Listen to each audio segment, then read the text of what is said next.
What's up, everybody? Welcome back at Adobe Live. I'm so excited to be here at Adobe Live directly from Adobe MAX 2024. And today's guest is our amazing, talented artist, Magdiel Lopez. Magdiel, thank you so much for joining us here today. Thank you so much. Thank you for joining us online, and thank you, Claudia, for having me and hosting me. This is great. I'm Of excited to share with you guys. course, we are so delighted to have you here at Adobe Live. I cannot wait to dig in some of your amazing and inspiring work. And before we get started, I want to say a big hello to the chat watching in here and tuning in. Thank you so much for joining us from all over the world. Let us know where are you watching from. I know that we have a chat from YouTube, a chat from Behance. Make sure to tune in, but also don't forget that we're going to have a replay, and there is so much amazing content here on Adobe Live. So subscribe, join, and be part of the amazing Adobe Live family.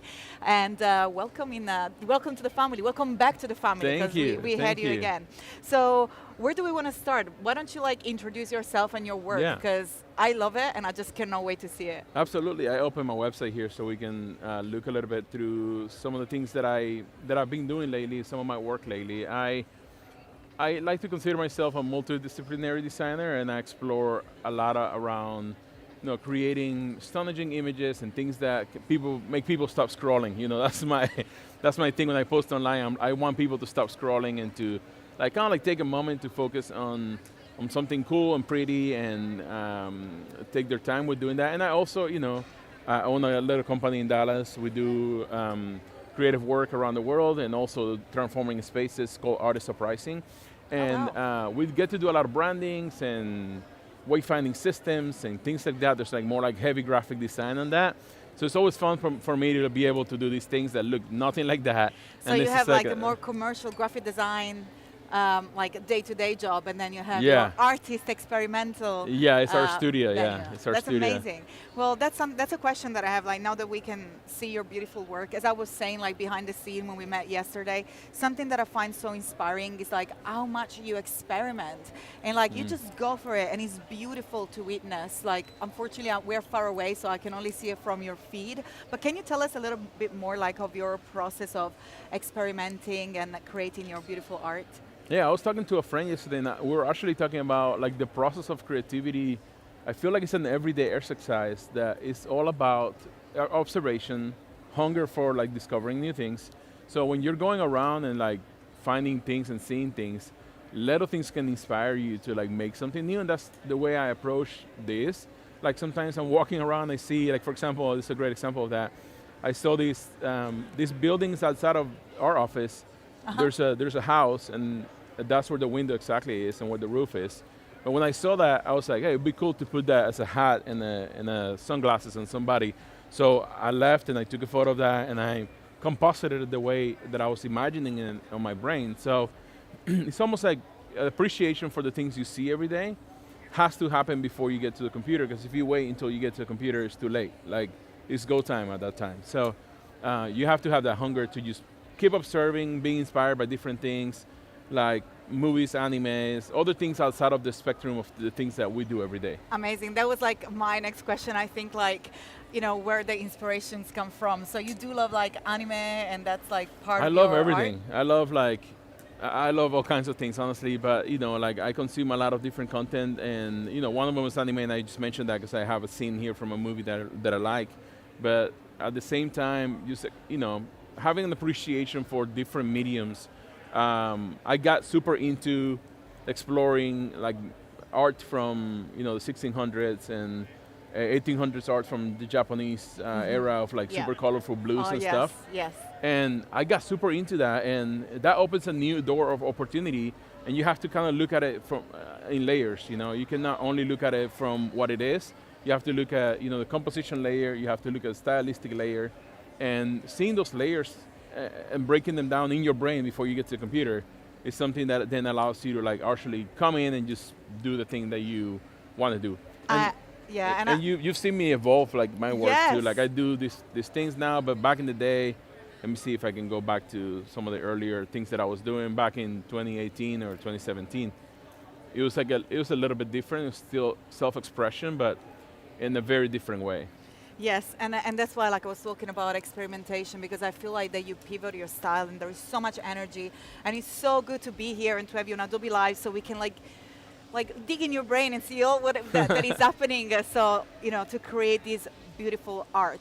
So what is the apps that you use the most, and like can you talk us through some of the features or like any tips that you have for us? Yeah, I mostly use a combination of Illustrator and Photoshop. So I either have my main composition on Photoshop and I'm making things on Illustrator and then throwing them into Photoshop, or sometimes I do a whole like layer of shapes on Illustrator and then bring the whole thing into Photoshop and then click the layers thing, because I want to add a lot of like brush strokes. You and import things them like that. layers and... Exactly. Yes. Because that way I do more of the structural part on Illustrator, and then I can just, in Photoshop, do a lot of the photography side of things. I like mixing both of those things and some of the blending modes. And today, if you want, we can create one, or I can show you how I normally do that. I think that's like one of the most exciting part of Adobe Live. We have so many incredible artists, and it's wonderful to see like everybody different way of creating things. I always say there is no right or wrong way. Everybody has their own different way, and it's so interesting to see. Yeah, so and I was thinking about that yesterday, because I was seeing the audience and all the people here at Max, and this is really like it's a thing that it has its own life. You put a tool out there, and people just grab it and just like evolves into something new and beautiful. And I just love seeing that kind of puzzle coming together. It's super cool. Yeah, and the way that you push it to create a beautiful art. So let's have a look. I'm so excited. I did this campaign a few months ago with this brand, and this is just an animated version of the work. And you can see like all the elements here. And most of these elements were created in Illustrator and then brought into Photoshop for like, I like coloring in Photoshop because I can use just brushes and do soft brushes around a lot of the things, and I really enjoy doing that. And when you animate it, it looks just more beautiful, Do you animate it yourself? No. This is some friends in Paris that work with this brand, and they took care of the animation for it. Team effort. Team effort. Animating I have a lot of respect for animators. Yes. All right, so we can maybe jump on how I normally start with one of these things. And I can show you here my Canva of like, I have this face cut out, and that's normally how I start. I see somebody, I feel like a lot of my pieces are grounded in humans and people.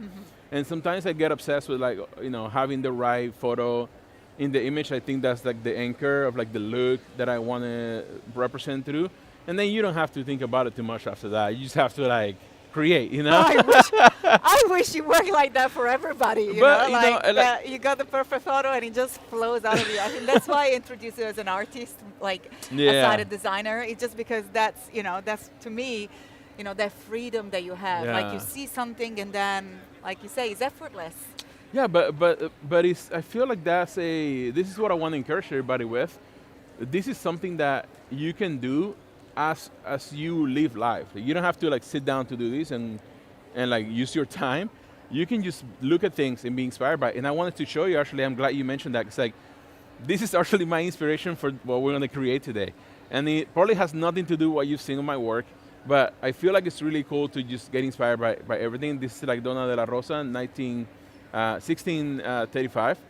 And I just love the composition on this. It feels very, almost like, I don't know what the word is, but it's like sublime, in a way. The way the hands are put together, the way the clouds are in the back, you look through that window, and then there's this feeling of like concern with the photo. And it's almost like, obviously, you have to like, kind of like dig for that meaning, right? But as you live through life and you see these things, they inspire you. I want to create something similar on my own style. So I'm copying maybe composition on this, and kind of like the feeling as well. I want to be able to... So you really look for like facial expression and like what actually the person, so you're anchored to people, and then what they communicate with their eyes, with their gestures. Yeah, and almost the feeling of the photo. I love this hand, like this hand holding the flower. It's just beautiful. It's just like so expressive, and this is so hard to do. Just to communicate with the hands, feeling of maybe hope on the right hand and desperation on the other hand. There's a window behind. I didn't even think about this. I'm just feeling this photo right Honestly, now. and I'm honored to be here, and I'm like, oh my God, yes. But it's almost loving like this person is waiting for somebody. It's a sense of desperation, you know? There's a window in the back. Maybe this person went off on the sea and she's waiting for him or something. So I want to communicate that with my piece, and I want to do the same thing, just more, no, with my style. So I normally, you know, this hand, I literally traced from that. And one thing that I would encourage everybody to do, and we might not be able to finish this whole thing today. How long do we have? We have until 12:25, so we have time. We have and some don't time. worry about it. Like, we all enjoy the process, and then you can always put your piece on Instagram or Behance, and then people can go and check it out whenever you finish it. Like, we do enjoy the process here. So lean on it. Like, talk through it. This is truly live. Like I haven't even thought about. I thought about like I like this photo. Oh my God! I like this other photo. So exciting. And I just want to, you know, like. And if you want to take a pause, you know, as we said before, like. We can swap and I can show some features, but take your time. Just, we are here. We love you for the way that you do things. So let's get it done live. We're just in front of all the design community. Thank you. That's awesome. And Adobe MAX. And by the way, we're surrounded by people here. Like, if you see us waving or saying hi, it's because we have amazing people around us in this incredible event. And it's awesome to see people coming back. Of them. And also leave more, you know, comments on. We want to read any questions or anything that you guys have. So that's super helpful. So I want to kind of create a composition around here, and something that you can do if you don't know what to do is just go to basic shapes, and you start using some of the basic shapes here. Like, I'm going to use a circle right now, just to draw the body. So if you're looking right there in the body, if you imagine this is the body, you know, I want it to be shifting to the side a little bit, and you can see the feeling from a center to a shift. It's all in the details. Oh wow! And let's just leave it around there. This is honestly just a shape that anybody can do. It's really simple. And then we're gonna draw what would be the neck structure here. So this would be like a collar on the shirt. There you go. I love the way that you know, these subtle things that we don't see.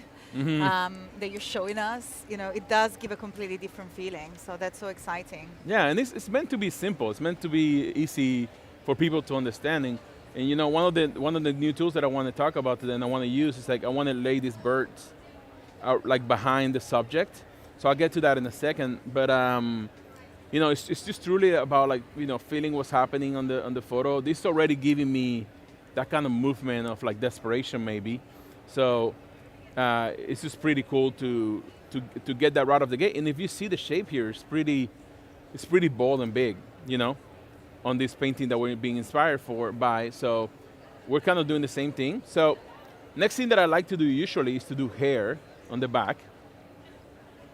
And we can just let's just do a solid for the background here.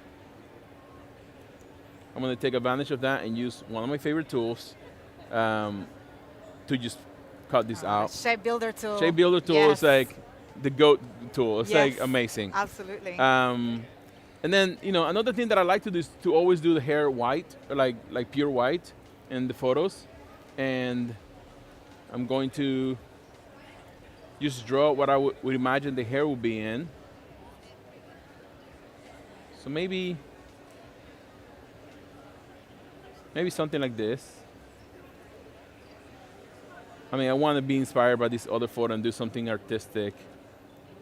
You cannot see that right now because it's all black, but it's basic shapes. Let me send that to the back. Okay. And that has somewhat of an organic shape to it. That's pretty cool.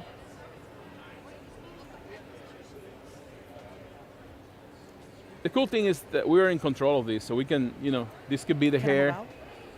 Or the hair could be like floating up a little bit more if we need to or if we want to. So let me show what that would look like. What do you guys think in the chat? Should we do the hair like flowing up? Let me show you what flowing up is. Let me copy this over here. And let's do another one with the hair just flowing up. Maybe something like this. I love how you just just like free experimenting with this. Free experimenting live right now. I don't know what's happening. It's just like, I'm trying to see if I like the hair more like this. These shapes are really bad. I have to fix them all. Or if I prefer to do, like the first hair that we did earlier.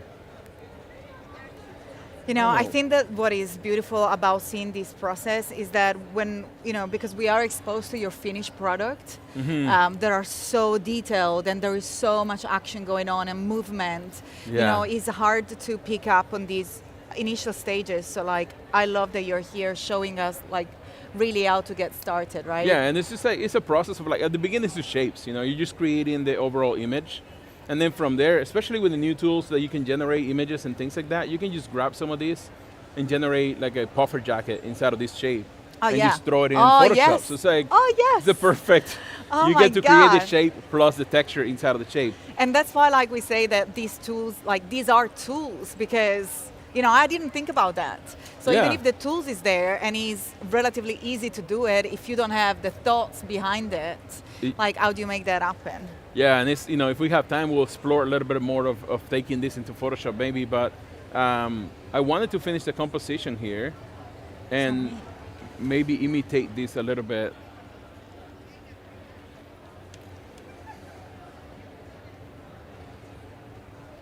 And throw this in the back. One piece of advice that I want to give everybody is to be able to have a color palette that you normally use. Because this will save you so much time. As you can see here, I have a color palette, and I also have a few shapes that I usually know that I will use in my work. And these are shapes that I either drawn or and rasterize, which I think it would be a good opportunity to share the new tool. Yes. The new raster. The new raster tool. Do you have the original of that?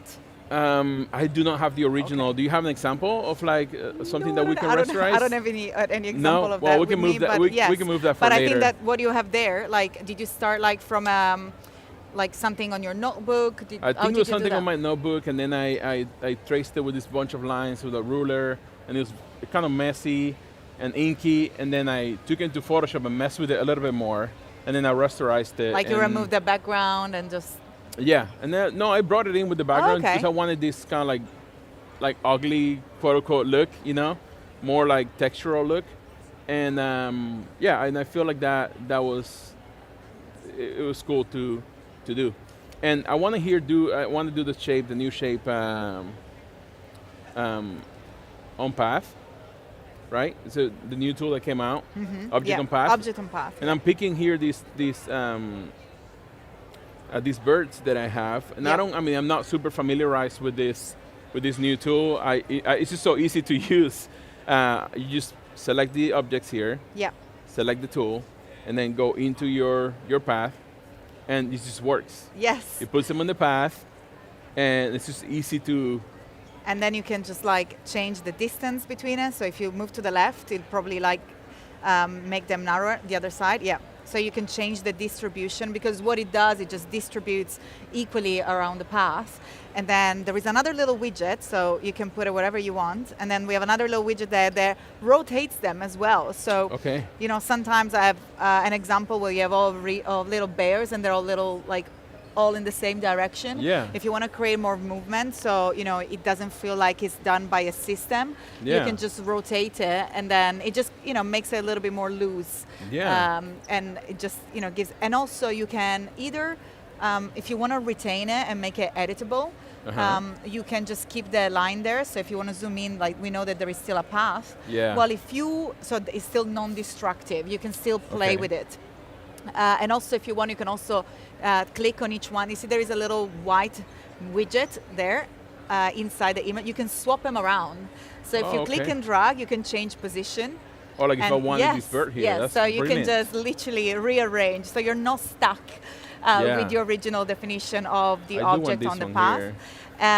But then most importantly, if you're happy with it and you want to move into like a more destructive way, so like you're happy with the position of them, you can always either delete the path, so if you double click on it, you can just get rid of the path, Or if you want to keep it editable, I would suggest you can just make it like transparent. You give it like a transparent stroke. So if I delete, like I just did there, if I double click Yep. this, then I lose the ability of keep, Yeah. if I need to Correct. change that later Yeah. on. Okay. Yeah. But they still are they grouped, still and they like- still are in the same on the same path, That's awesome. even if the path is gone. So in this case, if I want to grab the path, right, and I copy it, and I paste it, I can use just the path as a background, right? So that's what I was thinking next. Maybe we use this path right here as a background. There you go. And then maybe I change the color in this area. What do you think about that? There you go. Yeah, I think that's cool. I love it. Yeah, and I think you it's see so we're cool. copying a little bit of the composition here. Yes. How it's like bleeding into this empty Yeah, space. that's what I was saying. Like, I really love the way that you already split the composition, so you have the Mhm. window over there, and I kind of got onto it. Yeah. like as you were doing it. And I know, I mean, I use a lot of like shapes and things to build things on. I know there's a new generate on shape Yes. that we came out with. You want to share a little bit of that? You want to share your Yes, of screen course. and show us? Yes. Let's jump into my screen, and I can go ahead and share with you some of my work that I've created here. Okay, so this is a little illustration that I've actually created for my session. I have a full-on session on Adobe Illustrator, so I will be able to share with you some of these tips and features. A lot of these things here are brushes. I love using brushes. I don't know if you use brushes much, but once we jump in here, you can see even this artwork over here is just one line, even if it shows into like multiple line, and then even a lot of these flowers. Oops. Even a lot of these flowers that we have here and plants, like all these little scribbles made of path, in reality is like a full path. Oh, wow. So even the vase, and even over here, we're going to create some of these together. So this is just lines. And what I love doing, I'm just going to share here with you, is like I love to create, my own brush settings and even save it in my document profile. So those are like pens. I'm just going to zoom in so you can see it. Pens, pencils, vases that I can use in my compositions in so many That's different brilliant. ways. Because you create it And- once and then you can just reproduce Yes, it. and then you can edit it, and then you can also re-edit your brush. I'm just going to go ahead and like share it here. So for example, let's see, here I have like this little item, which I think is super cool and super exciting to share this feature on.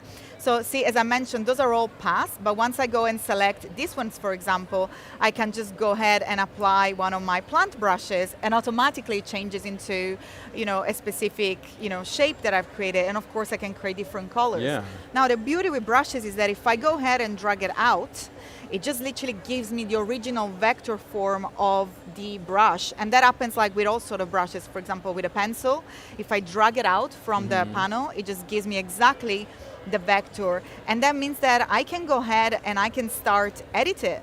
So for example, for this plant, if I, let's say, want to change color because I'm looking for a different color palette, I can just go into my swatches panel that I've created for this document. Let's go ahead. And I know we're talking about gen shape fill. I'm going to jump into that in just a second. But if I go ahead and find my swatches panel over here, I can change these to blue. And then once I move back into my brushes, I can simply select these and then go over it by holding the Option key. And what it does, it just changes the brush, and not only updates the brush, and it keeps all the settings that I've saved originally, so I can just create multiple without having to because that's the only thing about brushes, it's a bit painful to set it. Yeah. So once you set it up, you can just quickly update it, but also you have the option to automatically apply it to all the strokes that you've been working with, so it automatically switches it on as well. And for the vases, I mean, this is one of the most fun. Like, I love plants. I don't know if you know, but I illustrated a book about plants, and like, you can make these vases as big as you want, and then all you have to do is to change the stroke width, and you change the shape. And of course, if you have different brushes with different, vases over here, it's getting a bit messy. Oh, and it just shapes automatically. That's so cool. Yes, so it just changed the shapes automatically to whatever it is that you're working on. And again, if you want a little bit smaller, just change the width of the strokes and change its height. And this is just a path, which is so exciting. Of course, you can expand it. So if you want to if you want to work with it as an actual path. You can just expand the appearance, and here you have your shapes that you can use. And talking about shapes, let's go ahead and move into the gen shape field. This is, I think, what we were talking about even when you were saying, you know, like the code. Yeah, the way that I love using this, I'm just going to get rid of this panel over here. You know, this is great for fillers, or even Michael yesterday at the keynote was talking about how much you can do and use this tool just to inspiration, you know, just as an inspiration. So maybe if I want to create other plans, I can use a shape and fill it to like explore how I can design it. But personally, the way that I really find it useful to use these tools is by, like, for example, you know, when you have that annoying client or art director that, like, you know, you're gonna send them this little illustration and then they're gonna be like, yes, it's nice, but the plant is not enough leafy, we need to add more leaf. You know, what you will usually do is like select one leaf, flip it, copy it, and then use the same leaf over and over again, which looks a little bit lazy. So what I love doing, at the very least, is as a first step to save time, is to go ahead and just draw a path, and this is again, like, this is just a path, and then I'll go ahead and use, from our contextual taskbar, Gen Shape Fill Beta. Okay. And I'll go ahead and just type Monstera leaf. Simple as that. And then I will go down and use these detail, and I'll drag it all to the left because I want to make sure, see, my illustrations are quite 2D, quite minimal. So I just want to make sure that I don't have too many paths, so it's even easy to edit if I want to. Okay. And then I can push it even a little bit more. So here I can access the Gen Shape Fill Beta workspace. From here, I can also go and select the colors, so I can actually specify the 2 colors that I'm using for my plant. So maybe, you know, you have to add one at a time, which is still a little bit annoying, but, you know, you get to use your own colors, which I think is still pretty cool. And then you can also reference your work. So I can go ahead and reference one of my little leaves here. So I can choose asset and literally choose one of my little leaves there, and then simply click generate and let Illustrator do the work. And what that does is just going to create another variation of a leaf that I can just, you know, put behind the scene and just use it as a filler. And maybe when I'm going to have time, I'm going to draw my own. And look at that, we have a blue leaf, which is super exciting. I wasn't thinking about using a blue leaf. Of course, you can just select, you know, whatever path you need. In this case, I will just grab the leaf. Maybe I'll make it a little bit smaller because this is a vector anyway. And I can put it behind here, and that will work as a little filler from my plant.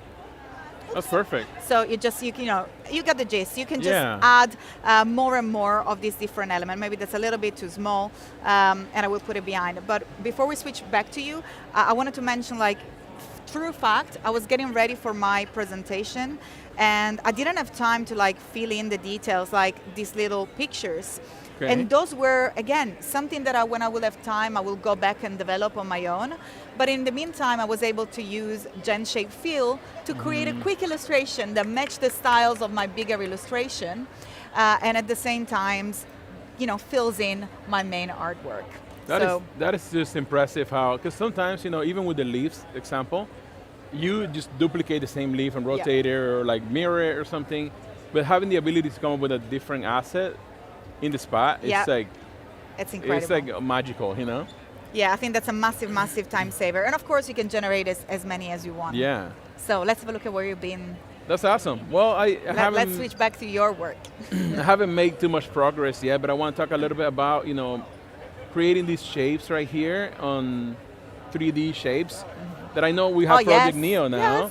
But, you know, I normally would create them here with like simple shapes, like this one. Like, for example, this flower here is just a couple of basic shapes.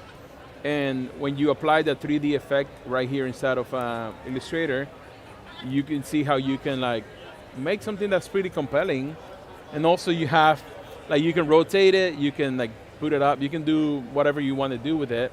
And you'll be able to truly shift it as you want. I love it. I mean, this 3D preview, I think, is one of the most exciting, to be fair, because, like, do you know, like, the little trick when you created, like, a vase with, like, a line? We'll do it later on. Like, Like, and you can create the, oh my God, like, I do a lot of that amazing, and it's so powerful. So I think I have one here, like.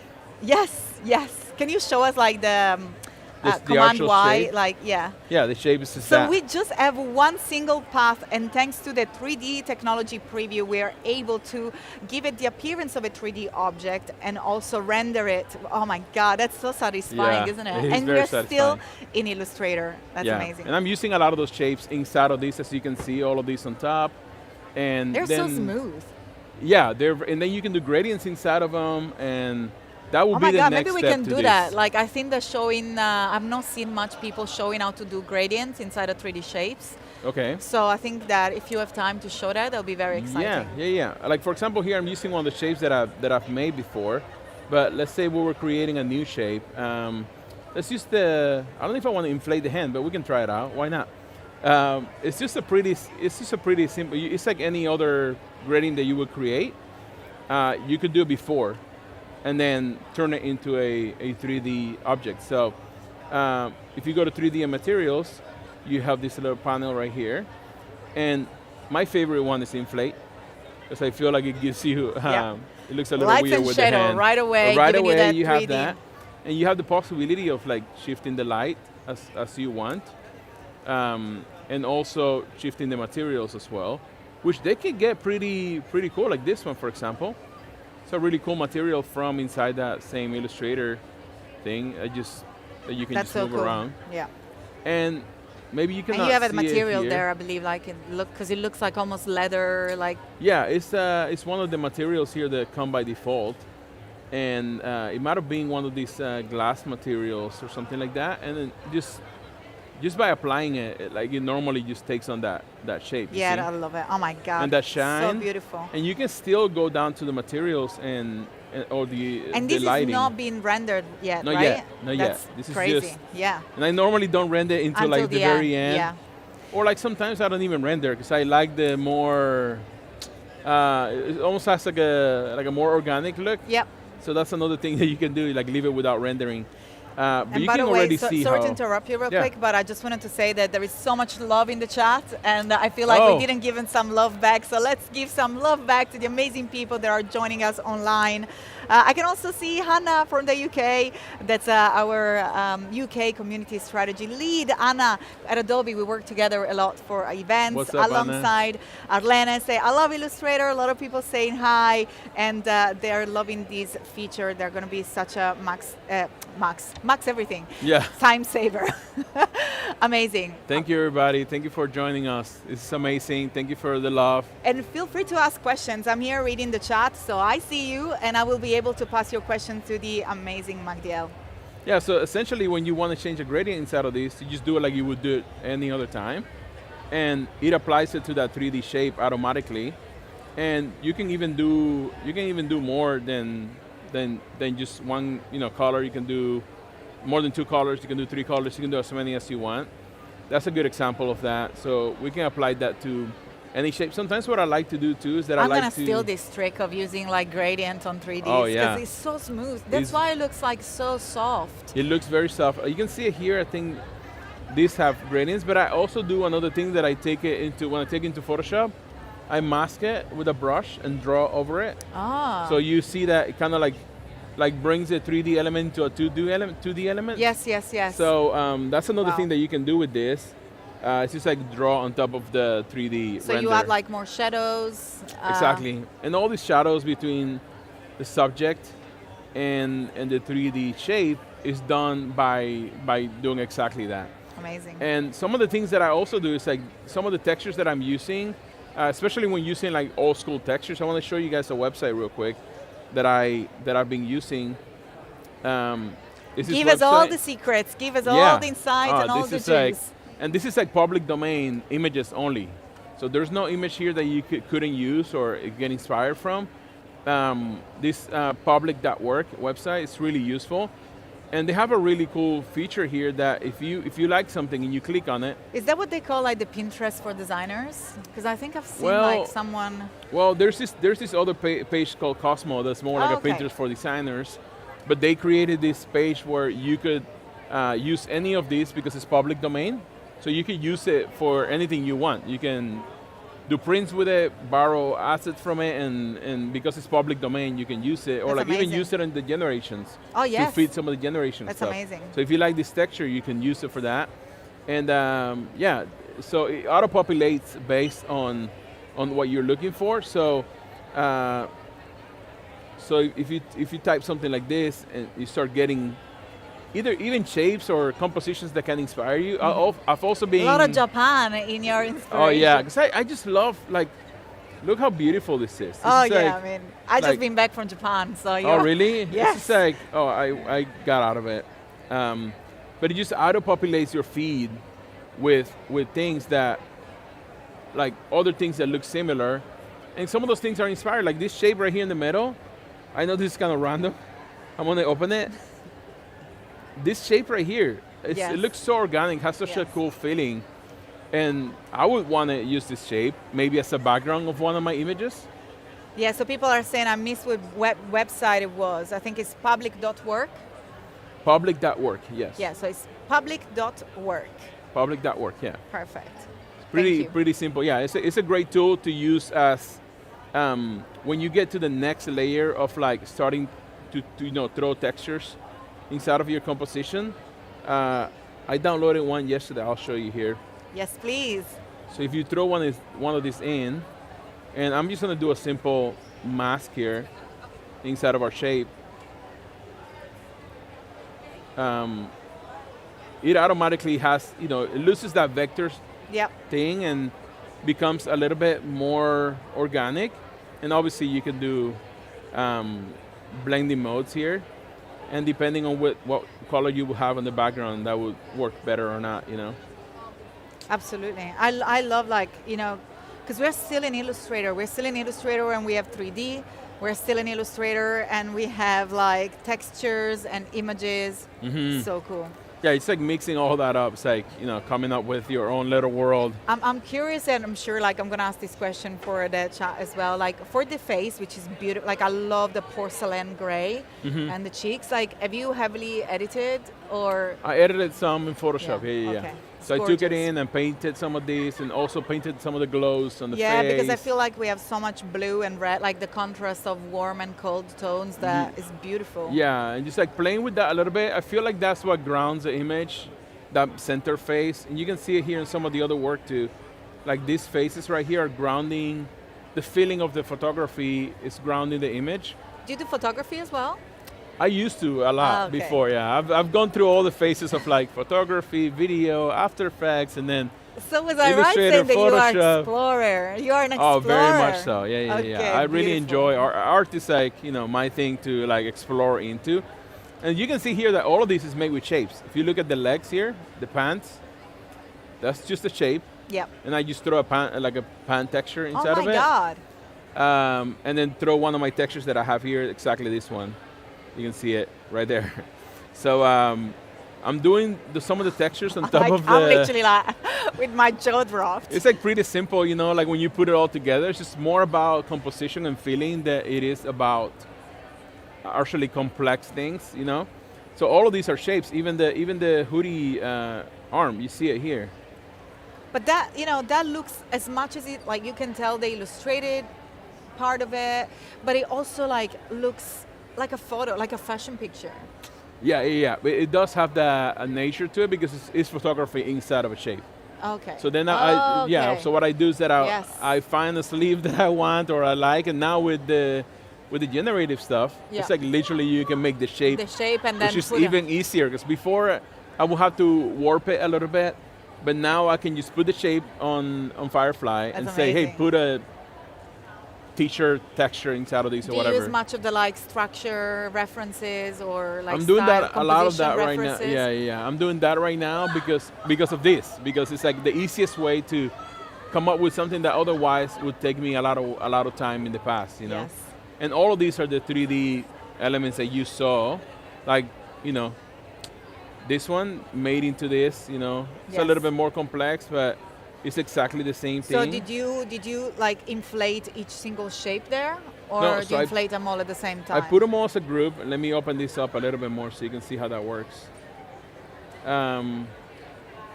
And the depth is is there. But what I did is that at the end, I did like this taper, so that Oh, it makes okay. it smaller at the end, like a flower, you know.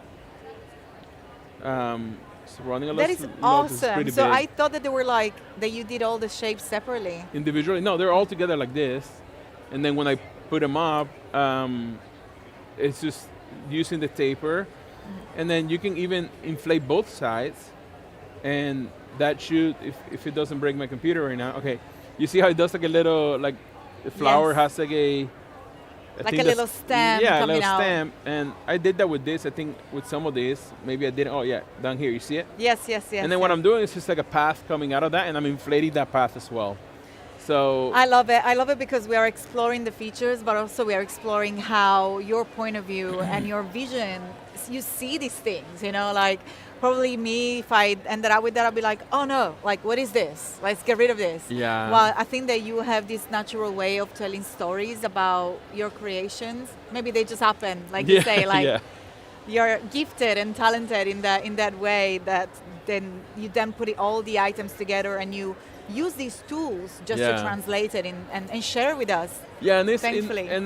hopefully everybody in the chat and you know you are looking at this and almost like sometimes we overcomplicate things when we see them at the end, right? We see the end result, we're like, oh, maybe they use this and that, and we overcomplicate it. Whether it's photography, I remember looking at some photography when I was in the photography world and seeing like how do they do that? How do they get Yeah. that light in there? And I thought it was like an expensive thing, and it was like like foil paper, whatever they, Yeah. you know. So like looking for a solution that you can do now is more powerful than just wondering what it could be.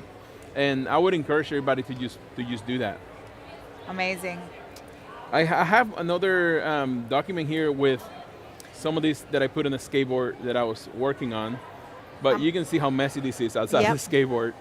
And it's just a lot of these 3D shapes that I made on Illustrator, I just brought them in and I have this up so you can see like kind of what that masking looks like Yep. after I have it in here. Just That's being able to awesome. like put a mask inside of it and draw like that inside of the shape. I feel like it brings it from that 3D world into the 2D world. Yep. And even this shape, like you talked about like doing the vase, and I want to show you how, you know, from that simple shape of doing the vase. Yeah, and also I how do we also put apply those the- other shapes on top of it? Yeah, Show us, please. Yeah, I apply if you go into, let's go back into that 3D and materials panel.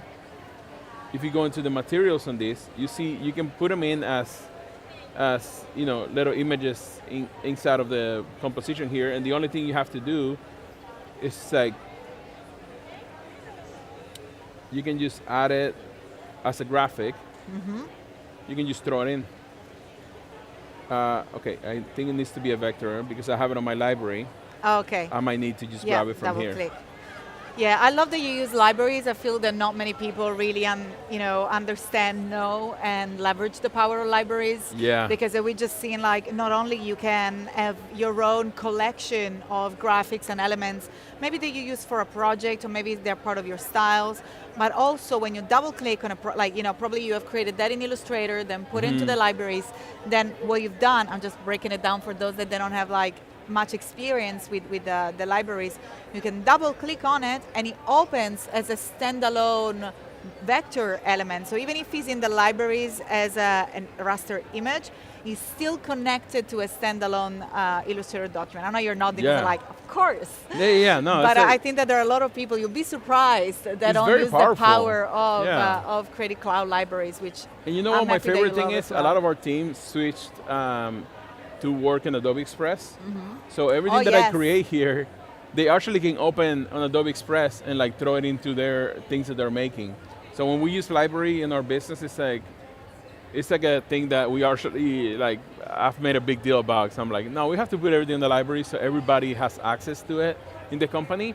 And you know, I just throw this shape in here, as you can see, you can just drop It's it amazing. into the object and it takes the 3D shape. And you can even make it larger if you want to. So fully editable, Yeah. vector shapes inside the 3D object, which is still a path. Which is still, yeah, and that's insane to me. That's like, yeah, that is so cool. Yeah, so let's say I wanted it that way, I just save it. go back and it should be populated here. It looks like I had a stroke around this too. That's something that I also like to do, just putting a stroke around the things and layering it a little bit more. This one is also one of those 3D shapes made with the 3D shaper tool and a gradient on it. And you can always, like I said before, that's what I love to do here. It's like, and that's why I switched it back to Photoshop, is to give it a little bit more of that, like a grain. Yes. And you just give it like the tactile feeling, and I think that that's something exciting that I love about your work. You are extremely capable in merging together 3D and 2D, and that's so hard to do. Because I feel like, you know, if you don't have that vision, you just slap together 2D and 3D, and it looks okay. Starts looking a little messy. Yes, exactly. But you are able to add texture to it, you're able to add grain to it, and it's absolutely amazing, the result. And I think like the shadows that you were saying that you also build up. Yeah, with it. That's really important to like ground that world a little bit. You can see here if we just painting on top of it, like I'm gonna pick this color right here. 5 minutes. And just painting on top of it, it's like, you can, you know, you can paint that and flatten it a little bit more. Maybe I'm gonna do that to this whole space.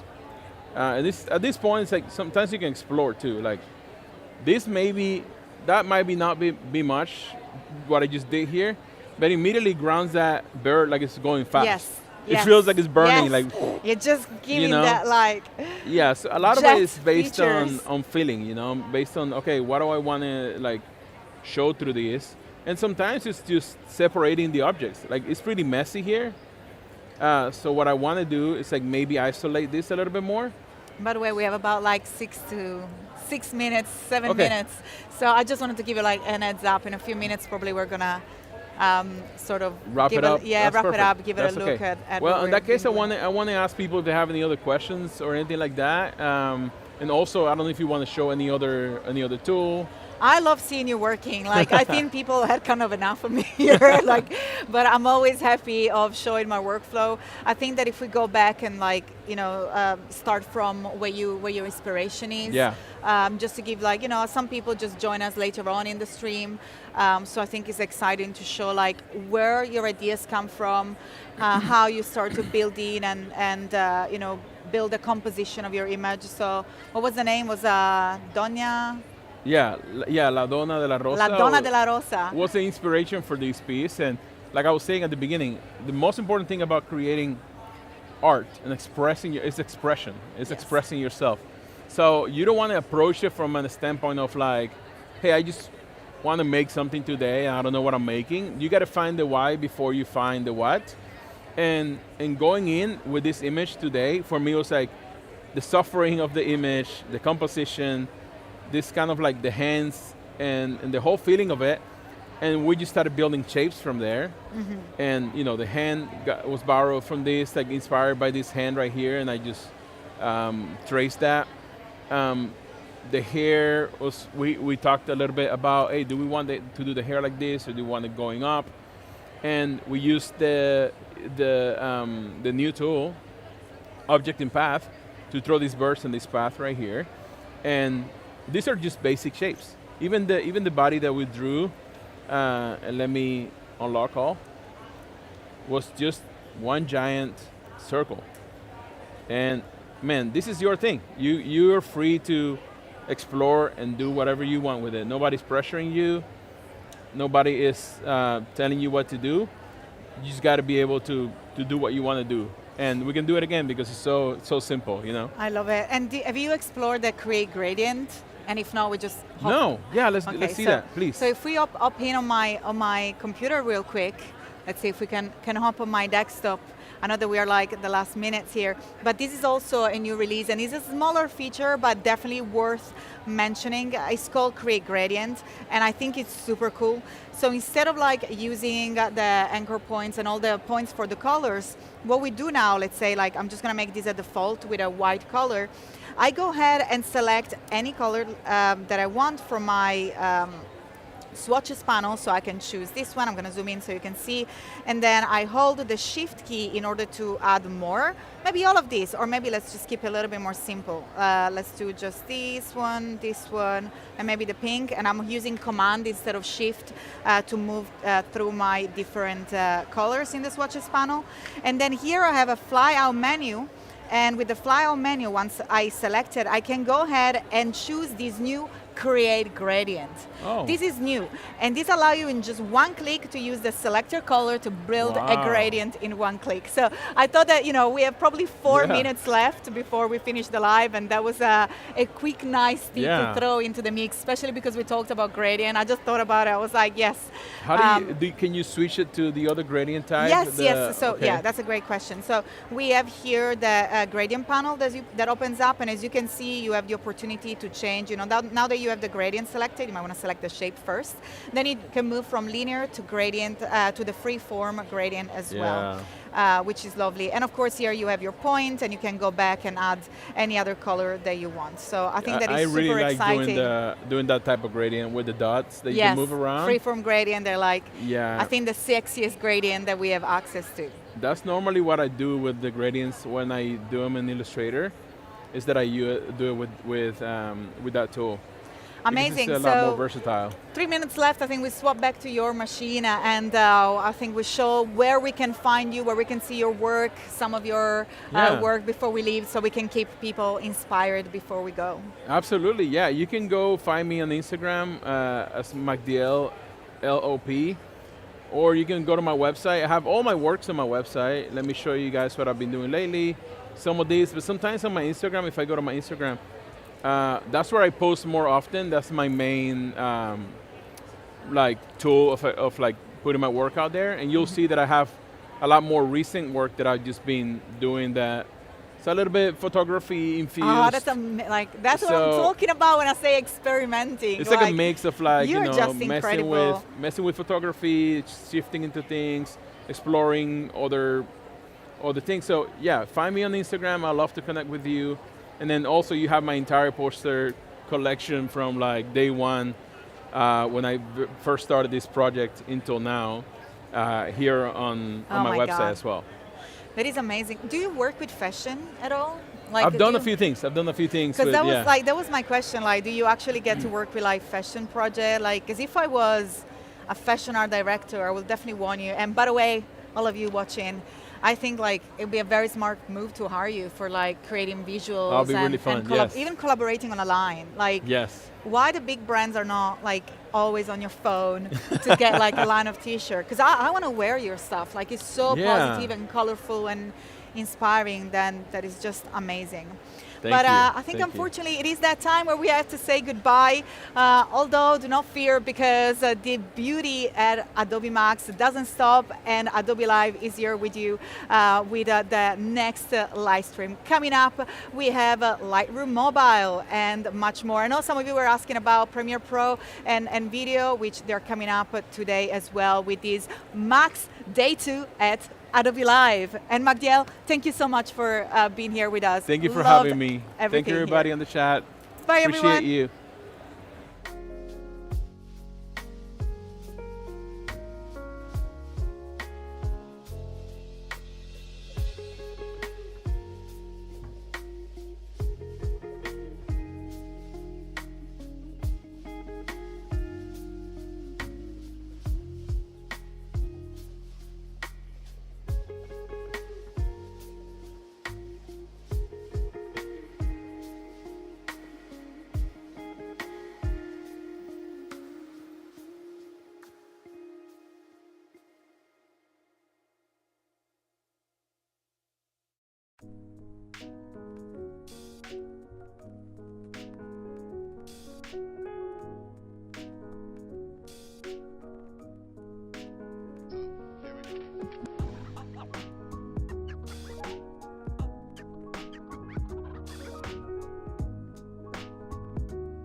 Hey Adobe Live family, welcome back. We are so excited today. We have Toren Reaves and we're going to be talking about Lightroom Mobile. And before we even jump into this, I need to ask the chat, when was the first time that you heard about Lightroom? And let me ask you first, Toren. Yeah, so actually this app actually changed my life. I started my own ad agency back in 2020, so right when COVID hit, I was like, literally that day that we went into lockdowns, I was like, you know what, I've always wanted to be a creative professional. I've never been able to figure out how to get hired as one. I'm gonna start my own agency today. And so the very first app that I downloaded was Lightroom on mobile, and I used it to produce my very first commercial photo shoot for a tiny apparel brand.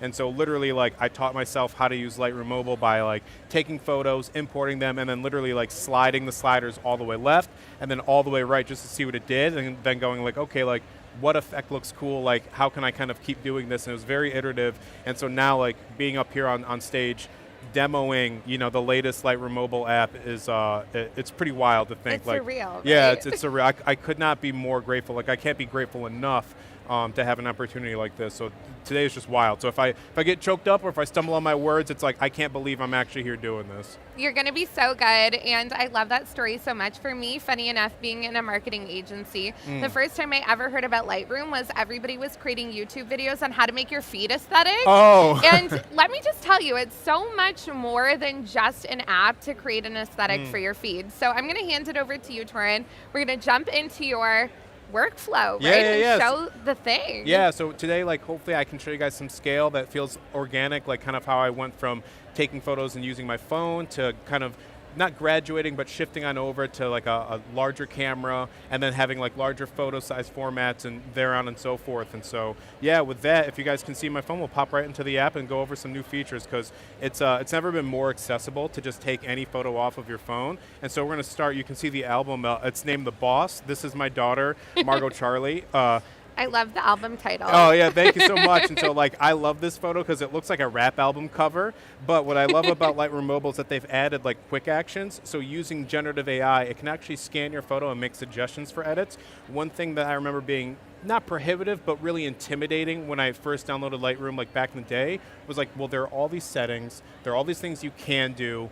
What should I do? And so using the adaptive features and the quick actions, if you're just getting started or your experience with editing photos is you're a little bit new to this space, seeing what the app suggests is a really good launch point. And so with no further ado, you can tap auto and it will give you some suggestions and make some changes on the fly. You can also tap select a subject and it'll detect who's in the photo and give you a few different options.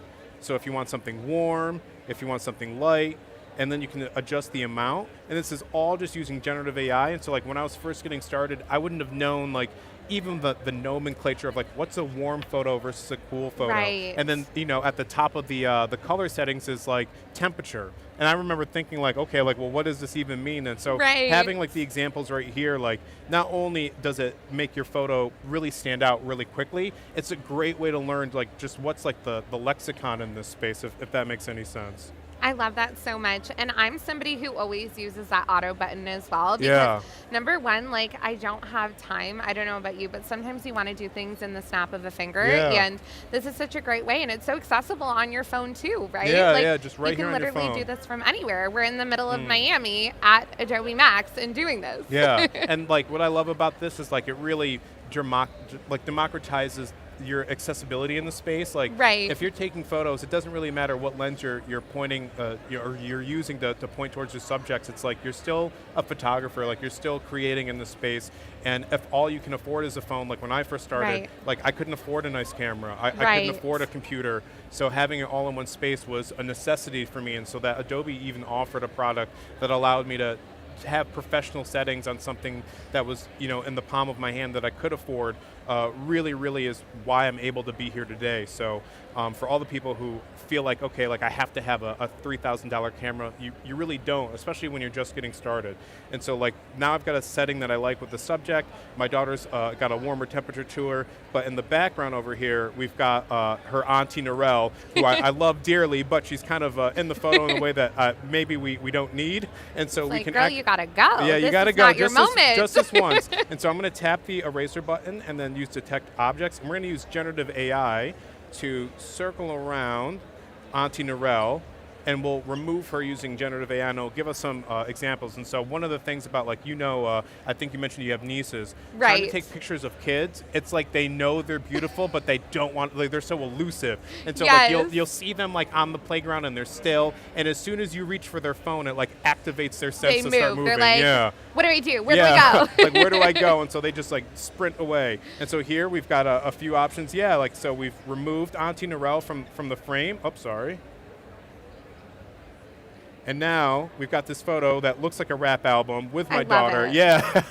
It looks so good. She's living her best life, and she's gorgeous, by the way. Oh, thank you so much. Yeah, it's her mom's genetics hard at work. So yeah, we've got this where we want it. We've made a few quick edits, but we can also do some background editing with like the sky. And so having some like quick, easy options for how to adjust the sky, especially when you're just getting started, it can be really tough, like, to know what values in the like the settings to affect, like to have the photo look the way that you want. And so having like blue drama, dark drama, which I think was my nickname in high school, blue pop, blue hour, like, you've just got a whole bunch that you can select. And then if you like the tone but maybe not the degree, you can play around with the slider and have it be a little bit more subtle. Yeah, and so I'm going to pick one. What do you think? What are you feeling? Sunset? I mean, like the darker, I kind of the like deeper that blue. pop. Yeah, and it really pops, and I feel like it. I mean, I'm watching you do this, and I'm thinking, like, anybody can do this, which is so cool, because, like, people who are not experienced with editing lighting or especially editing the background, like, you're separating the background right now, right? Yeah, From your daughter, which is so cool. Yeah, and I think it's really important to, like, really spend some time with the idea that anybody can do it. And because anybody can do it, it's like, okay, the barriers to entry for being a creative professional 10 years ago, 15 years ago, was so cost prohibitive that people from different neighborhoods, like, again, like, I graduated in 2010, was ostensibly homeless, like, I had no money to do any of this stuff, but I really wanted to. And so that shouldn't be the limiting factor. Like, it shouldn't, like, if you've got the passion for it and you've got the drive to do it, the thing that keeps you out from being able to turn into a career should never be the costs associated with getting the equipment and paying for the software. And so when you said that anybody can do this, like, that means so much to me, especially now as an Adobe employee. It's like, that's what I want to hear, that like anybody feels invited in this space to use the application and create. And so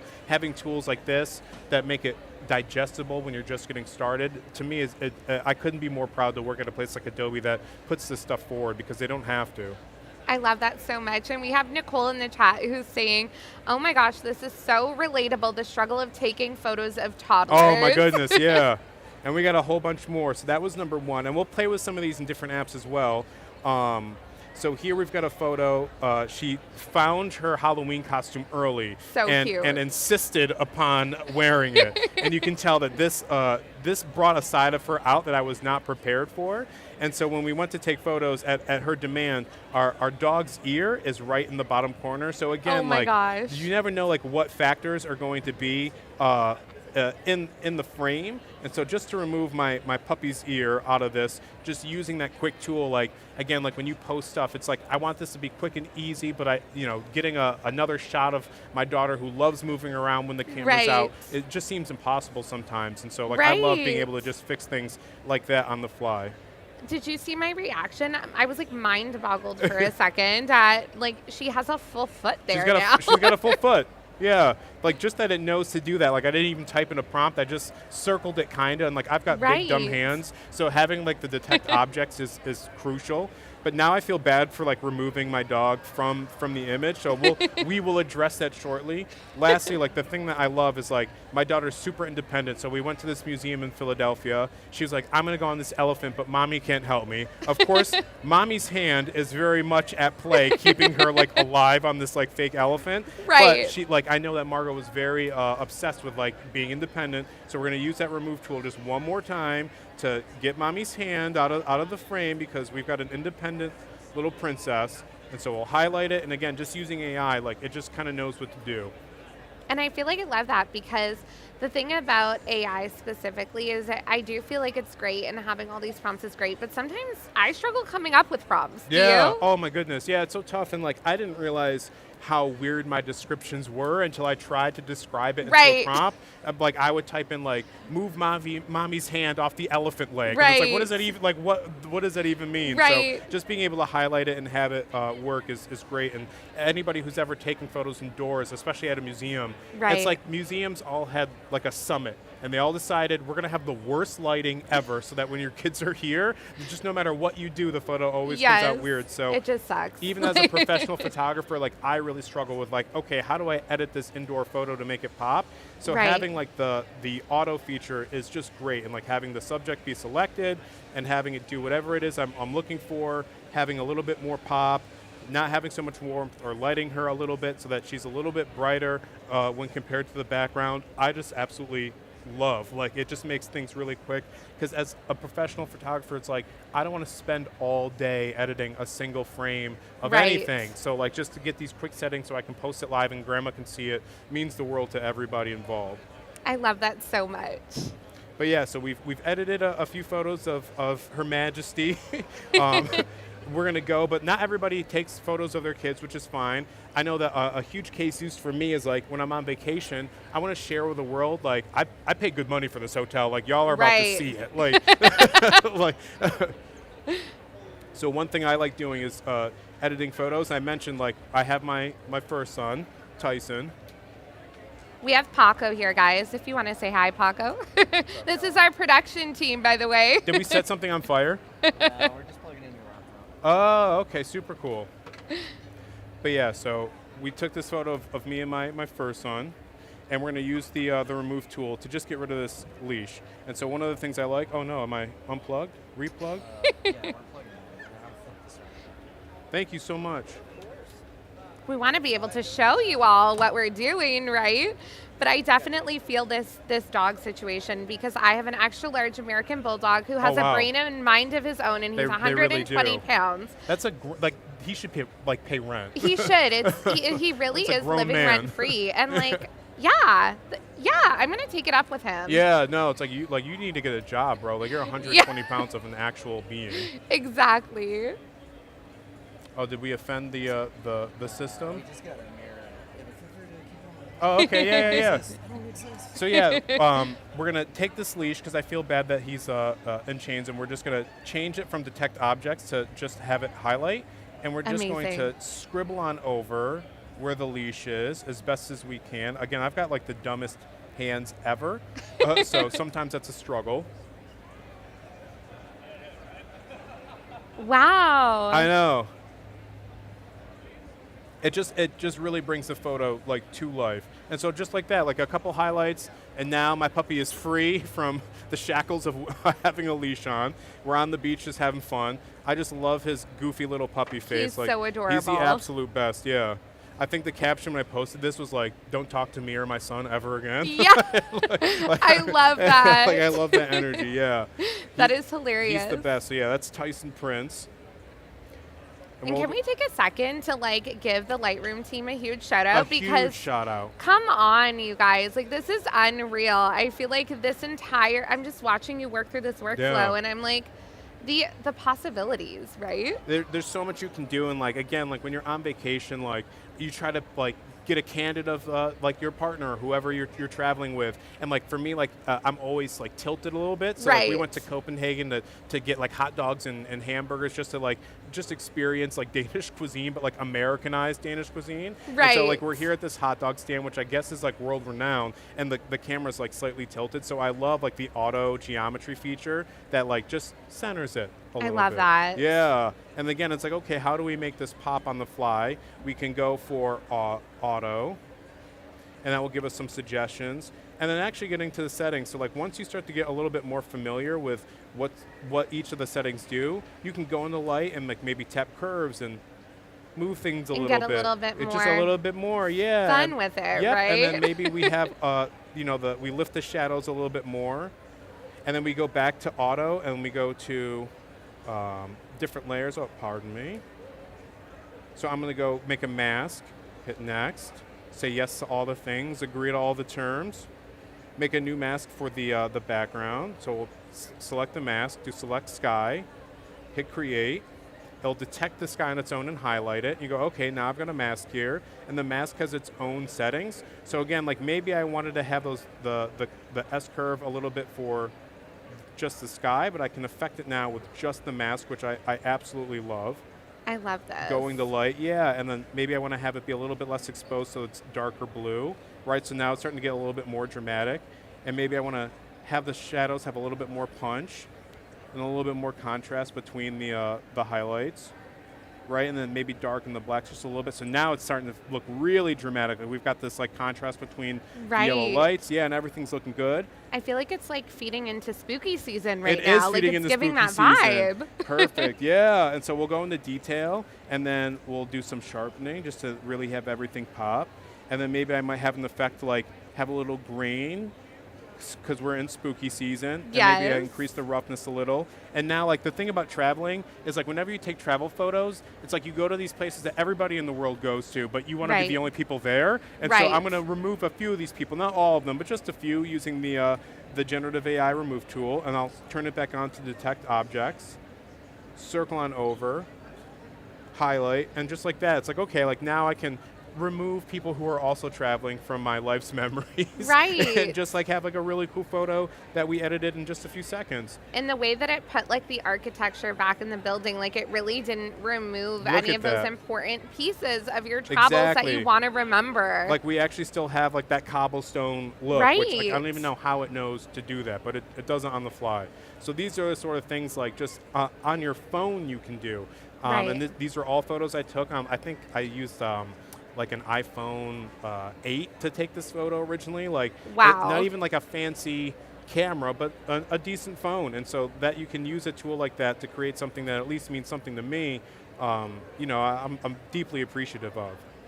Likewise, like that. we took this photo in Salt Lake City, just a few of us out and about, and like I love the auto feature for sky for this photo in particular, because I feel like it does such a great job analyzing the photo, selecting sky, and then just giving you a bunch of different options. So again, we'll go Wow. with dark drama, my nickname from high school. I love it. Yeah, and we'll change the amount to just a little bit, and maybe we'll increase the exposure so it seems a little bit less superimposed, and dehaze a little bit less, so it's like a super clear blue. Hit OK, and then with everything else, it's like, okay, I'm gonna actually go over to light and go to curves, and I really want these rocks to pop a little bit, so you might see me do just a little bit of this, then go over the color, go over to grading, shift on over to midtones, and give them a little bit of warmth. This is looking so good. Thank you.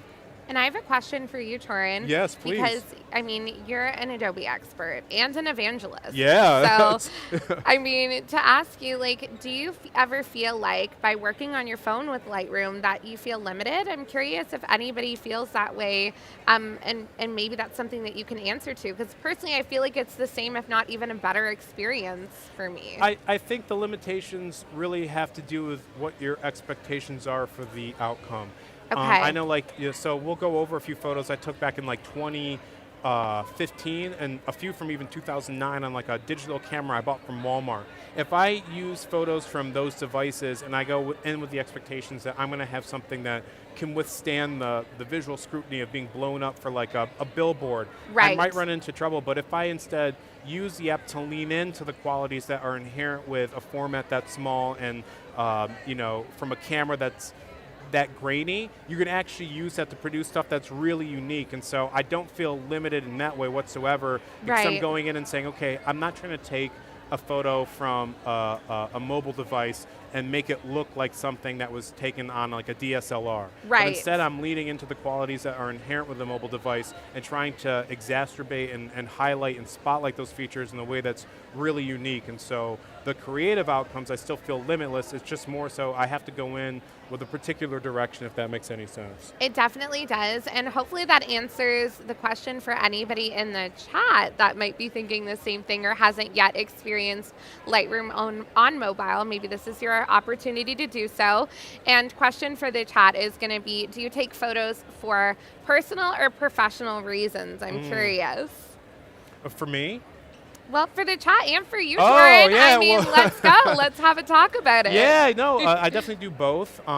You know, like everybody's taking photos for their personal use, but for me, Right. like the distinction almost is arbitrary at this point, because if you do it personally for long enough at a level that resonates with enough people, Right. you'll get a knock on your door from brands saying, hey, I'd love to partner. And so Yeah. that personal use case, everything that you did to build your social following organically suddenly becomes your source of income, and it shifts to being professional. And so like I to love me, that. like jumping that Rubicon, like as soon as somebody pays you $1 for what you do, like, well, now you're professional at it. And so that's It's kind of, true. yeah, it's always been like my approach. And so like as soon as I got paid to do that very first photo shoot, it's like, I'm a pro photographer. Like it didn't matter Yeah. that I was using my phone. And so some people take issue with that, but for me, it's like, it's very much semantic driven. Like I literally am a professional. Like how effective the work is at resonating with people is a different conversation. Yeah. But in terms of just being a literal professional, all that takes is literally $1 your direction for what you do. And love so that. I always try to bring that personal lens to all the stuff that I create, whether it's photography or an illustration or a video. I want it to all feel like, if nobody had paid me for this, you would have gotten the same thing anyways. And I think Right. that leads into the authenticity of the lens that I try to look at everything through. I love that answer so much. And we have quite a mixture in the comments. It looks like a lot of people doing both, some for personal, some for professional. We do have a question for you. Yeah, of course. Which is from Kane. Hi, Kane. Thank you Hey, so much Kane. for your question. And one from Adara as well. Hey, Adara. We did a live together. I recognize your name.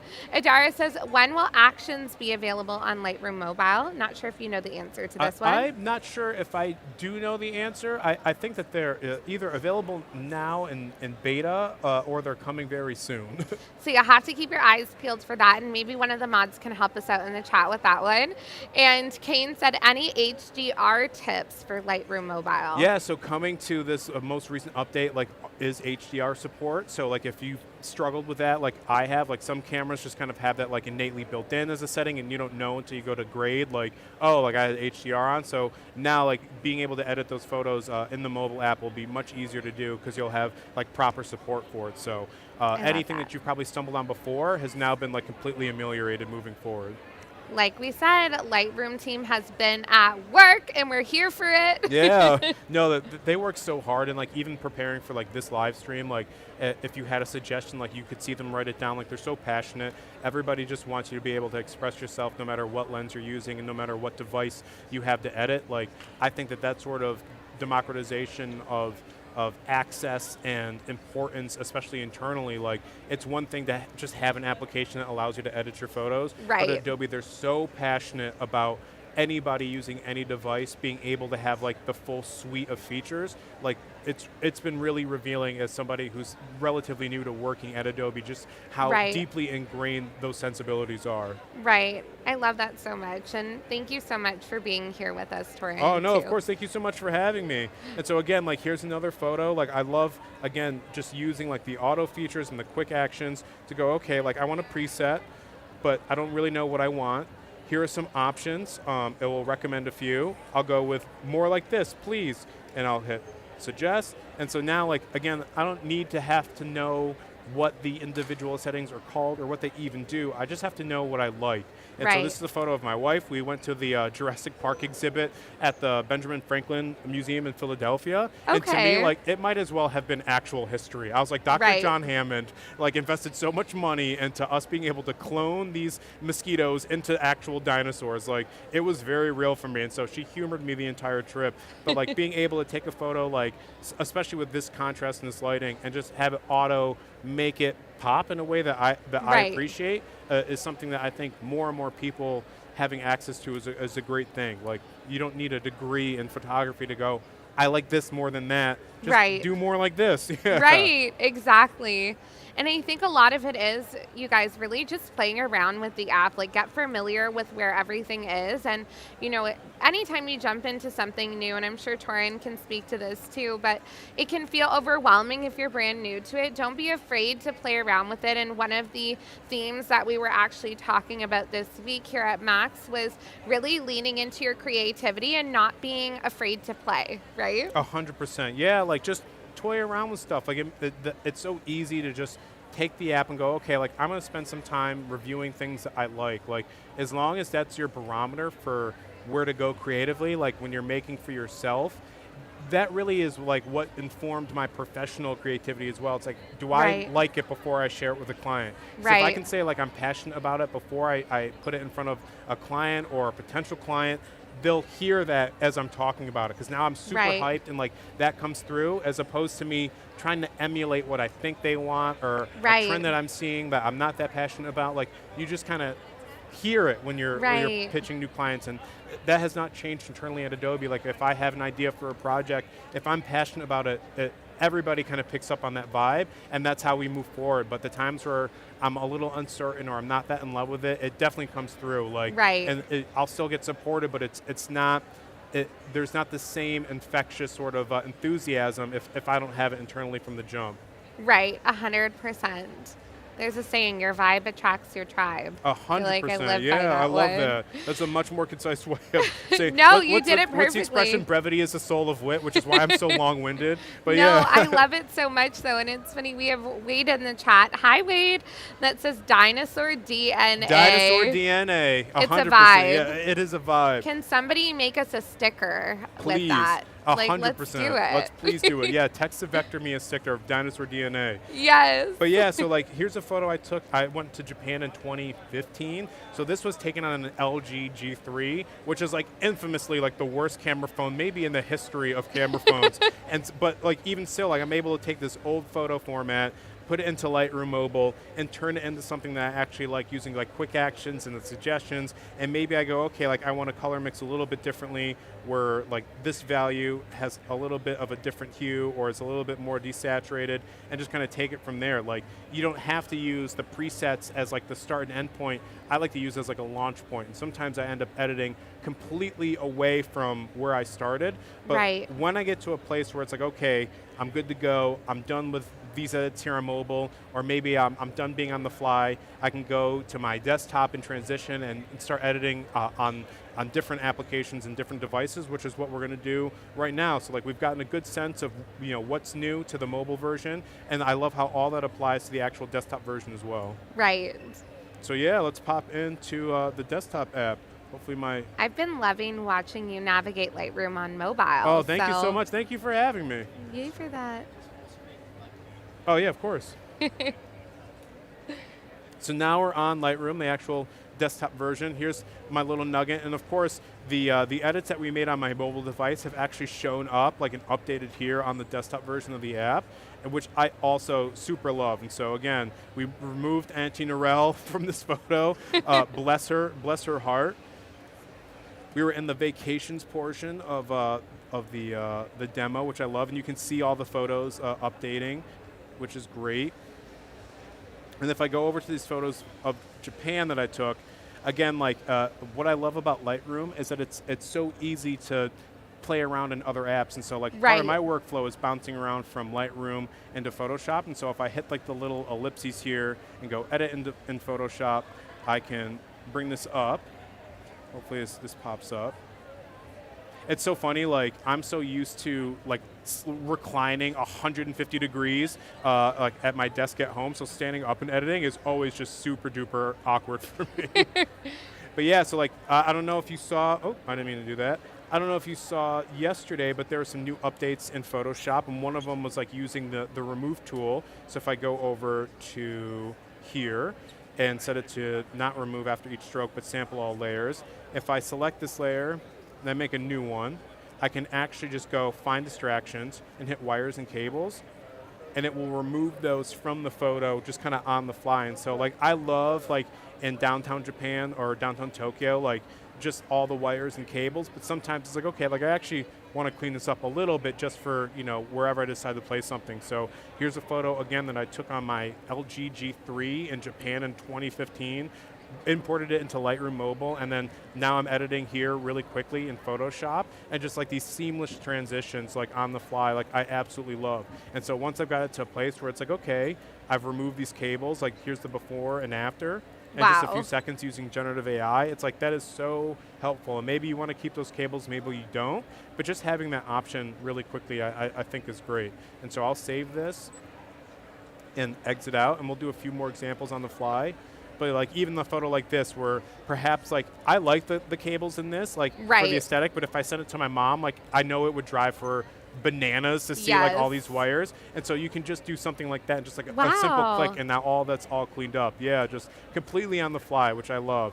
Likewise here, like this photo has a ton of cables, and so we just go over to the remove tool, click find distractions, do wires and cables, and you don't actually even have to use generative AI to use this feature. You can use like your actual GPU on the computer, and it will clone stamp it for you if you're working for a client that doesn't allow the use of generative AI. Pardon me. So like all these integrations, like all the things that Adobe's doing to make sure that like you can properly address the edits that you want to as quickly as possible, I just think is a complete godsend, because again, like if you are working for yourself and you're new in this space like I was in 2020, the real limiting factor wasn't creativity or ambition, it was time. And so Right. anything that freed up time meant I could take on more clients, which means I could grow and scale. And so now, like, you know, if you're if you're a solopreneur or a freelancer, the amount that you can do, the volume you can do has never been higher, because you don't have to spend the same amount of time to get the same effect, which I love. And you don't have to lean on generative AI in some cases if you don't feel comfortable doing so.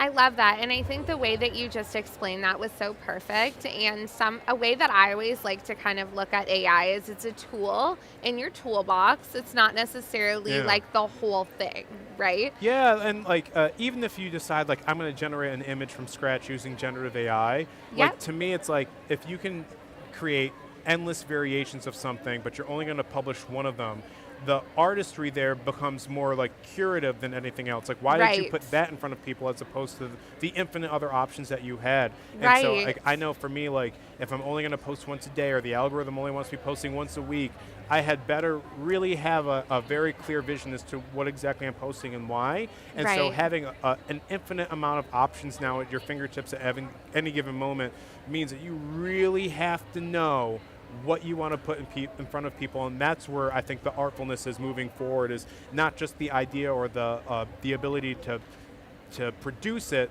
but why you put it in front of people and which one you Right. choose, if that makes any sense. 100%.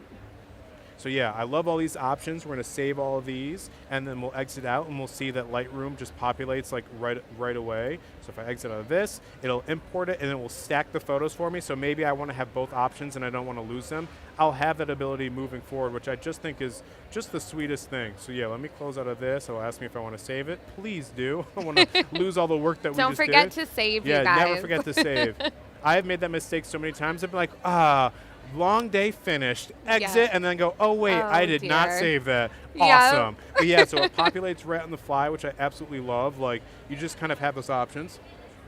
Oh, full screen, sorry. Got this at full screen now. I'm so used to like having like the windows and the I weirdest know, aspect and I'm a ratios. tiler. Do you tile your screens? I do.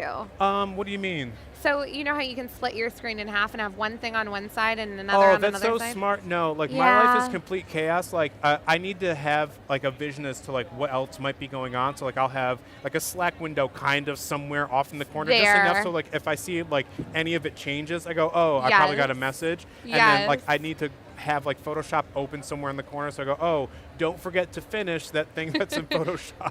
So Right. yeah, like I almost never full screen because I just get distracted so easily. But I yeah, love I that. love all these options. Yeah, and this is something that we just did on the phone really quickly, which again I think is great. Moving forward, like again having those quick actions on the fly. These are some other edits that I did. So one of my favorite photo shoots ever was with the Drag Queens of Rochester, I which love is where I'm this. from. Yeah, so they asked me to do their calendar shoot. So I did 14 portraits Wow. with the top drag queens in the city, and I learned so much about community and how giving they are in that space. Like every queen came with like a legitimate entourage of people Right. who were only there to help them get prepared with like hair and makeup and hold their stuff and help me out with like bounce lighting. Like they volunteered their entire day to Wow. help their you know, whoever was the subject of the photo shoot be Right. prepared and feel comfortable. And I just thought like, what a generous, beautiful lesson. Like if I can instill that in my daughter somehow, where it's Right. like, be giving towards those in your community, even if you're not the subject of the photo shoot or whatever else. Like, love the act of that. compassion is really moving, and so like this I is a love it photo so shoot I'm probably much. most proud of, and so being able to share this with everybody today is something that means a lot. And so here's the original photo I took, not on my phone, but using a Sony camera, and then just using the app, like in the auto feature, just able to bring it to life. And so now I have it here in a little bit of a larger format. And again, this is something that I did on my phone, like just really quickly. So having that before and after, I think it just goes to show like how powerful the mobile version of the app is and how robust it is. And like, I just like Right. having the ability to pop between the mobile version of the app, because sometimes you're on a shoot and you're like, oh, okay, like let me just give them a few sample selects so they can get a sense of what the vision is. Like a lot of the times when I work with subjects, all the queens were very prepared to be models, but sometimes I'm working with somebody and it's their first shoot. You Right. can tell how nervous they are. And it's like, okay, like if I just show them what's in my viewfinder, they may not get it because I haven't Right. had a chance to edit it. But if I beam the photos from my camera to my phone real quick, import them into Lightroom, and just do auto so they can get a sense of what the finalized version might look vibe. like, they'll Right. go, oh, okay. And then suddenly you see their shoulders come down a little bit, and now they're a little bit more relaxed, and the rest of the photo shoot goes Right. really well. And so just in making people more comfortable, like I love having that ability in that case use. I love that so much. And I love hearing the stories behind your work as well, Toren. I feel like this is so incredible, and I'm obsessed. No, You're so amazing. Thank you so much. No, not at all. But like again, like here's like the generative remove feature, which is also on desktop. We've got these lovely people in the background, but this was for a goodbye party that somebody had. Oh no, I forgot to finish highlighting. Let me use my actual mouse. I love how if you scroll up on the mouse, it makes the highlighter bigger, which I always forget. A little shortcut Yeah, we the all little need to know shortcuts. about. And I love these people, and I'm so glad that they're there. But we took this on a ferry on the Hudson, and it was a goodbye event for another Adobe ambassador. And so I was like, man, I feel like under a ton of pressure to capture this moment, because everybody who's Right. there, they're there because they just want to be with you, and they don't even know me. So like, I really wanted to be mindful and kind of out of the way. And of course she goes, Right. yeah, but we're also on like a ferry on the Hudson, which is going to be super packed. Right. And so like I had my camera and no flash, and I wanted to get up really close with people. And this was somebody who was saying goodbye to their friend. And I just caught this moment where I think it finally hit him that Aw. they weren't going to see her for a while. And so like Right. I was so grateful to have that moment, but of course in the background were two friends just having a blast. So Right. it's like, well, I don't want to like ruin this pensive vibe with two Right. people who are in a great place. So unfortunately Right. we're just going to remove them for now, like, and just really focus in on that moment that I thought was very like Right. solitary and very personal. And so now just like that, like without Right. doing any other edits or anything else, we've got this moment where this person is really realizing like they have to say goodbye in a few hours. This is so incredible. And you're able to tell that story the way Yeah. it needs to be told, Yeah. right? And likewise with this, it's like I love this bridge, but unfortunately I caught somebody's shoulder, and it's just kind of a distraction. But here are two people who love each other very much, and so it's like just having that remove tool in Lightroom to go, okay, I'm glad that this person was here, but let's just like real quick remove it. And if you have too much of an area, you can use the subtract tool, like I'm doing right now, to just make sure that nothing is unintentionally removed. And again, you can be it's very generous here in the app with what you can and can't do. And so highlighting this here, hitting remove, and just letting the generative AI do its thing. Like I love that you can really focus in on the stories, because especially when you're doing event photography, there's so many factors at play. And like you Right. never want to be rude, and like I always want to avoid being obtrusive. And Right. especially for a goodbye event like this where nobody else knew me, like the last thing anybody who's saying goodbye to her wanted to do was be introduced to somebody who they didn't know. And so it's like, Right. okay, I don't want my flash photography in your face, so let me do this outside at dusk with no flash on a camera and just try to capture moments. And I was fortunate enough to capture a few like these. And so now the focus is just these two, this moment where this person is just saying, here's my head on your shoulder, I love you, and I can't wait to see what you do next. And so, Right. yeah, it's like being able to tell that story using this app and not having to spend hours clone stamping this And bridge. doing that yeah. manually. It yeah. just saved you time. A Now ton you of can time. spend more time doing the things you love, right? Yeah, Which is so cool. 100%. And I was gonna say, like, the last thing you want to do is go up and like tap on somebody's shoulder and say, "Hey, can you move?" Because then you Yeah. just ruined that candid moment, Yeah, 'cause if right? people are like, wait, what's going on? So yeah, like I always Yeah. just try to be a fly on the wall. And then with this photo shoot that I did, this is very recent. I partnered with a high school in New Jersey. Shout out to High Tech High, class of 2025. Like those are my boys and my girls. Like I love those kids so much. I took them on a dream photo shoot on location in Times Square for 2 days. Wow. And I said, okay, we're going to do a brand partnership between you guys and Adobe. You're going to split into groups. You guys can make content highlighting any Adobe app, any Adobe feature, do anything you want and to help bring your ideas to life. We're going to go to Times Square. I'm going to put some cameras in your hands, and you can do whatever you want. Right. And so we took a bus from Secaucus, New Jersey, into Times Square. And when we got there, one of the students goes, "Mr. Reaves, like, where am I allowed to go?" I said, "Bro, Right. like anywhere you want. Like you're grown. Like go off. Like whatever it takes." And so once they realized that they were being treated like adults and being trusted, you can just see like they just got in their zone and they cooked. And so I was a fly on the wall taking photos of them while they were doing content creation. This and is so amazing. It was honestly like the best week of my entire life. So like we went from like doing mood boards and like ideas to like planning shots and going, okay, like this is what we want to do, then boots on the ground in Times Square, letting them all take photos. And like, again, like here's some photos where I really wanted to be candid and I love seeing these two students just cook. And there are a couple of people in the background, and of course we're like in Times Square, Right. so that's to be expected, but being able to edit them out like really quickly on the fly and do some edits, like here's a photo that I took.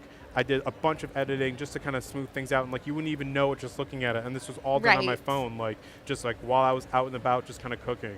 And again, using like the auto feature for like balancing out the photo and the geometry, like this is the Right. stuff that makes my life way easier because I never, like, I think one of my legs is longer than the other because I'm just tilted all Always. the time. Yeah. But to be fair, like I feel like maybe that's me too because everything I ever capture is always tilted. Yeah, And it's like I don't know it what looked I'm straight doing wrong. to me when I was taking it. Yeah, it's like at the it felt right at the time, but yeah, like this is a shout out to Miss Cabrera and all the students there, like Sierra and Nielsen. Like these kids are so great. Like I learned so much. Like they're some of the best people I've ever met, and like just being able to capture them on the fly and just promote that feeling in them. Like you can use a Sony DSLR or you can use your camera phone to create Right. out on the fly. And like we were using all the Adobe apps to make everything happen, including Right. Lightroom Mobile. And you can tell like the kids really loved it. Like loved it. Like this is something that I'll carry with me for like the rest of my life. And so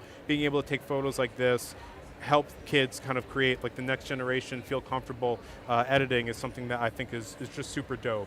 I and love so that. like yeah, bouncing between a Lightroom on mobile, Lightroom on desktop, and Photoshop, awesome workflows. But there's another app that I don't think people realize is like equally awesome when it comes to like photo editing and getting your stuff ready for social, which is Express. And we're gonna pop into that right now.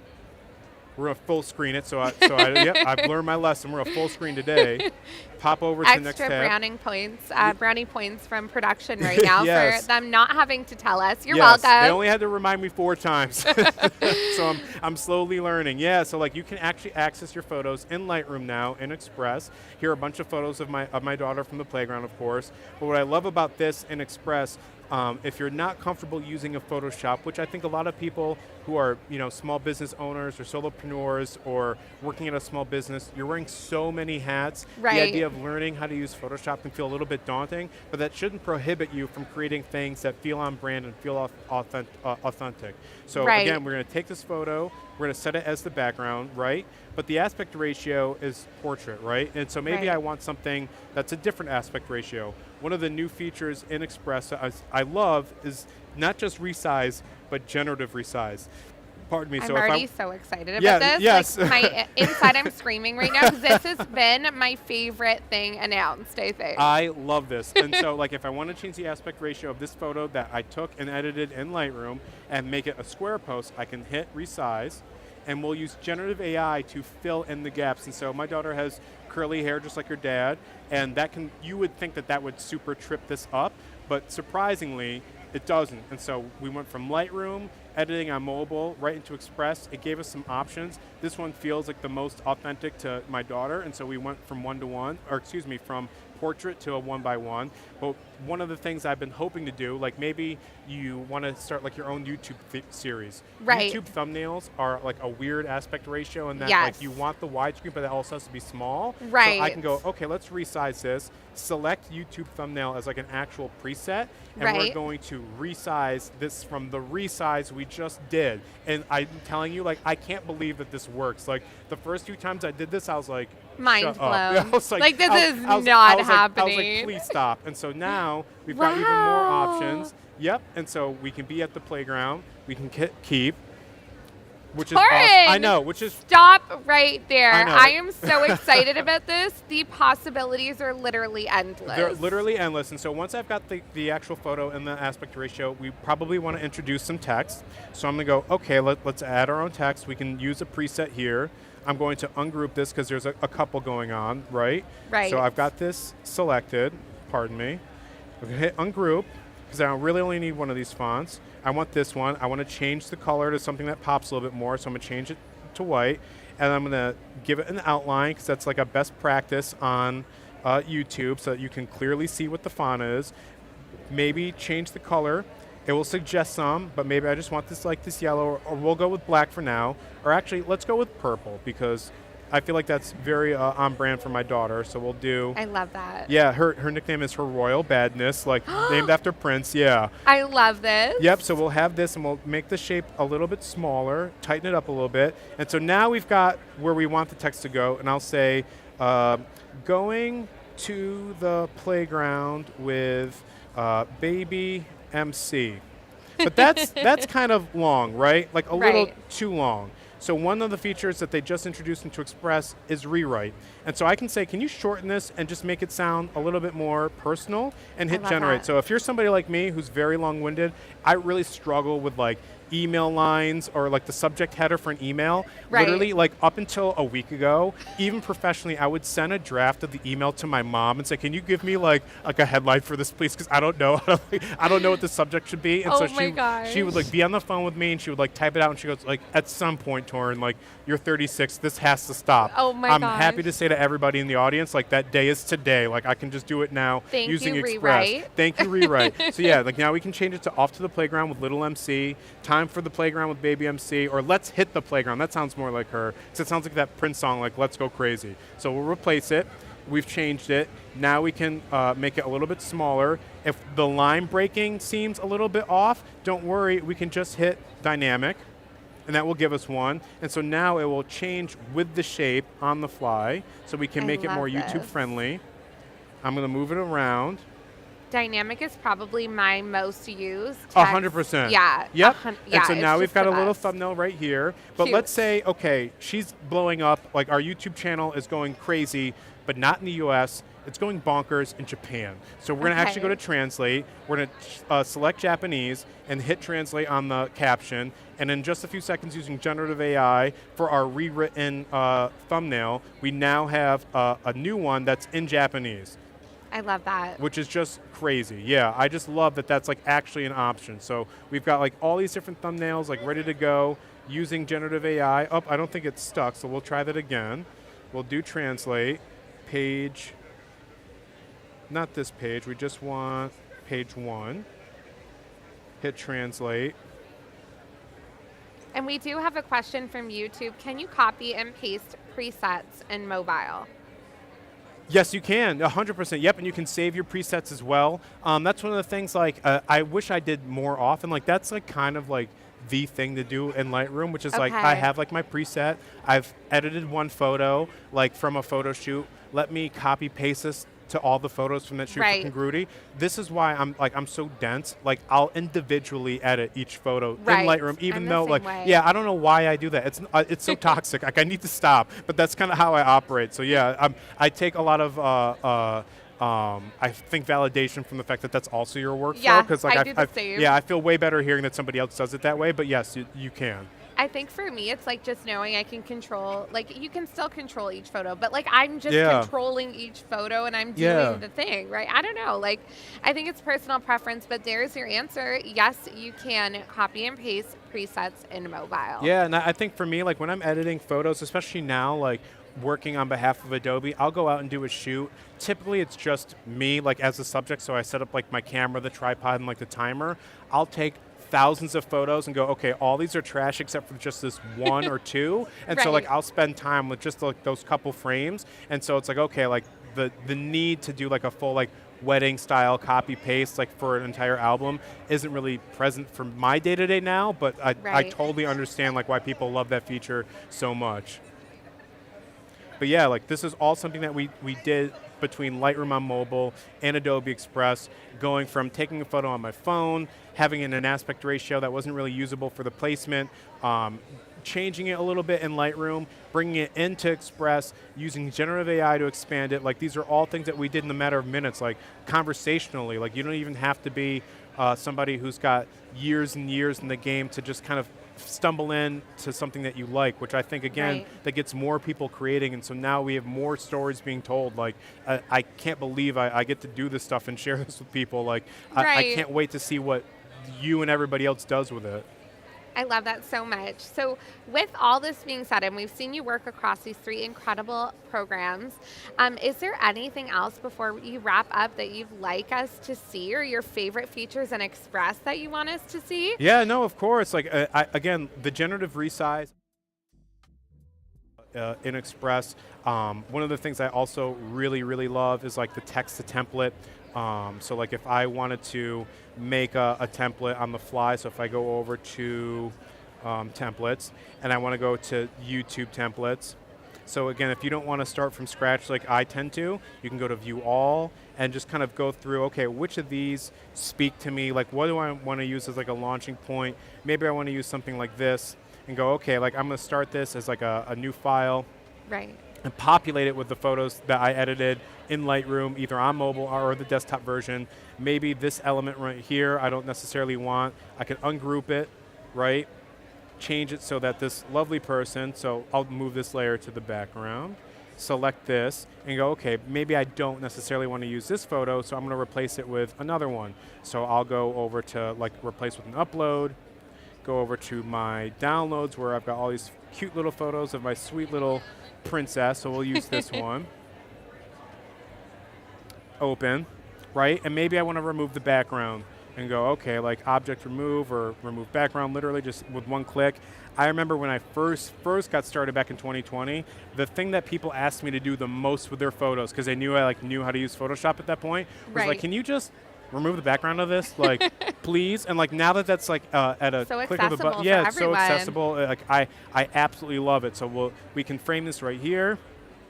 I love the idea, like how to monetize your own channel. It's my daughter, then it's like her. yeah, Yeah. like she's an expert in her field. Like people really respect her. But yeah, like I I love love that that. this is something that we can just remove, and now suddenly like we've got a launching point. Like it just took a few seconds to get here. Like I love that that's an option. So like just the quick actions in Express, seeing quick actions come to Lightroom on mobile. Like to me, all that says is more people are going to feel comfortable using the assets that they have to create things that speak to them, to tell their own stories. And Right. again, like being a part of that sea change, like the tiniest part, is something I'm so proud of, because there's less gatekeeping now, and like when you just tell people like, hey, your perspective is valid, your approach to creating is valid. You saw like the faces of those students I was working with in Times Square, like they were so happy to just feel encouraged, like, Right. and now they're creating all the time, like to spread that message, not just in the classroom, but to anybody not here at Max or just anybody watching. Like that message is so powerful. It's literally why I'm here today. Like I downloaded Lightroom on mobile in 2020. I didn't know what I was doing. And now that I'm here on stage, it's because I felt validated enough to just create. Like you really can use these apps to change your life, and I did. Like, and there's nothing special about me. I just so happened to be somebody who did it, and I'm really here as like the expression of everybody else's gratitude and patience and their generosity. And I love being able to kind of pay it forward to so to speak. And so yeah, this is wild. Like this is such an incredible Adobe Max in particular, because you're seeing that mindset of giving the tools to everybody and validating everybody and the work that they make with the tools that they now can access. Like 2024 is just an incredible Max to be at. Like I cannot be grateful enough. I love that, and this has been such an incredible session, and we are so happy that we've been able to share this Max experience with all of you. We have a lot more streams where this one came from as we get ready to transition to the next stream. Did I get caught? Oh, okay. As we get ready to We got the wrap it up box. They're like, yeah, y'all they're got like, it's time. That's what you get for not maximizing those windows. You'll As lose a we few get ready minutes. for the next stream, you guys. That's what y'all get. Make sure that you let us know what is your favorite new Max feature. Let us know in the comments box, and we'll see you in a couple minutes. Thank you so much, and thank you everybody who's watching, and thank you for everybody who got me here. Like I said, it's an expression of everybody else's generosity and support. Like, I wouldn't be here without it, and I cannot be grateful enough. Thank you, guys.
What is up, everyone? Welcome to the Adobe Live booth here at MAX. So excited to be here.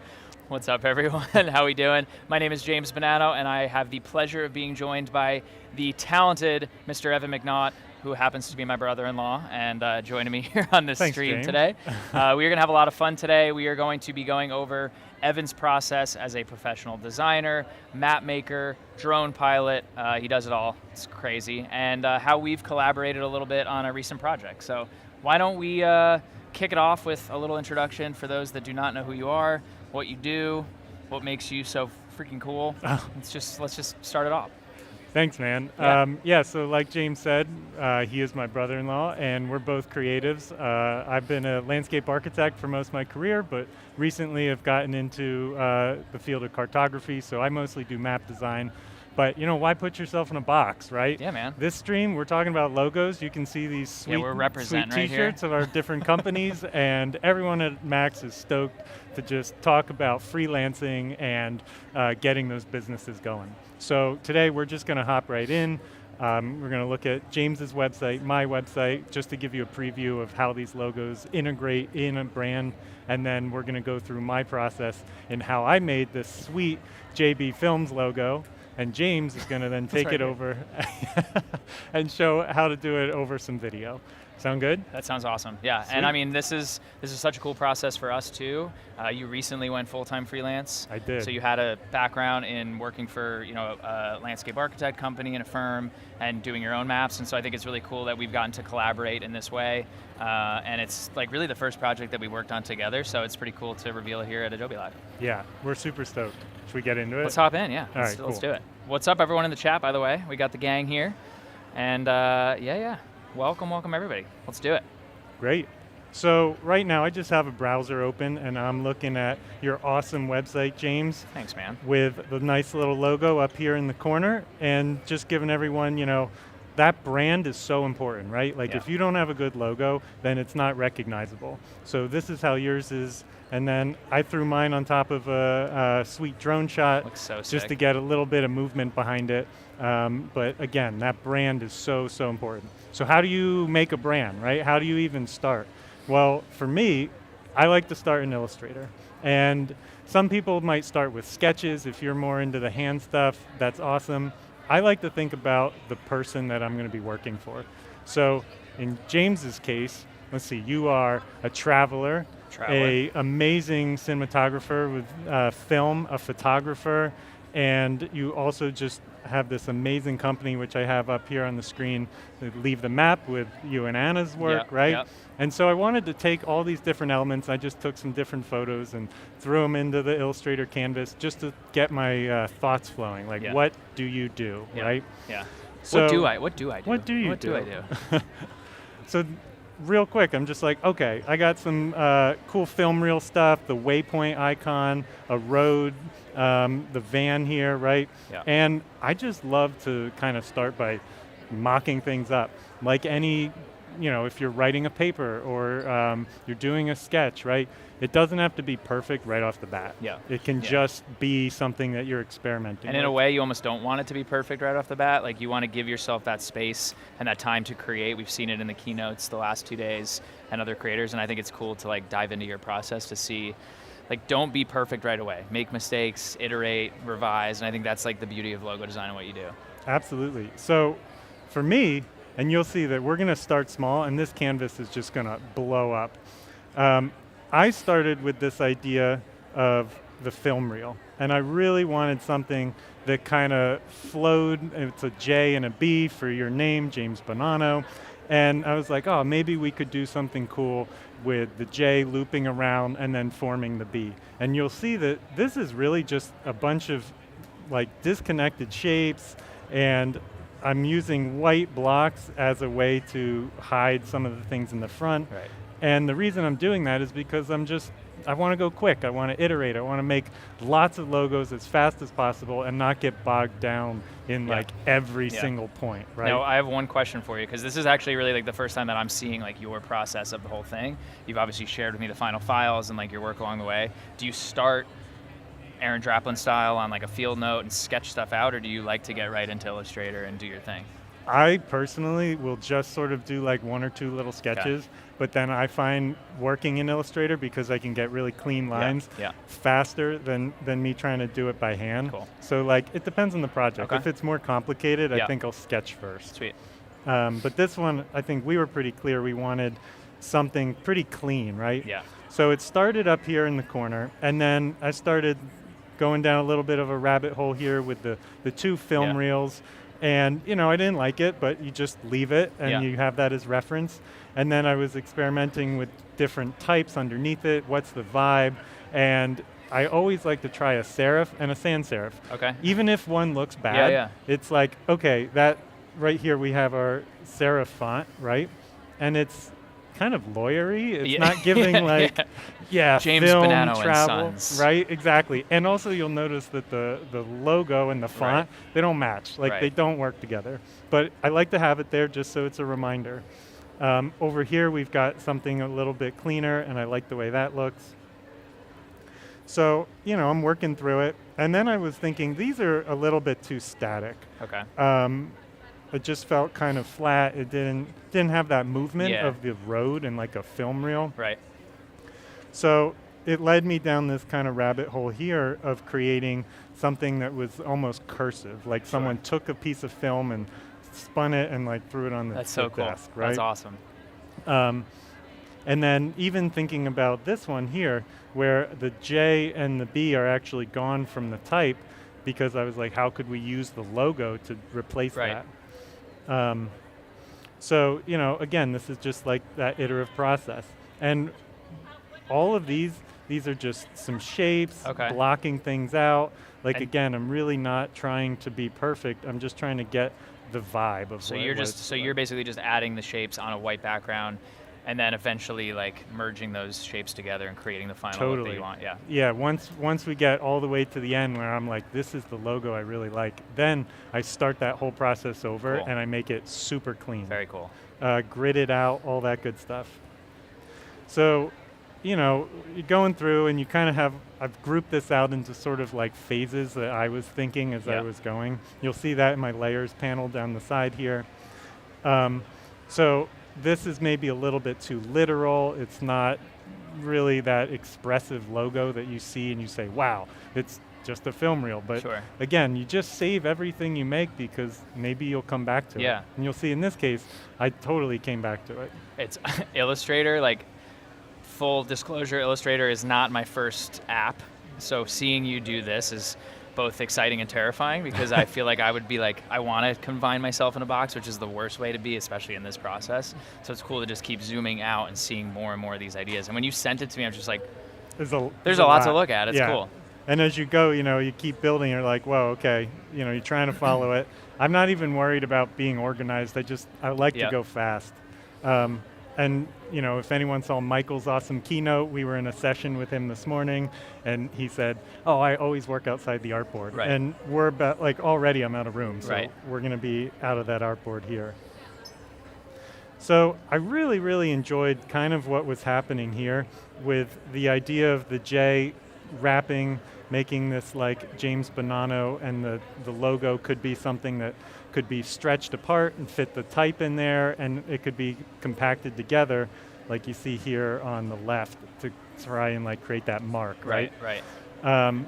It was giving a little James Bond at the same time. I mean, right? I'm not opposed to that, but that's not really my brand, Not that fast. We're like, whoa, are you a secret agent too? Makes me look speedy. But what that did do is it kind of got me to go down this vintage rabbit hole. Which this was really interesting, because this was where kind of things started to click into place, like what is the style? And I think I sent this to you and you were like, whoa, I love that sort of vintage look. The yellow and black is so classic. And we liked it. We had a lot of conversations about this like actual mark itself and whether that was enough for a logo. And I like to start to take That's that. crazy. And then now I'm outside the artboard. Right. And I'm like, let's throw some just random ideas out there. So here was like an idea of, well, maybe the J could be on the front of a t-shirt and it could wrap to the back. Yeah.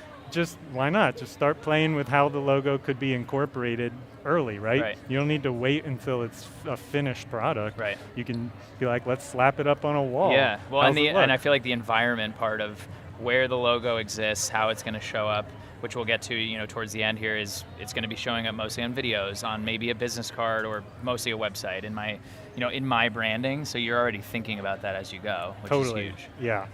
And so I think, this was the point where kind of we're like, okay, this is really cool. I'm going to send it to you. Let's just sit on it Yep. for a while. And then just to be sure, like, we still really liked that first logo. Even though it was the first one that I Yeah. drew and I think I sent Yeah. you, we were like, okay, there's actually something cool here too that the new logo doesn't have, right? It does give a little bit of like Phillies. I think we were talking, we're like, it looks a Yeah. little bit like the Phillies logo. We're like, I'm not really a Philly guy. Right. I'm a So, Philly guy. Yeah, I'm you're a from Philly guy. Philly. That's why it happened. But there might have been like some subliminal messaging there, but it's just really interesting when you're doing logos, Right. how so quickly, because there's millions and millions of brands, you're like, oh wait, this kind of looks like that thing. Right. So at this point, here's where we've come. We had our inspiration. We've gone through this process of creating and iterating. And then the best part, and if you could do this in a job or in every job, it'd be ideal, is I think we just stopped talking about it for like a week. Yeah, it was like a week or two, and we were like, let's just step away from it, because we were, I think, we liked where it was going, but you weren't maybe 100% sure, and I was like, it would work. But then you went and took some time and then came back. Yeah, and I think that makes a huge difference, because once you have time to step away from a project, you come back to it and you can much more easily critique and evaluate your own work. Right. Right? Absolutely. Yeah, 100%. Yeah, and someone, I think it was Amani that was mentioning it this morning in the keynote as well, like as creators, it's important to have that time. And in this case, it's like that time that you're not working is still productive time. And in this case, it's productive to figure out what works, what doesn't, what you want to change. Yeah, absolutely. I mean, if you're out for a walk or you're laying in bed and you can't sleep, you're taking a shower, like whatever it is, like in the back of your head, you're like, yeah, that logo doesn't really work. Yeah. I got to get up now and do this. You're like, oh, but then you get these ideas. I don't know about you. I keep a little notepad by my bed, because I wake up sometimes and I'm like, that's a good idea. Totally. And if I don't write it down, I wake up in the morning, I'm like, it's gone. Yeah, it's 100% gone. I'm totally with you. So with this one in particular, the idea was that this is not clean enough. Right. It needs to be simple, right? So I started to throw it over like images, and I wanted to see how it felt as a logo on James's website. And it was good, but it didn't have that simplicity that we see everywhere, like the Adobe MAX logo and things that are just so clean, so beautiful that you see it. Yeah, you it's know brand what it is. identity right away. So I jumped back to the drawing board, and I really, really liked that original logo. And I thought, okay, what does the new logo have? It's dynamic, and we like that. What does the old logo have? It's simple. So how can we take those two? So I came in and started trying to pare down this, and you can see all these iterations. I was thinking about the original logo was vertical, right? Yep. And I thought, well, if you slant something, it starts to bring that movement, that speed from the travel and the film. So I was like, okay, we're going to take all the logos and slant them. And when I did that, I think it was this one in particular, I noticed that, wait, if you slant that, you actually get a waypoint icon, which was one of the original things that we were talking about. Yeah. And I was like, It's okay. like a happy accident almost as you're experimenting with these things. Right, and Yeah. if you were deleting all your iterations, you would never know. Right. So I was like, wait, this is so cool. There's a waypoint icon in this logo. So I really, really wanted to start playing with that. And you can see the original logo here, just copying it down, so I have that as reference. And I was thinking, okay, we could start to play off this. How does the J come, make a waypoint, so cool. and then wrap around, and maybe there's another one that makes a B. Again, running into that kind of same issue of like, it's too complicated. Yeah. One thing I like to remember is if I showed this to you for 10 seconds, Yeah. could you then draw it on a piece of paper? And so you might be able to, Yeah. but it's not going to be easy. Right. If you show someone the Nike logo, and Yeah. I could show you for 1 second, you go and draw it. But it's so bad. I still can't get a good Nike. I've tried. It's because it's so fine-tuned, right? There's a question in the chat which I think is really valid too. Like as you go through this, from start to finish of where we ended up, like how long would you say this whole process took you? A couple weeks, a month? I think from the first conversation we had to a logo for you to the final thing I sent was about a month. Yeah, which is incredible. I mean, it's a lot of iterations. There's a lot going on to get to that point that we both feel happy with. And that's not all working time, right? Like a lot of that time is us eating on time. the phone, eating, having good meals, talking about it, Yeah. Some phone calls, being like, wait, I have a good idea. Yeah. So I really was feeling good about this. I was like, okay, this is cool. I am totally onto something, even if I don't know what it is. But I know it's not done. And you just kind of this instinctual feeling of looking at it and knowing it's not done.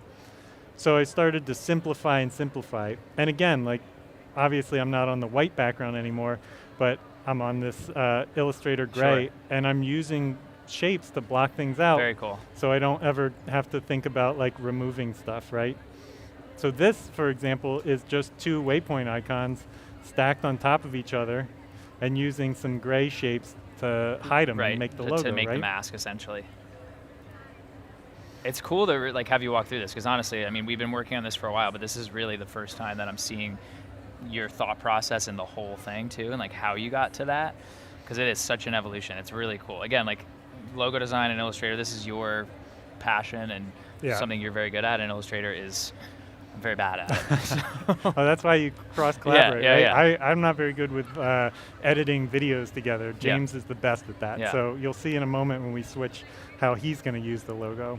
But yeah, I just love Illustrator. I love the cleanliness of it. When I do map designs, and I'm always just very particular. I love like just the clean lines. It makes me so excited. Yeah. So we're going through the process. Obviously, each one of these is a little bit different. There's slight variations. For a while here, I was like, oh, these are pretty good. It's reading like a J and a B, but it's not strong, right? Sure. And then at some point, I want to say it was like down here, I realized that we could really, really simplify, and the J and the B could be the exact same shape. Okay. And they could, you could just rotate one because it's kind of starting to look like a J. Yeah. And then as you turn it, you're like, wait a second, this is right. also a B. So that's where I think the real breakthrough happened. It's cool because you can start to like, because I'm wearing the shirt, like I cannot time this where it is, but you can start to see it like form into what it eventually becomes. Yeah. So this was pretty close, and then down here, I think this is where I hit it, and I was like, this is so exciting. Yeah. And so I'll just copy this down real quick, and I'm gonna just delete this, right? What's up, isolation mode? What's up, isolation mode? Heck yeah. And so here's the J, right? I'm gonna copy it over, and I'm just gonna spin it, and that's it. That's so awesome. It's one shape twice, and that's the whole logo. But it took so long to get there, right? Yeah. So I always like I put a little marker around this one, like this is the final, this is where I landed. Bring that waypoint icon back just to make sure, does that read? And you can sort of see that inspiration in the logo. Right. And it's nice because it's not so obvious, especially with the way that it's cut out, that like you can see it in there, but someone's not gonna be like, oh, they just threw a waypoint icon and flipped it, And so now you can start working with adding that extra little bit, right? So the word film on there. This one, even though this wasn't the final, I did really enjoy having that little drop shadow in there. So then that final piece, just like I did last time, is does this work for branding? And in this case, I instantly knew. I was like, this totally works. This looks awesome. So I sent it to James. He loved it. At this point, I like to, once I got feedback from you, we were like, let's go for it. I took the time to build like a guideline, right? Just so that it makes his life easy and you don't have to guess spacing on Sure. text and all that stuff. So I came in here and I gave him all of this as some nice, beautiful vector files he can open up, bring into After Effects, bring into Premiere. So he's got the logo plus like the sector he's working on, because you do a lot of photography work. Yep. How does it interact if your name is underneath it? How does it interact if your name is directly next to the logo? And then the other thing I did was we're using the Gibson font, which is a font that you specifically requested for this project, right? And it's a great font for this. It's kind of bold and strong, and it's like, it just has that power behind it.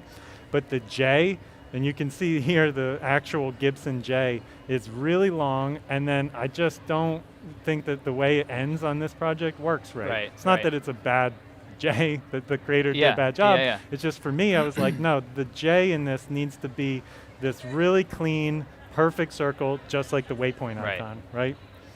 So that got us all the way here to how we're using this, to the colors, and the final James Bonanno JB Films, at which point I like to send him different colors.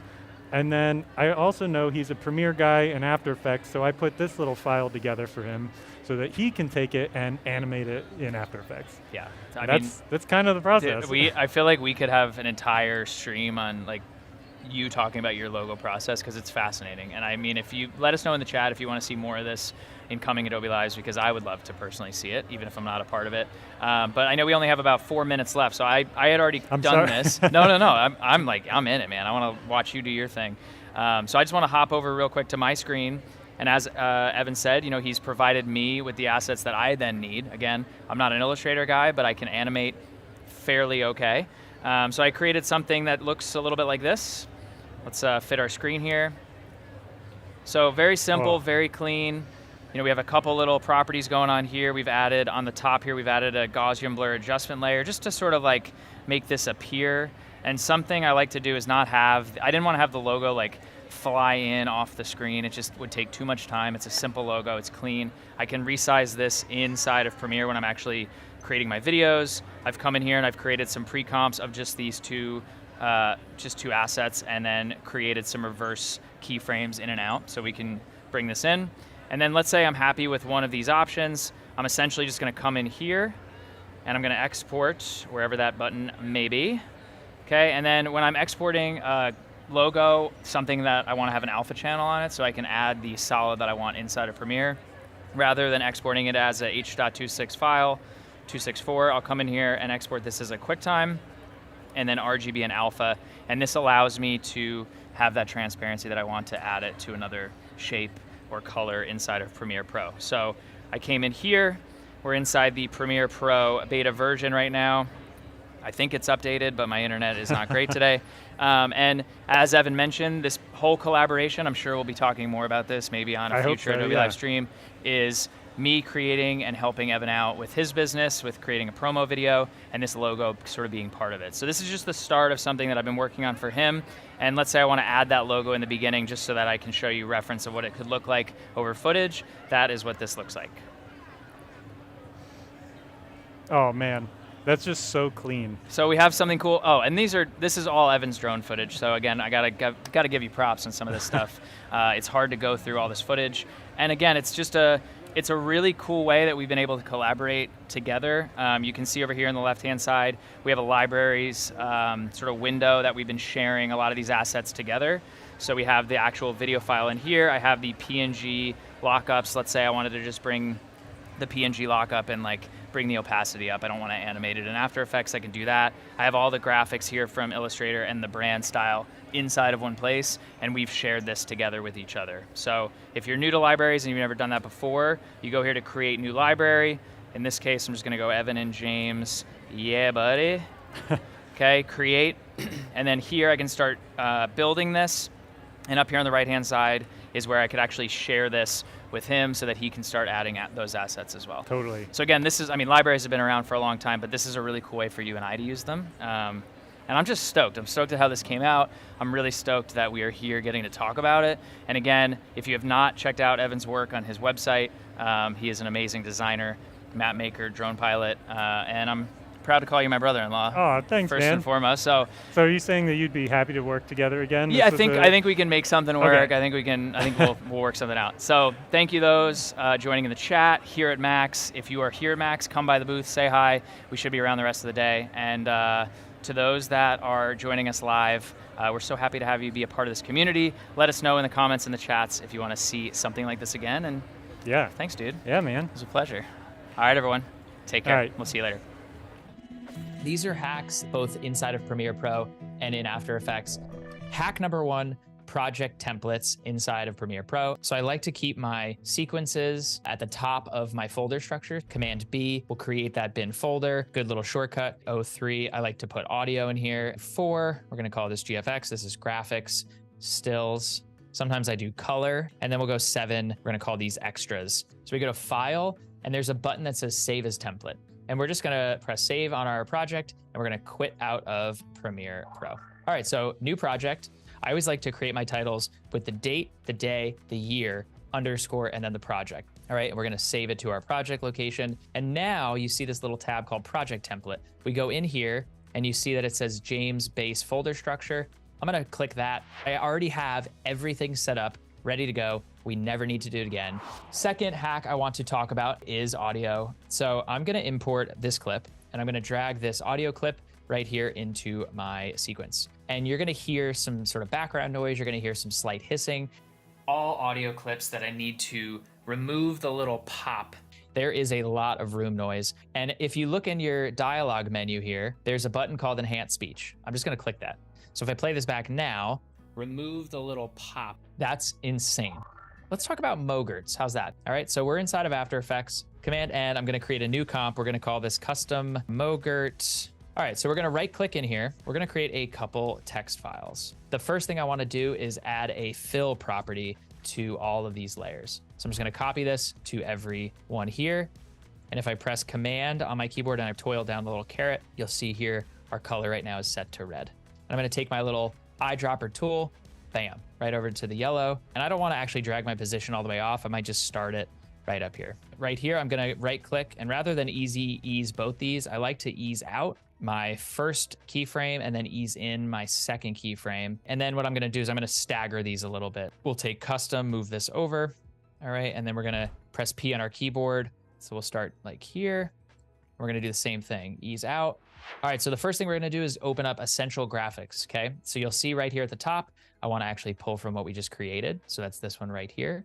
We're gonna set the poster frame, and I'm gonna just name this again. I'm gonna go solo supported properties. So everything below that I've just created is a soloed property that we can add to the Mogurt. So I'm gonna go to create, and I'm gonna drag the source text. Now we're gonna go to source text custom, and we're gonna go all the way down to Mogurt, and we're gonna drag source text create. So now if we just created this Mogurt, the only thing we'd be able to change is what it says. But there's more that I wanna add. Okay, I wanna maybe go in and I wanna change the color of these things. So I'm gonna take that fill property that we talked about, okay? And we're gonna drag it under create. We're gonna drag the scale, and then let's maybe grab the opacity. Now, all you're gonna do here is export motion graphics template, save this. Let's pop back into Premiere Pro. We're gonna go to captions and graphics because this is where my Mogurts will.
Well, hi everyone, and welcome to Miami in Adobe MAX. Welcome to Miami. Welcome to Miami. I'm here with the amazing James Bonanno. How you going, mate? Thank you, Good man. to I like, see I you like again, it. man. Yeah, you Good to too, see dude. you. You too. It's been a while. I feel like every year we just see each other We do. here. Yeah. You come all the way from across the world, so we have to change that. We've got to change that. Yeah, And yeah. I do come just for you. You do realize that, right? I've heard that. Yeah. I appreciate No, it. no. I love Max. Hi everyone, my name is Chris Hansen. I'm a Senior Solutions Consultant. I'm all the way from Sydney, Australia, and I'm really happy to be here. It's been such a great Max. It's been a different vibe in Miami as well. What do you think? It's I have to be honest, like now that it's nice out, I just want to be at the beach. I mean, I love being here. Yeah. But it's hard to be like sitting in the convention. But there's some exciting stuff happening here, so Absolutely. there's nowhere I'd rather be than right here right now. I know, I agree. Now look, for those that don't know who you are, do you want to just give a little bit of a background on yourself? Sure, yeah. So Chris gave me that wonderful introduction. My name is James Bonanno. It's like banana with an O. And I'm a professional video creator, content creator, and photographer. I've been working in this business for about 15 years, editing videos, creating films, and I do quite a bit of work on Adobe Live, so if you're used to these streams, you've probably seen me there. And I love coming to the show. I think this is like my 8th Max. I get so much out of it, again, meeting cool people like you, and just getting a chance to connect with creators in real time in person. I do a lot of work at home in my office, which is a little bit isolating, so it's nice to be here with people. And I travel quite often. My wife Anna and I have traveled full time. We've traveled around the world and the country in a van, so we did that for a little while, and now we're in our nesting creation mode. Oh, that's fantastic. Yeah. I'm not jealous at all, by the way, when I No. watch your videos, like seriously. Oh, thanks, man. Thank you. So look, anyone who has any questions, feel free to pop them in the chat. We've got Behance here, What's up, we've got Rob? YouTube here. How you going, Rob? How you going? How you going? Christelle, See, hi, I need Chris. to like learn how to say the Australian. How you going? How you going? Yeah, Okay. it's kind of like, it's relaxed, right? How you going? It's so much better than like, what's up? Yeah, what's up? How Well, you- what's how up's you good, going? but How you going? How you going? All right. All So, right. we saw some amazing things at the keynote, and I'm really interested to see what you got for us today. Your wheelhouse is Premiere. That's my wheelhouse Yeah, as well. yeah. I'd love to see what we're going to dive into today. Sure. Yeah. I mean, so as Chris said, Premiere Pro is sort of my bread and butter. I'm in there. Excuse me. Sorry, I got a little eyelash in the eye. That's okay. Do you need some help? You good? Yeah. No, I think I'm good. It would be weirder if you try to get it out. Okay. But so Premiere is what I'm in most of the time, and I'm always so excited for these new releases that are just going to help make my workflow more efficient, our workflow as creators more efficient. So I just wanted to hit on a few of those today that if the people watching were not part of the keynote missed, there's a couple huge new features in Premiere Pro that I wanted to talk about, and I put just a little demo together to sort of walk them through it. So. Should I dive let's in? go, Should we just dive man. in? I can't wait. All right, so we're inside of Premiere Pro. I'm in the beta version right now, but I believe it's in the public version as well. Correct me if I'm wrong, but I'm pretty sure it is. I just haven't had time to download the other one. So the first feature that I really wanted to talk about is the properties panel. And I know that this is not like the most splashy, sexy, for lack of a better word, feature, but I am going to use this all the time. And I think that's the importance of a feature update like this. For those that are, and you especially, working in Premiere, the constant back and forth that we as editors have had to do going from workspace to workspace. Oh, I got to go over here and work on my audio, and then let me pull up, all of my effects, and it becomes very time consuming, very fast. Even And you jumping between workspaces makes me get anxiety. I know. And there's still a need for that in certain cases, but if you Absolutely find a there workspace that works for you inside of Premiere Pro, using the new properties panel is going to be so efficient and time, and just save you a lot of time. So basically, let's say I'm in like the essentials workspace here, just to use this as an example. Again, I just put some clips together here so we can sort of show some highlights of how this works. So if I click the audio, right, I have some music here. Normally, like I just said, you have to go to the effects controls panel, or you'd have to actually pull this down, adjust your waveform, go into the window up here, add your audio track mixer, all of these things. Yeah. Instead, you just click this, and any asset that you click in Premiere Pro now will automatically pop up this properties panel. So here, we click this, and now we have our volume control right here at our fingertips, right? We can mute this, we can come in here, and actually I think there's some advanced effects controls that we can open up even more inside the properties window, which is huge. It's, again, like one less click to get to what we need to. So it's a contextual panel essentially, that changes every time you click on something. Yep, so new. if I click on footage now, look at that. this properties panel and the contextual panel changes. And like, so can I just say, fill and fit? Dude, I mean, I have nerded out about this so much because in the past, we'll just do this as an example, ignoring the properties panel, right? So we're in here, let's say this is scaled to 50% or 100%, and I want to come in here and scale this. We can add keyboard shortcuts to do that, which has helped to save some of that time, but if not, we're right-clicking, right? And we're scrolling down. Scrolling. I'm doing it now, and I'm fitting the frame, okay? Instead, now, every single thing I click on, if I'm shooting in 4K and I'm in a 16:9, timeline, I can come in here and fit this to the frame. So we go to our source, our properties, our video. Where'd you go? Okay, so this is the effects controls and your properties, right? So fit, fill, and then one thing I really love here is this crop feature as well. So I actually wanted to kind of show an example here of, let's say I like this clip here. There's some music behind it that I wanted to like time it to. So this here I want to actually crop out, so it's sort of 50% of the frame, and then bring another clip in afterwards. If in the past, if I wanted to do that, I would come up to my effects controls, search crop, add the crop tool. You get the idea. It takes a lot longer, okay? Instead, we can come in here, and crop already exists in the properties panel. I can come in here, I know I want to pull it off the left and go to 50%, and if I put my safe margins on, I have that exact crop ready to go. I can take this clip, let's say, and I can drag this directly underneath, and now we have, this cool little, like, I call it like the architectural digest cuts that they do and all those things. Do you like that? Yeah, I like that. But you know what's interesting? I bet you a lot of people didn't even know that crop effect existed, right? Because sometimes you got to go through all these settings or inside of effects and then realize, oh, there's actually something there that I can do with this feature. But it's now showing you front and center. Yeah, and it's all right here. Again, like if you didn't know it exists, now you'd be hard pressed to not know it's there because it's showing up. And again, you don't have to use it. It's all just here to kind of help with time. And then I added another asset here. This is a Mogurt that I've created in the past to show that we don't have to go into the effects, like essential graphics panel here. We can just click the Mogurt that I've made. Did you say yogurt? Yogurt. It does sound a little bit like yogurt, right? Yeah. The remix of Mogurt is yogurt. Yogurt, exactly. Okay? And we can open this up, and all of my settings that I've created are actually right here in that properties panel window. So I can come in here and I can change my title.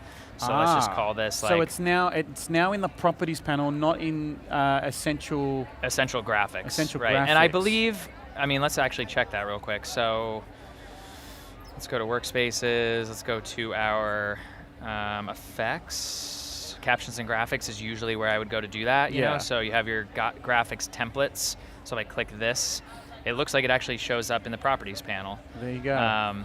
So again, like find a workspace that works for you, and then save that workspace so that you can just the freedom to work in one workspace and create all these different things. So again, properties panel has been a huge tool that I have recently just started using. I'm going to be doing some more videos in the next coming weeks and months about that in like more of a deep dive.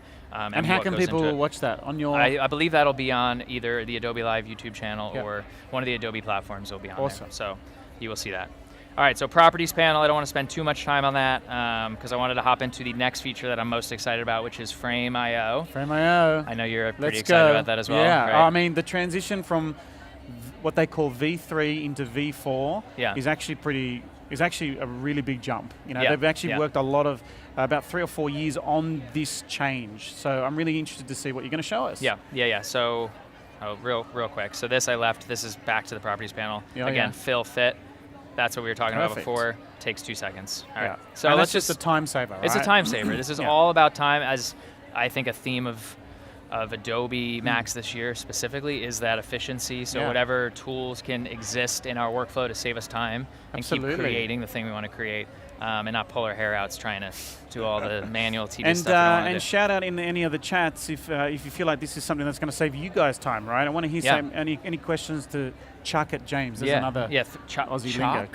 Chuck, like C-H-U. Oh, Chuck. Yeah, Chuck. Like chuck it. Okay, that's I can get behind that one. You can get behind. I like that one. All right, so Frame.io as a video creator, collaborator. If you're not using Frame.io, I'm not really sure what you're doing. What are you doing? Honestly, like I've been using Frame for the last couple of years with other clients, Frame the version 3.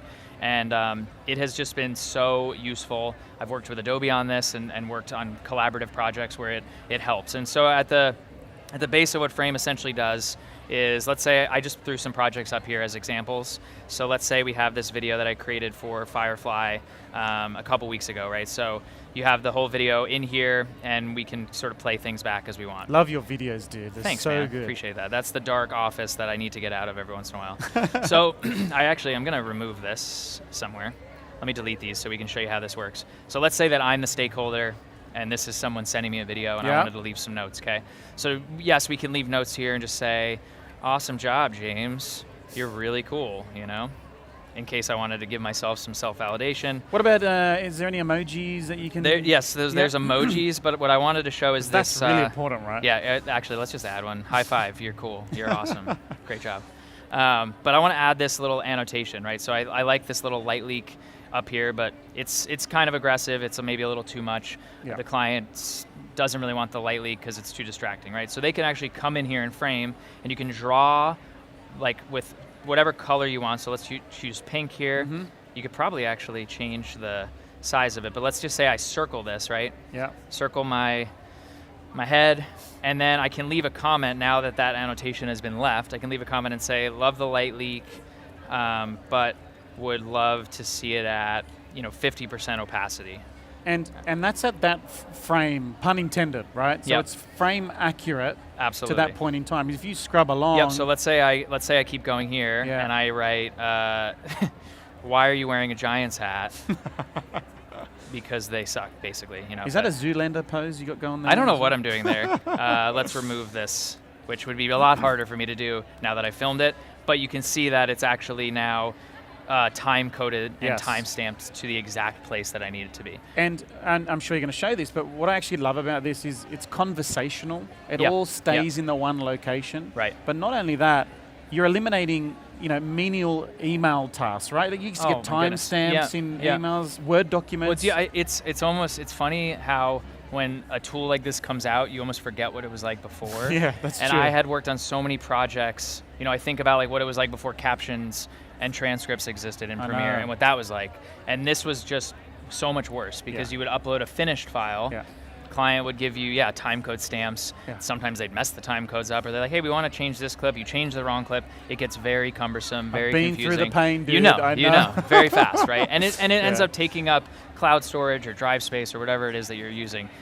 So the best part about this is, and again, I'm working on a lot of projects at once. So for a stakeholder to send me notes directly in Frame, and so let's say like I was the stakeholder and I received this, I would basically be receiving, okay, James has just left you 4 notes on the video, and I can scrub through and go to the exact place. So if I click this, it'll just bring me right to the exact spot I went to, and I can come in here, and let's say I want to, come in here and change this light leak. Yep. I can come here and I can edit the command, I can respond. Well, I can edit it because what I love about the respond feature is I come back to the point of conversational. You can literally have a conversation inside a frame, and it's tied to the same chat when you first started it, right? Yeah, and I kind of think like this is something that maybe no one's really talking about. I think there's a lot of positivity that can be added too. Oftentimes stakeholders and projects just want something done. They want it done fast. They want it done yesterday, and there's no room for them to say, hey, great job on this, or I loved the intro, or I loved the way that you cut these 2 clips. They don't have to say that, but in Frame it's nice because it gives, for all you editors out there, it gives you, the editor, a little bit of that validation, like, okay, I am doing a good job, even if they have 25 notes. Yeah, and a lot of the times the notes are valid, and so you build your workflow for that. Yes, absolutely. So what I like to do is I'll come through here, and I'll keep a project up, and then I'll mark this as complete. So let's say I've completed that, it's marked as complete, and I can kind of move on. So once you've actually done the task, you can check it off. You can check it off. And then they get notified. Yep, you can check it off. Brilliant. They get notified. And then what's cool about it is when, let's say I'm not creating the video now, but let me see if I can do this live here. So I'm just going to pull up that final export here. Final. The final. I try to not do the final. Okay, so let's say I upload this. I knew you were over there. Anyone guess who was in the corner of my eye? So I'm uploading this one, right? Yeah. So this is the final. I'm hoping this works in version 4. I haven't tried yet. We'll go with so if I Vision. drag this on top of the other version, this is how you version your different videos that you send. Version so you'll see stacking. now there's a stacking, version 2, version 3, 4, 5. So now if I open this back up, there's no comments on that version because I've updated what has already been done, and now it's, now you know which version you're working on. Yeah. There's really no destructive way to do it. It's amazing. I really like, Frame is something that, again, I use all the time. So let me just add to that. What's interesting about that is, there'd be times where, when you're not using Frame, or I've dealt with a lot of customers that actually do it in a way, or they get comments back into like something like Slack, right? Yeah. And all the versioning and commenting is happening in Slack, and they actually lose control of the version. Yeah. Oh yeah, absolutely. We've actually dealt with customers where they say, I don't even know if this is the right version. Are we up to the? Oh, it's final. It's already been released. Oh, is it? I didn't get to add my piece, right? So and it's a much bigger deal because these are this is a small 9:16 Instagram video, but when I'm working on larger projects that are shared between other editors, that are maybe a 10-15 minute video that's going to be widely produced as a campaign, you have 20-30 versions of a video that you really need to make sure are organized and that the stakeholders have the right say in, because the last thing anyone needs as an editor is to think that you're finished and deliver the final one, and then like the CEO of the company sees it somewhere and there's like, that clip wasn't supposed to be in there. So Frame allows you to keep your job, basically. Absolutely. Okay, so again, now the benefit. Oh, we got some questions. Yeah. Can we go to the chat? Okay, Idera, do clients have to have a Frame account to be able to comment? That's a great question. I don't believe they do. I think what they don't need an account. Yeah. But what it means is they will have to log in. So, and the reason why they log in is so that, let's just say James sends it out, James knows who's making a comment, right? So that's really important from that perspective. And can you import the comments into Premiere? Idira, we're getting there. Yeah, we're getting to that. It's coming. It's coming. It's coming. It's I believe this version right now is just the desktop or just the browser. Yes. But the plan is for that to be inside of Premiere Pro. I think that's what they were working on with version 3. Absolutely. So those comments that you saw James doing would technically automatically come into Premiere. Then you can be able to edit it against your edit. Right. Does that make sense? Ideally, like, you wouldn't upload the finished video. You'd be uploading a sequence. That's right. Which again is another time-saving thing. But for right now, this is sort of where you're living. I was speaking to the Frame folks yesterday about it, and it's coming. Trust me, I'm ready for it. Yeah. I'm excited.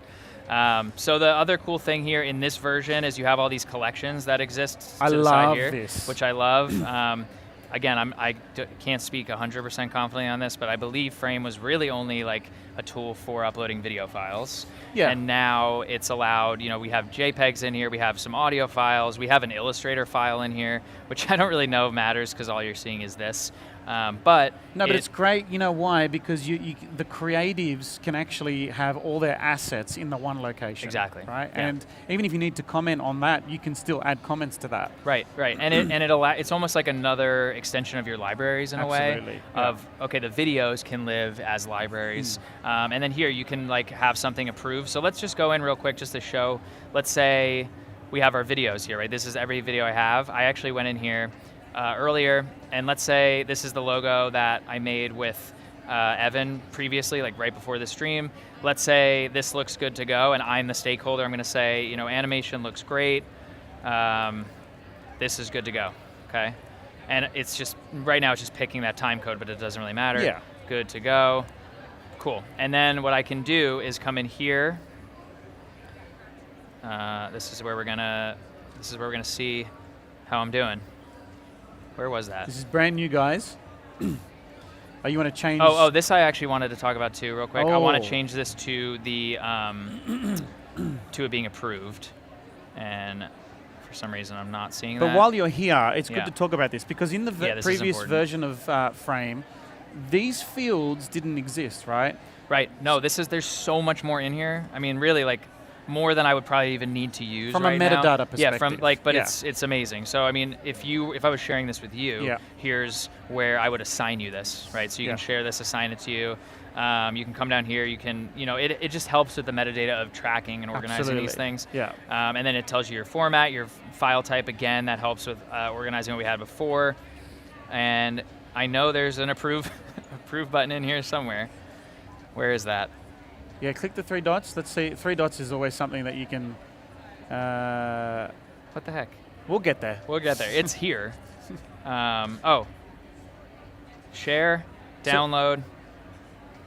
I was literally just looking at this. This is There's a lot in here. There is a lot in here, and we'll get there. But what's interesting about those collections is, and I think I know what you're going to show. Oh, here we go. Is the fact that when you the status, right? Yeah. That was pretty obvious, right? So yeah, I can come in here and I can approve it. Yeah. So now it's approved, and then we go here and we know which videos have been approved. Exactly. And collections filter those in, right? Yep. Because that's the metadata pulling it in. Yeah, and I believe you can actually create a collection out of any type of metadata, which is really interesting. Yeah, you can do a ton with this, and I think we're just, again, like I'm just learning how to play with it over the last couple of days, and I hope that creators out there really get their hands on it. I believe there's, if you have a Frame account, there's a free trial that you can kind of play with and use, and hopefully coming, in the future, we'll be able to see more of it inside of Premiere Pro. So, Properties panel, Frame.io. I know we have like 2-3 minutes left, so I just wanted to hit on one last piece that we talked about, which is Gen Extend. Oh, I mean, okay, hold on. Let's hold up. Yeah. Hold up. Yeah. When we showed that on the main stage, it was amazing. Okay, yes. Because we're talking about footage that never existed. Yeah. Yeah. And now we're utilizing generative AI. It's insane. It actually I want to say this. Well, my example is not going to be nearly That's as cool as Dacia's was. I was just, again, I'm playing with this and trying to find, sort of how it works into my workflow. I think there are a lot of use cases that will come out of like how it's used and what you can put in it. I did realize today that 1280 by 720 or 1920 by 1080 are the only two aspect ratios that work. I tried a 4K file and it doesn't work yet. Okay. I'm assuming there's a lot of people using it right now, and so that could change. But the nice thing is when you're doing an extended clip here, it automatically creates a sub sequence for you. Love that. So I put all this generated media into this so I can access it and see, and it'll actually break this clip up. So like Dacia showed yesterday at the keynote, it just gives you a visual representation of like, okay, what's real and what's generated. Got it. And a lot of the times it is like I need to time this to a music track or what have you. So this is just a clip here that is like a panning shot in the park, and I wanted to extend it. Did you take this? I did, yeah. This is in that's London. awesome. And honestly, if you're watching that back, you probably wouldn't know where the clip cut. There's a little bit of like you can see the light change a little bit. Have you already? Yeah, so that's been extended. Are you kidding me? Yeah. You've already. So this clip right here is not real. Wait, play that again. I need to watch that again. That was insane. Okay. So you would really never see it, but the crazy thing with this clip that I'm kind of blown away by, there's a guy on a bike riding by, and there's people walking, and it's far enough away where it will fool and trick your eye. Like you can kind of see it a little bit, but really not. When you really look, yeah. I get it. So really, like if I wanted to actually extend that clip, like Dacia said, you don't have to just extend the end of the clip. You can cut a part that you didn't like and extend it to fill that gap. And that's what I ended up doing here. And then here in the toolbar, we have the generative extend tool, and we just pull that out.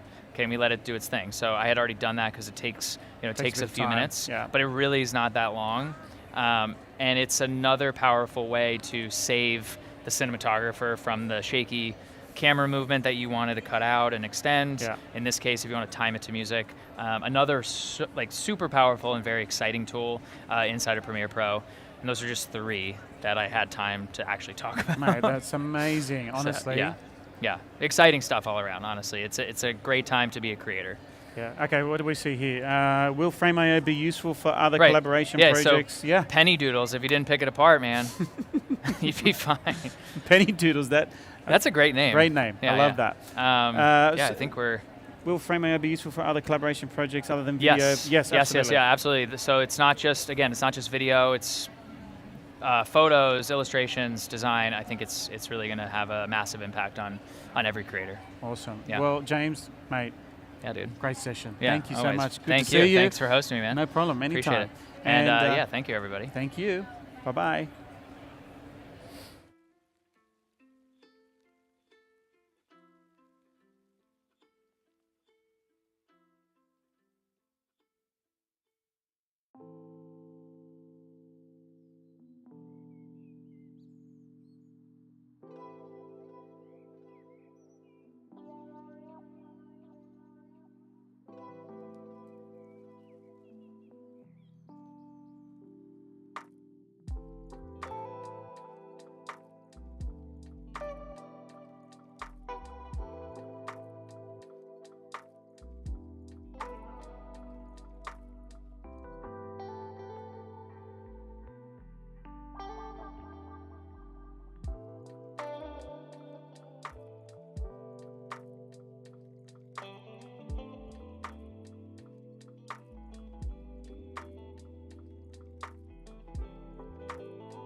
Hi everybody, we're live from Adobe MAX in Miami. I'm here with the phenomenal Jason Naylor that we just met today. You were one of our keynote speakers, so inspirational. I was sitting amongst everybody and your story, it was just a sliver of your story, really. Yeah, I mean, so 15 minutes. 15 minutes, I know. I like the fact that you said, I'm over, but I'm going to keep going. Oh but yeah. I knew I was like, you're looking at the screen and there's like countdown. The thing that's next, the thing you're looking at, and your little notes, and there's a big ass clock. Well, we have a whole hour with Jason, so we can talk about so many things. This thing is coming off. You keep going. And of course, there's technical difficulty. For those of you who don't know Jason, those of you who are watching live, Jason is so many things. You're a New York artist. You are known for your bright colors and your brighter themes. You express them in large murals like we saw on stage.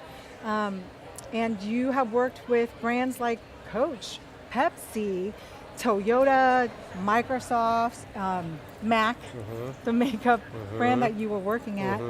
And Adobe. And Adobe now, so wonderful. Yeah. And by the way, I don't know if you've noticed, I am all tat up just for you. I see. The world should follow suit. Yeah. So I think I might get a real tat someday, but at the community floor, on the community floor, we actually have temporary tattoos. So come by and check that out.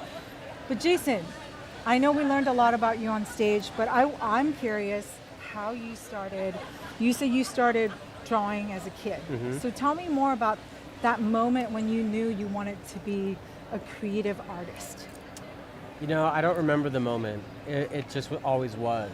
Like, I was always drawing. I always did well in art class, and I did okay in school. Like, not bad, you know, but like I excelled in art class always, and always doing like art contests, and in my spare time, like just making art, and it was just it just was a thing that was just a part of my life. So it was never a question.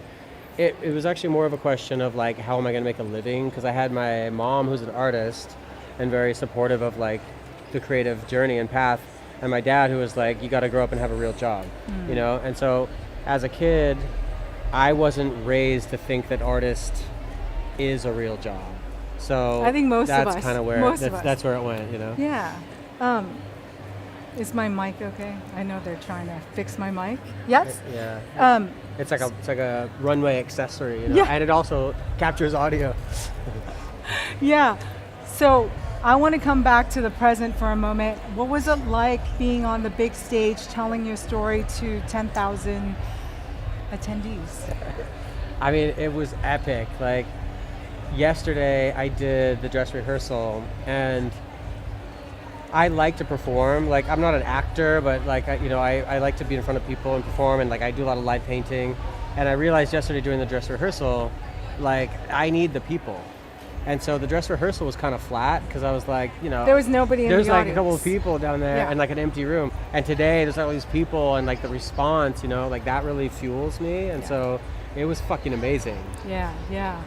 Have you done anything? Yeah, you talk all the time, right? Yeah, I've never talked to 10,000 people at once. This is the biggest? Yeah. This is the biggest. Oh yeah, it was epic. I want to talk a little bit about what you said on stage, saying yes to yourself. Mm-hmm. Tell us more about that concept. Well, I love the concept of like being a yes man, and there's that movie with Jim Carrey where he just says yes to everything, and it leads him into all this trouble, and it's a funny movie, but and kind of related. But I like the idea of just like saying yes to everything that comes your way, because generally when we say no to something, especially when it's an opportunity, it's because of fear. Yeah. And so if you just say yes, you go do things and you get out of your comfort zone and you take risks, and half the time those end up being rewards. Yeah. So for me, and like quitting my job, like the reason I say that I said yes to myself is like, for a couple of years, for maybe like 2 years before actually quitting my job, I wanted to quit my job. And I think people who have full-time jobs commonly, not everyone, whatever, but commonly have this dream of like, I would like to be freelancer, I would like to do my own thing or start my own business. And why don't you? Because you're scared you won't make money. You're scared of whatever, right? And so to me, saying yes was like taking the risk and betting on myself. Yeah, people don't do things because of fear. It stops them. Yeah. And I always say that the successful people are the ones that do it regardless of their fear. Because we all have, how that saying people say, oh, she's fearless or he's fearless. But that's actually not true. Right. I think everyone has fear. Everyone. But it's the ones that take that leap and go for it that will benefit from it, right? Yeah, and also here's the thing when it comes to quitting your job, like there's fear around everything, but the fear, back to just that question, the fear is like a little bit silly because it's like you have a job and then you're going to quit it to go start something, and if it doesn't work out the way that you wanted, you just go back and get another job. The same thing you would do if you didn't do the thing in the first place. Like, it's kind of silly that we have these fears, When did you know it was time to say goodbye? I mean, I think for me, and I talked about this today a little bit, it was when I started to realize that I was doing a lot of work that had a lot of value to the brand that I worked for, and I wasn't really being credited for it. And coming to understand that it wasn't my role, or even shouldn't have been my expectation to receive credit for it. When you work for a brand, the work that you do is owned by the brand, and sometimes it's like generally you have some sort of contract, and the work that you're doing is work for hire, and the brand actually does legally own the work that you do. Yes. And you don't even know that when you get the job, because you're like, yay, I got a job as a graphic designer. But like really, you're doing work for that company, and they own it all. And when I realized that, I'm like, but I'm doing all this cool shit, and I'm just giving it away to you. And maybe I think that was a little bit of like a juvenile attitude, like I need to own all my work. Like, it's kind of human nature. Yeah. It's like your baby, right? Yeah. You gave it so much energy and time that you want some credit or. Yeah, and I think it's more about, like, ownership is a delicate word. What I wanted was someone to pat me on the back, and be like, nice work, not pat the brand on the back and say nice work. Yeah, that makes a lot of sense. Yeah. That makes a lot of sense. Now I know you have an MFA, is that right? No. Oh, no. BFA. Full disclosure, I actually didn't even graduate. I didn't earn my BFA. Oh. I finished all my design classes, and then I just pieced out. Because I still had like a year of like American history and all this other shit. And so I just bailed and moved to New York. Wow, Yeah. wow. Let's talk about your move to New York. Yeah. Why New York? And I know why New York. I'm a New Yorker myself. Yeah. But what made you take that time? Like, what made you at that time want to go to New York? Well, I went to New York when I was 16 with my parents. So young. My older sister went to Juilliard. She's a pianist. So she was already there in college, and we went, my parents and I, to visit her. And when I got to New York, like, I was just mesmerized by it. I was just like, what is this place? You know, and I grew up in Salt Lake City. Like, Salt Lake City is a very clean, pristine, perfect, planned, organized Very different. city. Very different. You know, and New York is Yeah. just fucking chaos. And I thought that it was so magical, and it was magnetic to me. Like, I felt like this is where I need to be, and I will do anything and everything to get here as soon as possible. Yeah. What did you do when you first got to New York? You mentioned this on stage a little. Yeah, I mean, I immediately like kind of changed my appearance and started like getting tattoos and dressing the way I wanted to dress, which is very like punk rock, like kind of based on the music I was listening to, and wearing eyeliner, and like I got kind of like caught up in this like East Village punk rock scene. Love the East Village. Yeah, and it was a fit, you know, and it was like I wanted to rebel against the way that I was expected to look in Salt Lake City, but like finding all these punk kids on 8th Street, you know, on St. Mark's St. Place. Mark's, yeah. And like that was like, oh, this is like my people, you know, and so then I wanted to fit in with them, so that's why I started dressing, like wearing like tall docks and skinny black jeans, Yep. and like, it just like fell in place. Yeah. Let's talk about your mural projects, Yeah. or just your process.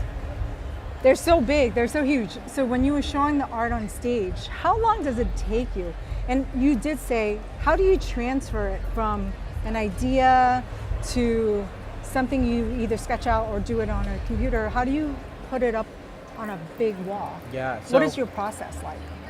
I mean, I didn't have time to talk about this. So Joe, the guy, the creative director guy from Adobe who wanted to bring me in to talk today, he asked if I would talk a little bit about that. And I just was like, I don't have enough time You didn't have to much- address yeah, everything. exactly. I already went over.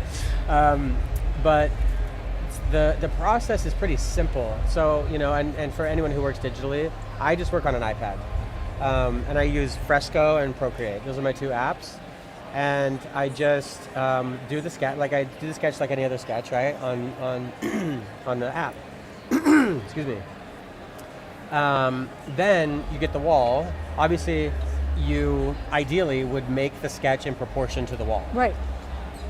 Then you get to the wall and you put up a grid on the wall, and then you make a grid on your sketch that matches the grid on the wall.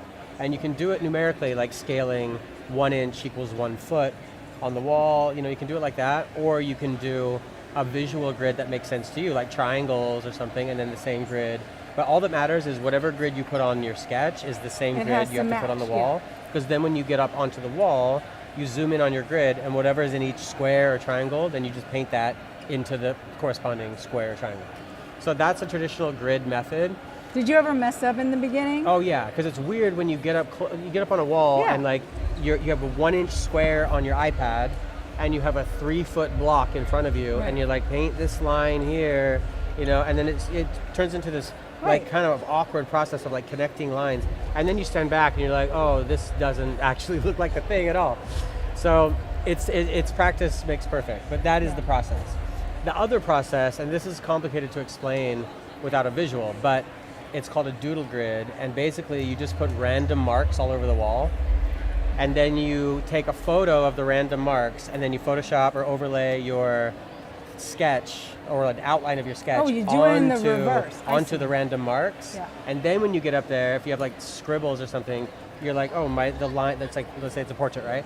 The edge of the head goes right over this squiggle, and then and so that's a way to do it without having to do any measurements. I see. Oop, I'm losing my crown. So the doodle grid is like it's kind of like a hieroglyphic way of doing it, where you don't have to measure anything out, and it's faster, but it takes practice to do that. Which is your preferred? The doodle grid. And you And that's do that kind of like now. a graffiti way to do it. Like no one's out there with tape measures, You just slap something on the wall, take a photo of it, and then render the overlay, and then you go back and paint. Wow. So let's talk about one of your big murals. Yeah. So you and I, chatted a little before meeting here at Max.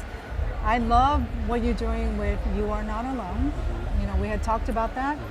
You didn't get to talk about this on stage either, but I'd love to share that story of why you got involved and where that came from. Yeah. Unfortunately, it's not a happy story.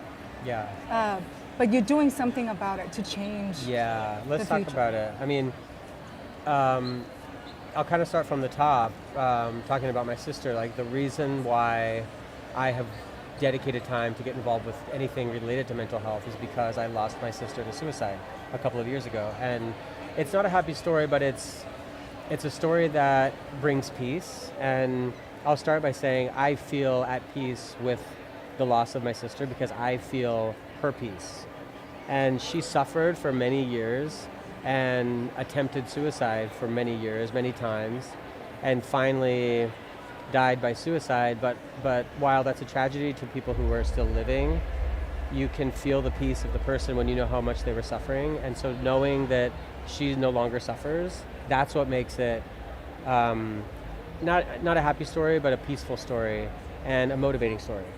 And so for me, I think the power that I have with the public art that I'm doing is important because I don't want to take it for granted, and it's important that I use that power and that I use this platform that I have to do things that help other people, and I choose to do it in the avenue of mental health. And so the You Are Not Alone project is a mural project that was started a couple of years ago by a couple of my friends, and it has grown into a global mural project, and it's a 501c3, and basically it's just we empower and engage artists all around the world to paint murals that say you are not alone. And it's a branded color palette, so it's black, white, gray, and yellow. It's always... Why did you choose those why are those colors So the founder of the project, Sam Schutz, she is an author, and she wrote a book named, let's see, what's it called? I Don't Want to Be Crazy, and it's all about her anxiety. And the cover for the book is that color palette, black, yellow, gray. And so the book, it's all encompassing, right? And the idea for the project came from that book, but it grew into more of like a mental health, kind of like suicide prevention, like mental health awareness project, not just anxiety. Right. But the point was, when you're living with or suffering from a mental health illness or challenge, it's common that you do feel like you're alone. And the point of the murals is to put it out there in public, saying you are not alone, and chances are there's someone else who may be experiencing something similar. But even if there's not, it doesn't mean you're alone. Yeah. What you feel may be unique to you, but that doesn't mean you don't have love or support. Yeah. I talk to so many creatives, with Adobe at events, and that is the one common theme where a lot of artists, designers, they do work alone, right? Yeah. It's a very isolating profession. And so I love it when activities like this or different events and programs where we bring the community together, and you can connect and learn from each other. I just want to read a quote that I read that you said about the mural. Yeah. It doesn't matter who you are, when you walk by a mural, you are involved. Mm-hmm. So let the artwork on the wall serve as a reminder that you are special and that you have value and you deserve love. And most importantly, you are not alone. I mean, I love that. That's the message that you want to put out there. Yeah, and it's true. It's like I say that about a mural or about art because that's what I do, but any experience, any public experience is not one-sided. Like even here, like walking by someone's booth or the people, and everyone who's sitting here watching this, like we're sitting here talking, but the people who are watching, they're having their own personal experience with what I'm saying right now, and everything is a two-way street. Yeah. And we have to remember that, and when you do public work, you have to keep that in mind. Yeah. I'm trying to see if there's anything on the chat. Someone commented, Tim said, degrees not needed. I agree. I don't have a college degree either, so there's two people right here. And if you have questions, please put them in the chat. And I'd love to hear some questions from the crowd. But until then, we'll keep continuing talking. Yeah. You are also shown in galleries. What kind of art is shown in your gallery work? And how does one get into a gallery? From being a mural artist and you're everywhere. I'm trying. Well, the gallery world is kind of strange compared to the world of commercial art. And I kind of like came in the back door with gallery stuff because of my mural work. The work that I show in galleries is generally not as literal as the stuff that I do, the public work that I do. And it's mostly because galleries and the world of fine art collectors, they respond to work that's maybe a little bit more provocative, maybe a little bit less literal. And so the work that I do tends to be a little bit more abstract. The open heart, my open heart figure and character, that has a lot of weight in fine art world, and so I, rather than like doing paintings that say things like spread love, I would do something more that's based on the hearts, a little bit more abstract, maybe a little bit more painterly, less graphic and designy, and that's the kind of work that I show in galleries. I love that. You showed the heart and you're like, I don't like this heart, so you put the black heart and now it's just more love, right? More heart. That's amazing. Yeah. What's next for you? What are you up to in the next for the rest of the year? Can you believe it's October? I know. I want to just go to sleep and wake up at Christmas. Well, the next thing for me is Art Basel. And so you're coming back? I'm coming back, yeah, of course. I'm here every year. And I have a couple of murals that I'll be painting in Wynwood. I have a school project at an aviation school at the airport. So potentially I'll be painting a mural. It's like a 2-story mural on the side of the aviation school. It's like visible from the airport, which is really cool. So I have that, and then, it's funny because like one thing leads to the next, and like 3 weeks ago, if you said what's next, I would be like, well, I'm going to Adobe, So here we are. But my biggest thing is Art Basel for the rest of the year. But I have a couple of charities that I'm doing like live paintings at, and then get through until January. So I kind of like thankfully don't have tons of work to do for the rest of the year. Like I actually can rest a little bit. Speaking of mental health, right? Take care of myself a little bit. Yeah. What do you do for fun? Yeah, so I like, the season is running out, but I like to ride my motorcycle. Riding motorcycles is kind of like my, clear my mind, liberation. And the best. Do you ride with friends? Do you ride by yourself? Both. But it's I think riding a motorcycle in New York, it's very involved. It takes every part of my brain. No, in Brooklyn. I will, but it's not fun in the city. Yeah. I'm riding in Brooklyn. But it's it takes every part of my brain to focus. And so that clears my mind. I'll go ride for 30 minutes and I'm just I feel so rested mentally. Yeah. Wow. Yeah. Wow. Because you have to focus on where you're going. But you can't think about anything else. And there's so many pedestrians and it's difficult driving in New York. It's insane. And so I think the thrill and the danger of it, and also the fact that it's so involved that it literally clears your brain because you cannot think about anything else or you'll die. So it's you have to, or you'll hit somebody, right? Yeah. So you have to be 100% focused, and in a way that just clears my brain. Yeah. When you're not resting and you're working, how much do you work? Just to help the kids out there starting out. I know many of us, including myself, we're always working. We're always on. So how much time do you devote to working? I don't work as much as people who go to a place and you have that luxury. Yeah, but I don't wake up and go to a computer and sit there for 8 hours. I don't do any of that. When I have a job, like a mural job, I'll work from 10 or 11 a.m. until sundown every day until the mural is done. And is it just you? Do you have helpers helping you? I have with one certain painting sections? assistant, one regular painting assistant, and he does he's studio manager, does studio stuff for me.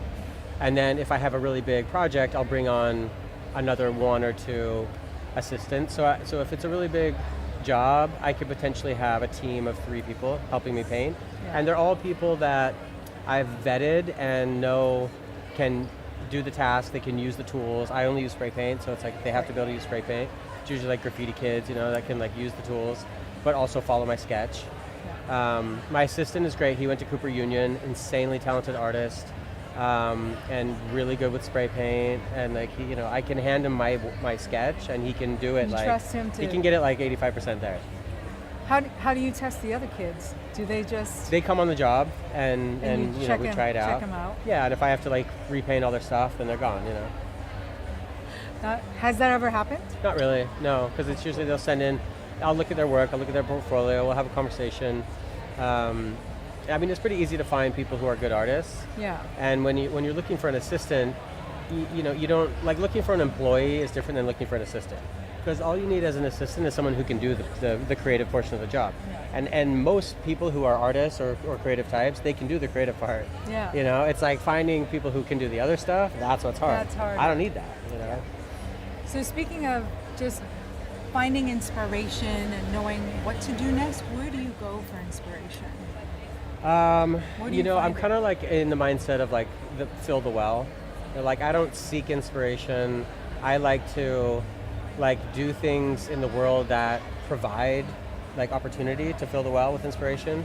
And in New York, that's easy because it's like, you know, walk down the street and look at signage, or like look at all the ads, or like go to a museum, or go to like a magic show or a movie. You know, like there's so many. You're different surrounded. things. Yeah, and like I don't like visual inspiration. I mean, I love it, but like I'm not looking to like I don't go to the MoMA and be like, I'm looking for inspiration. Like just go to the MoMA and see what happens. And then when it's time to like do the work, you'll have all this shit in there, you know? Like you have what you need in your head. Yeah, yeah. Have you ever been stuck where someone hires you for a mural or an art piece and you're like, I don't even know where to start? You know, at this point, I don't have that problem because my work is kind of formulaic, and people come to me because they want the what style I'm doing. that you have. Mm-hmm. Yeah. And I'm very fortunate. You know, like I realize that's a huge privilege, and I've worked hard to get here. How long do you think it takes, or how long did it take you to really find that style, to find those colors and that uniquely you? Yeah, I mean, it took years. Like, you know, they say the 10,000 hours, and I was never tracking hours, but like I did a year of my life from 2015, the year 2015, so it's about 10 years ago. Mm-hmm. I did a daily drawing, like daily design, and I put that on Instagram every day. And that was like early days on Instagram where people like followed people. Yeah. And that was like very pivotal in kind of finding my voice, like, and because I made the goal of doing a piece every day. By the end of the year, it was like I found the rhythm. Because if you start doing a bunch of work, you see patterns in your work. You start to find yourself repeating shapes or lines or whatever, you know, and the patterns start to unfold, and it comes from just doing the work. So it took me a long time, you know, it wasn't overnight by any means. And now I'm still trying to challenge my style constantly. Like I don't want to just keep doing the same shit. So how do you do that? Like what kind of challenges do you give yourself? Well, like I talked about this a little bit today, but like my recent challenges have been introducing characters. Oh, that's right, yeah. Trying to tell the story without any words. And that's a fun challenge because when you're used to using a lot of typography, you know, like I come from a design background, so lettering and typography makes sense. But trying to tell a story in one flat image, it's tough. Without any words is hard. Mm-hmm. And it's a good challenge. Yeah. I can't wait to see them online. Yeah. I want to go back to how you, like a lot of people want to know, what made you, I think you said trying different things, but like, how did you go from not having a lot of followers to really getting big and getting known out there? Like what was the thing that you did that thrust you, I guess, into the limelight? You know, I mean, I did spend some time trying to get followers and like thinking about what would get followers. And it came up, I mean, you can do that, but like it's exhausting and it makes you feel bad about yourself. No one should do that, really. Yeah, and I agree. It's just not healthy. So I have done that, But the real growth that I've seen with social media, and beyond just like Instagram, like so many people, when I ask how they found me, say Pinterest, you know, and I just have all these things on Pinterest floating around that I don't know if I even put there. Like, but I think the biggest thing is the public art. You know, like so many people take photographs in front of my murals and tag me and they share post them. about it. Yeah, and so that's been big for my growth because of it's like other people are my ambassadors out there, like doing the work for me. Thank you all, you know. But like, you know, I think the public art is the biggest thing, and it appears in places that you don't expect. Like I like Instagram because it's a platform that I kind of grew up on in my career, but like, and TikTok is funny because like I just put videos of me spraying and people follow me, but I don't think anyone's ever hired me because of TikTok. I think people hire me because of Pinterest or maybe LinkedIn or something, you know? Is that how you get most of your clients? I don't know, it's hard to tell. They just reach out to you on social media or I have an agent, so like a lot of it, like, you know, if you go to my website or my Instagram, it says I'm repped by this agent, contact them, you know, and so it's hard to track. Yeah, for sure. And I just want to note that even though you have an agent and the way you agreed to this interview, I just want to say how grateful I am to Jason because he didn't know me. I follow you. I heard you were one of the inspirational speakers and I have this little podcast at Adobe and I said, will you be my guest? And you just said yes. So thank you. I'm so grateful to you, honestly. I'm happy to be here. Yeah, you're and I'm such happy a you're kind alive soul. and well. Yes. He's saying this because just yesterday I was in the hospital in the ER, but now I'm okay. I'm totally fine. I also want to point out that the In the Making podcast, which you're on right now through Adobe Live, our amazing sound editor is also here at Max for the very first time. She's actually in the audience over there. Her name is Amy, and she's watching, and I can't wait to introduce you to her afterwards. I always ask my guests a question of, is there a word that is guiding you or has been guiding you in your life? It could be a phrase, but typically I ask them, what is your one word that is really, you know, your North Star, your guiding light? Besides yes? Besides yes. Well, the one word, I mean, it's kind of the phrase, like open your heart has become almost like a slogan that I kind of live by, but the reason that it matters is because I think it's very all-encompassing. You know, it includes other things, phrases that represent how I want to exist and behave, and it's like, you know, I operate within. So it's almost like the phrase "open your heart," and I have it in my email signature. You know, and it's good because sometimes it helps me to check myself. You know, if there's like feedback from a client or like an email that I don't like, and my nature is to respond emotionally, you know, which potentially could be like, and not like I'm a dick or like such a princess or whatever, but like I could potentially respond in an emotional way, especially when it's about your work, you know. It's like sometimes you do a design, take it personal, and it's your baby, and someone's like, they don't even say like, oh, thank you for sending, or we like this. It's just like, fix this, change it, and you're like, well, fuck you, like you know. And then I'm like, okay, but I can't respond and say, fuck you. Right. I'm like, okay, I need to respond with kindness. And so I you see my signature that says, open your heart, and I'm like, okay. Guardrails. Like, behave in a way that is on brand, you know? Behave in a way that supports the message that I'm trying to spread.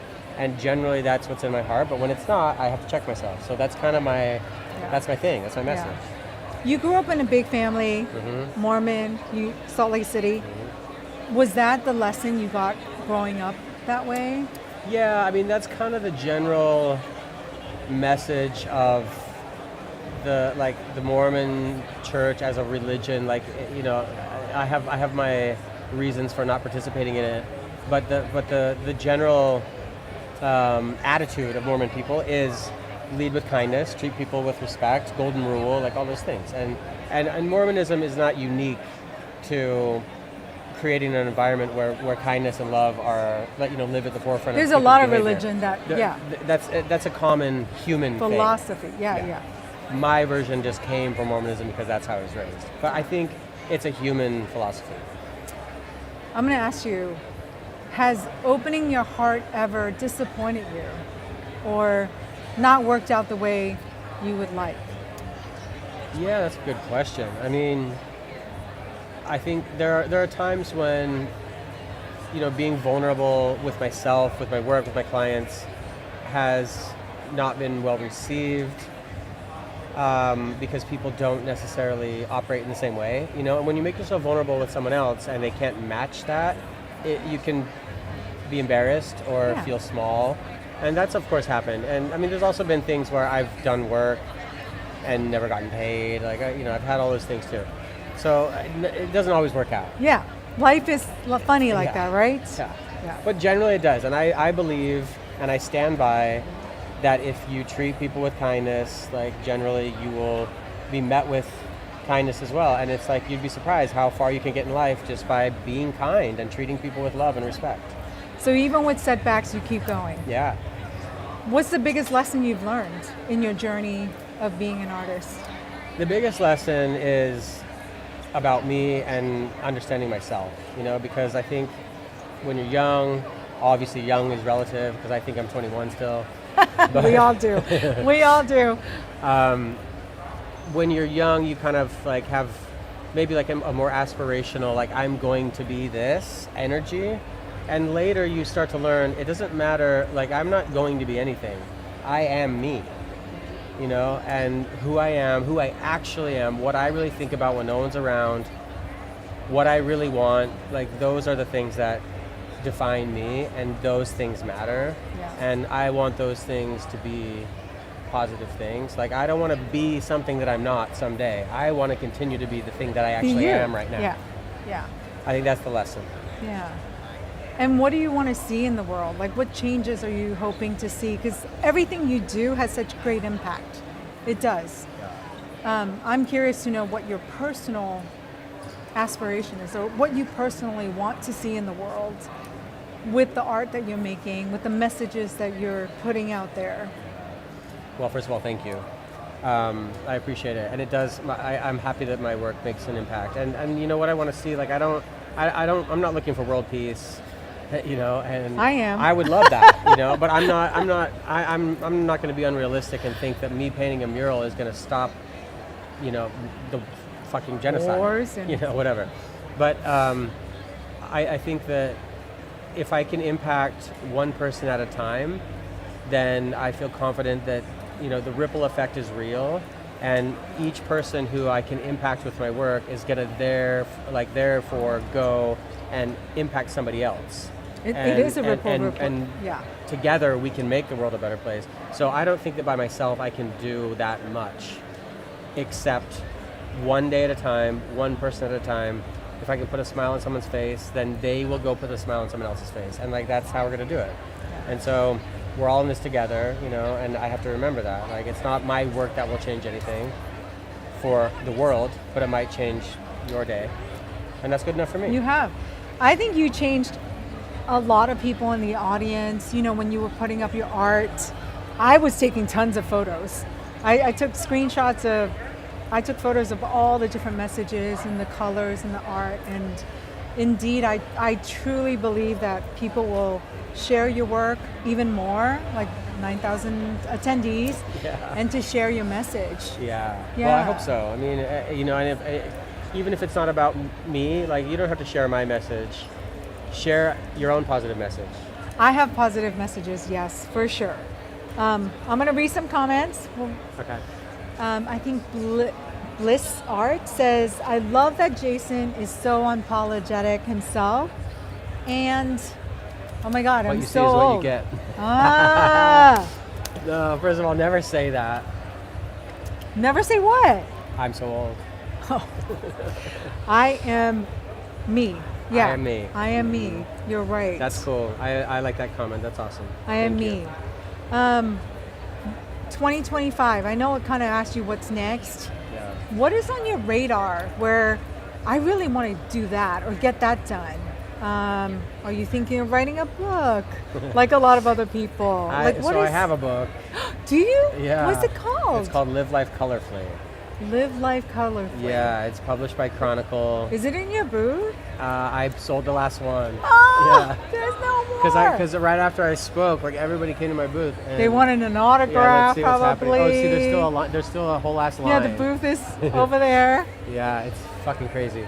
We can get it online, you though, can get it right? online, Or yeah, you your get local any- bookstore. Any bookstore, yeah. It's published by Chronicle. You can get it anywhere. It's like $18, and it's the book. I mean, I'll plug it.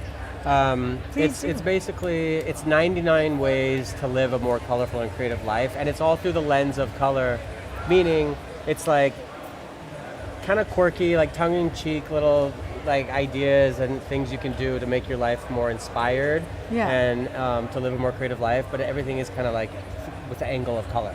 Yeah. So I'm not gonna say more about it. Go check it out. And it's fun. It's not like a heavy read. It's like reading Instagram captions. You know, it's Yeah, very easy. yeah. And the book was an insane amount of work, so I'm definitely not gonna do another one.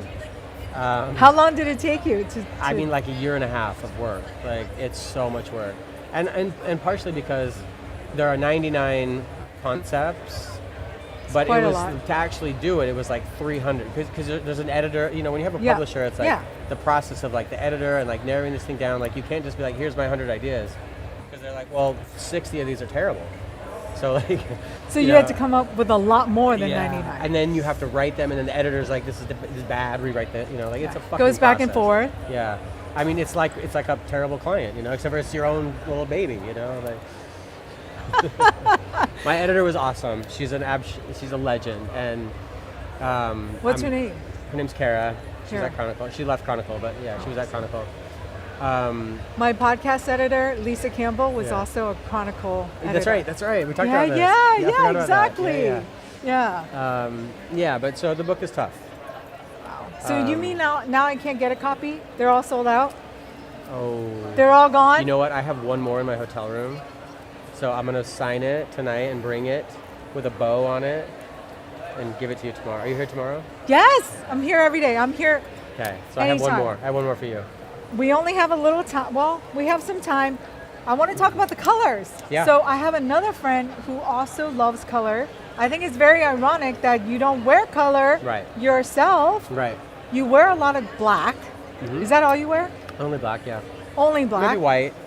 Maybe white. Here, white tank top. I don't Is know. there a reason? Is it because you want to? Tell me why. Yeah. Well, I mean, first of all, the color should go on the wall or on the canvas or on your fresco. But I mean, it's partially like when I moved to New York, I started like Everybody wears black. there. dressing like, you know, kind of punk. Mm-hmm. Everyone wears black in New York. In fact, if you don't, it's kind of like, who's the weirdo? Who are you? know? Yeah. I think black looks good on me. Like it fits my style. But then it also has turned into kind of a brand where like I feel like the black frames the color and gives it weight and balance. Yeah. And I use a lot of color, but there's also a lot of black in my work. And I think it's important because the black justifies the color and gives it balance. Whereas if it's just full send color, it can potentially be too much or childlike.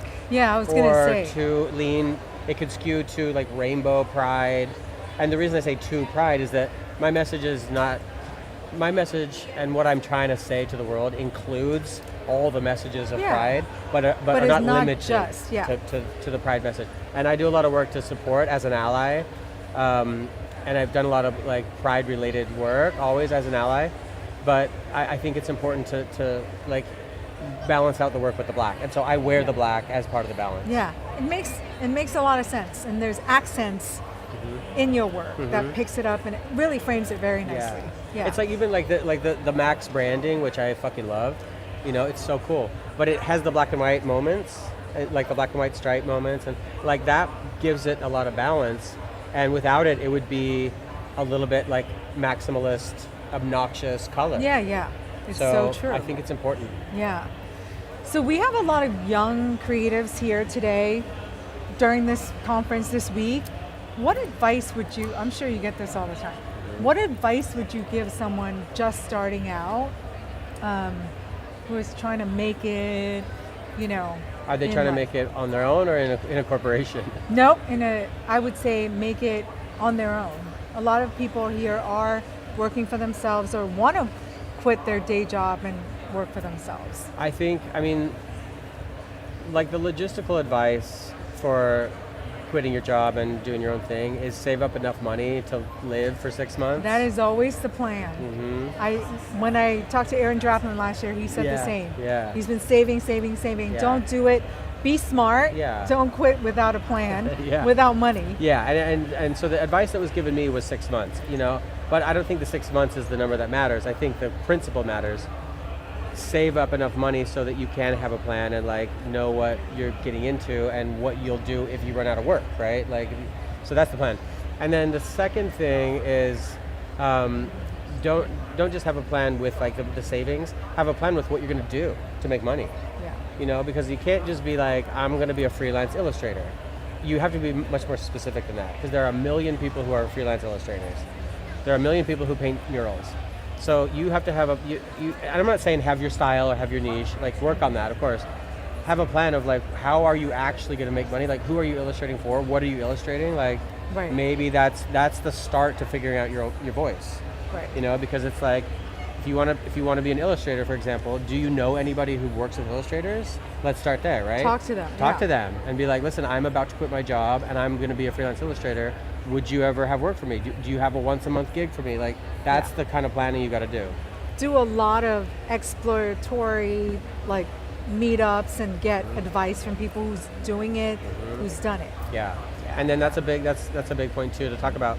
Community is important, and whether that means a small support group of people who are also illustrators, or if it's a massive design community that you're part of and you go to networking events and meet new friends and potential clients, you know, and like, I think the community part is really big. And when you work for yourself, it's a hustle because you're always, in a way, like fishing for work, you know, and I have an agent, which means like work comes through the agent for me sometimes.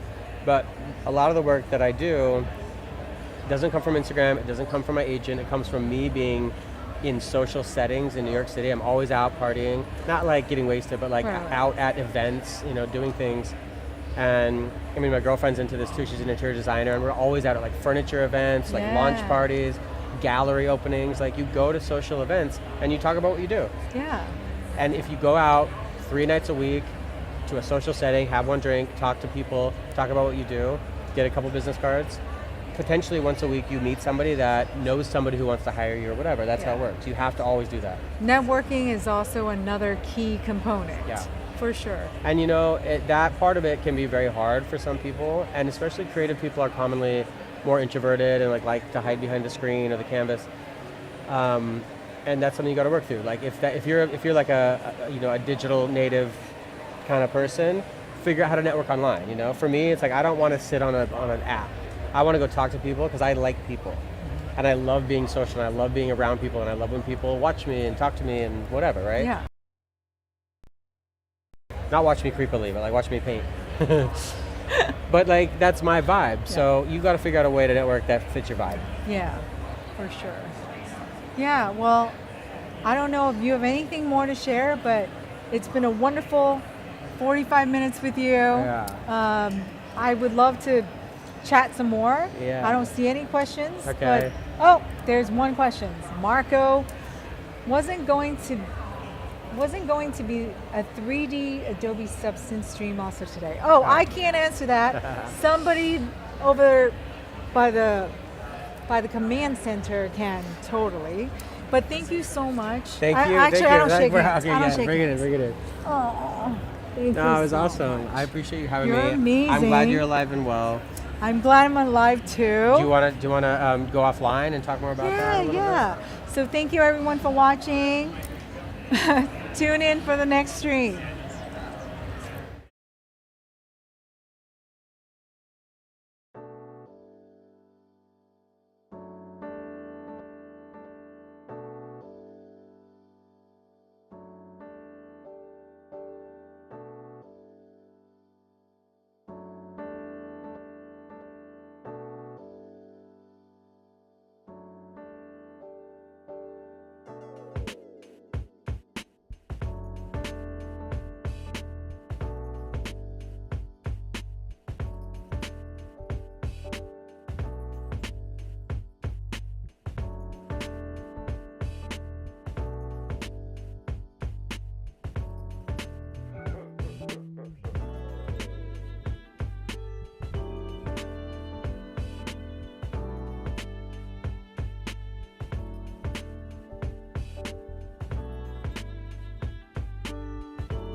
Hey Adobe Live family, welcome back for our very last live stream for today. And I want to say we saved the best for last, but really every stream's been amazing. But of course we have Sin Lagos, who is a visual mentor for artists in design, photo, and video. You got and we're it. Gonna be talking about all the things today and all the platforms, and I'm excited. I'm going to hand it over to you to introduce yourself. Thank you. Thank you, Brittany. So yeah, I'm really excited to be here and be part of this amazing space, Adobe MAX at Miami, which is my hometown. So I'm so happy that you're visiting this wonderful place, and hopefully you stick around forever. Right? I love Max. It's so gorgeous here. I love Max and the beach coincide together. Perfect match. All right, folks, so my name is Sin Lagos. I'm a visual mentor, like Brittany said, in design, photo, and video. So we're going to tap into a few of those things today. We're going to explore Premiere, Adobe Express, and all the biggest news of all is firefly.adobe.com, which has text to video, which is has been amazing. Have you seen a lot? Insane, right? I'm so ready for it though. I feel experimenting. Like we need it. yeah. I've been experimenting quite a bit. So hopefully this workflow works for you. I come from the spaces of photography, so venturing into video is kind of cool to mix all these mixed media. So let's explore here. By the way, this is my website. I have a lot of really cool resources here, so check it out at your leisure. I absolutely love sharing all my resources because just like you, I learned everything online, and I think I'm a student at heart. I love that. So would you say you're self-taught? Yes, self-taught.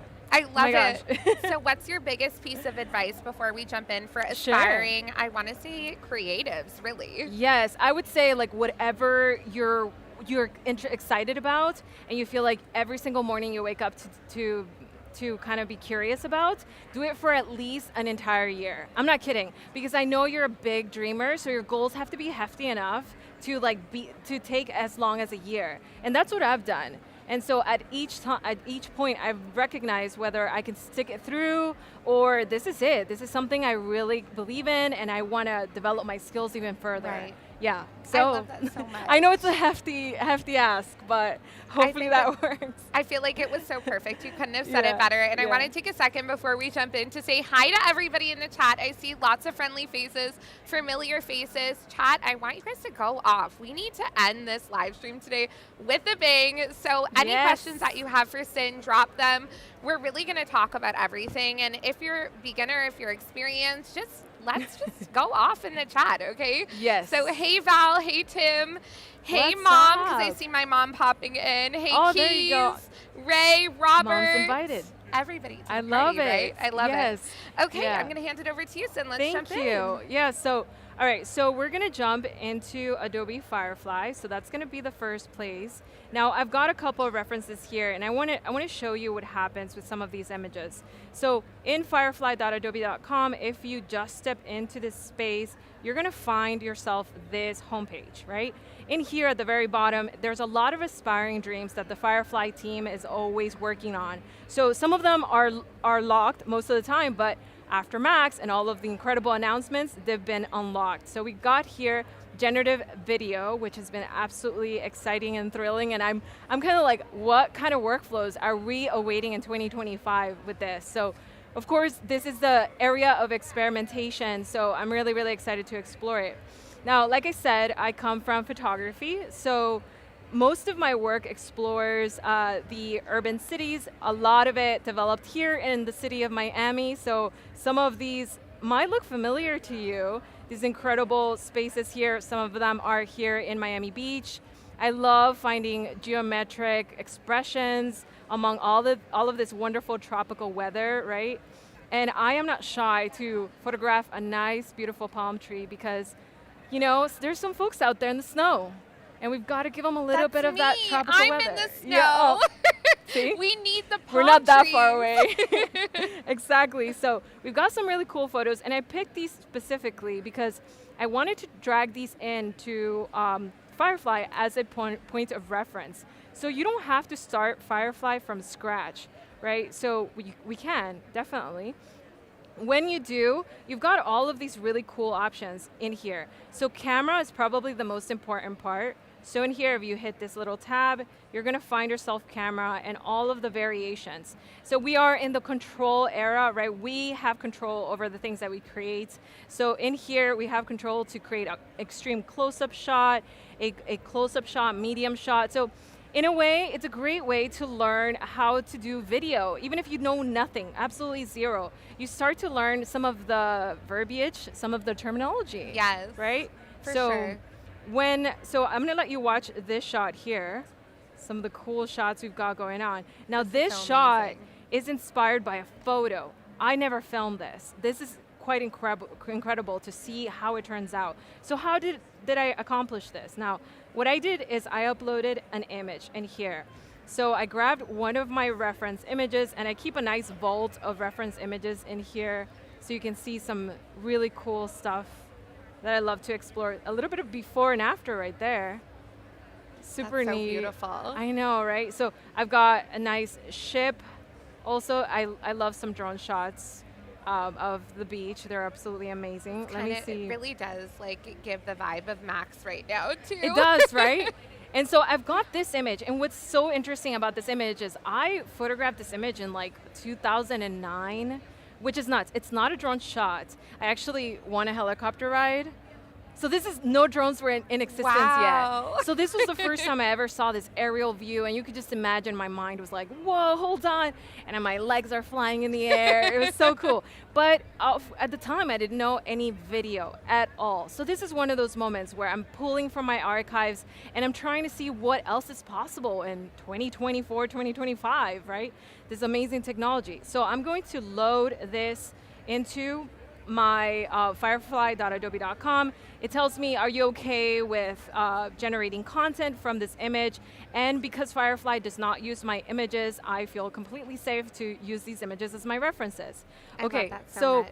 Here's the hack, right? So you have an image that you uploaded. What you want to do is describe the exact image. So in this case, I'm going to say an aerial, that word is funny, an aerial view of the beach. Do you have What any else should we tips add for in writing prompts in? Because this is something I think That's- a lot of people get stuck with. There's a learning curve there for Yes. sure. Yeah, so when it comes to writing prompts, it's not always about being detailed, but what does help me is describing maybe the style of the shot or the camera that it would be shot on. I love that. Even if it wasn't shot in that camera. So, you know, use whatever camera you want, the most expensive camera you want, your heart's content, right? There's no budget Right. here. Right.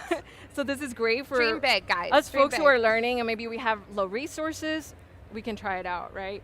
So we can say any, like, I don't know, I'm gonna get an FX3, Sony FX3. Let's say shot on Sony FX3. We can write the word cinematic, that never hurts. We love a good cinematic moment. Yeah, absolutely. An area view of the beach. And I want to say, I like to insert in there like an action sentence. So waves are crashing or moving or anything, right?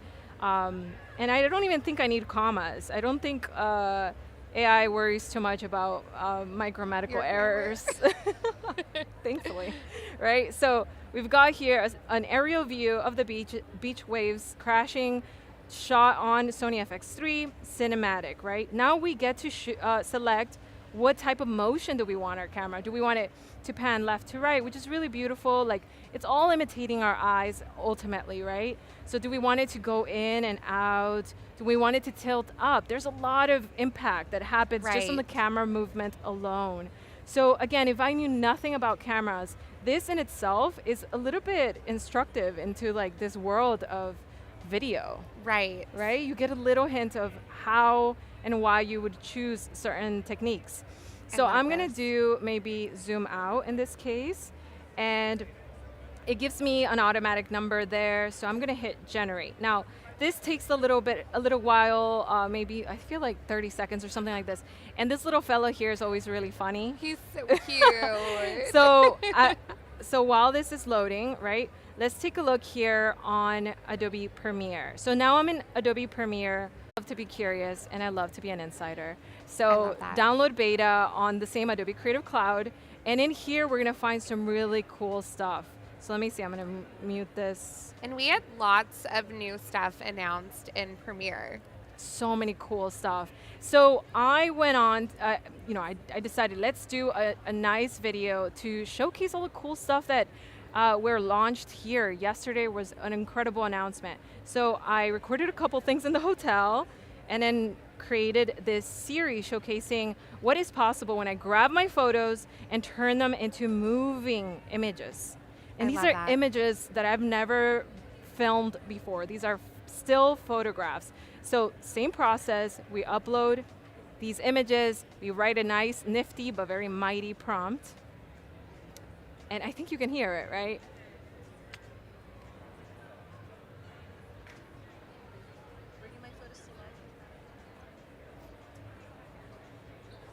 Can you guys hear this in the chat? Let us know if you can hear Sin's video playing.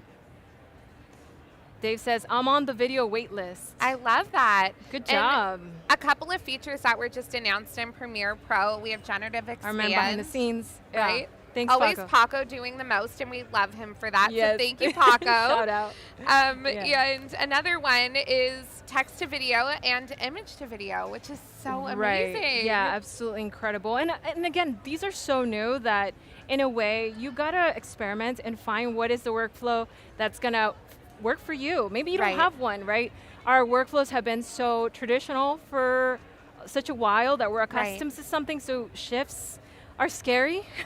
It's true. Change is always a little daunting, right? But you have to lean into it and you have to be open. Yes. And I think as a creative, and I'm sure Sin can speak to this too, being a mentor for creatives, really, you have to take time to learn new things. And you can't be stuck in a workflow of projects that you have to do all the time. Yes. You have to take time for yourself to expressively learn new things and try new features and play around with it.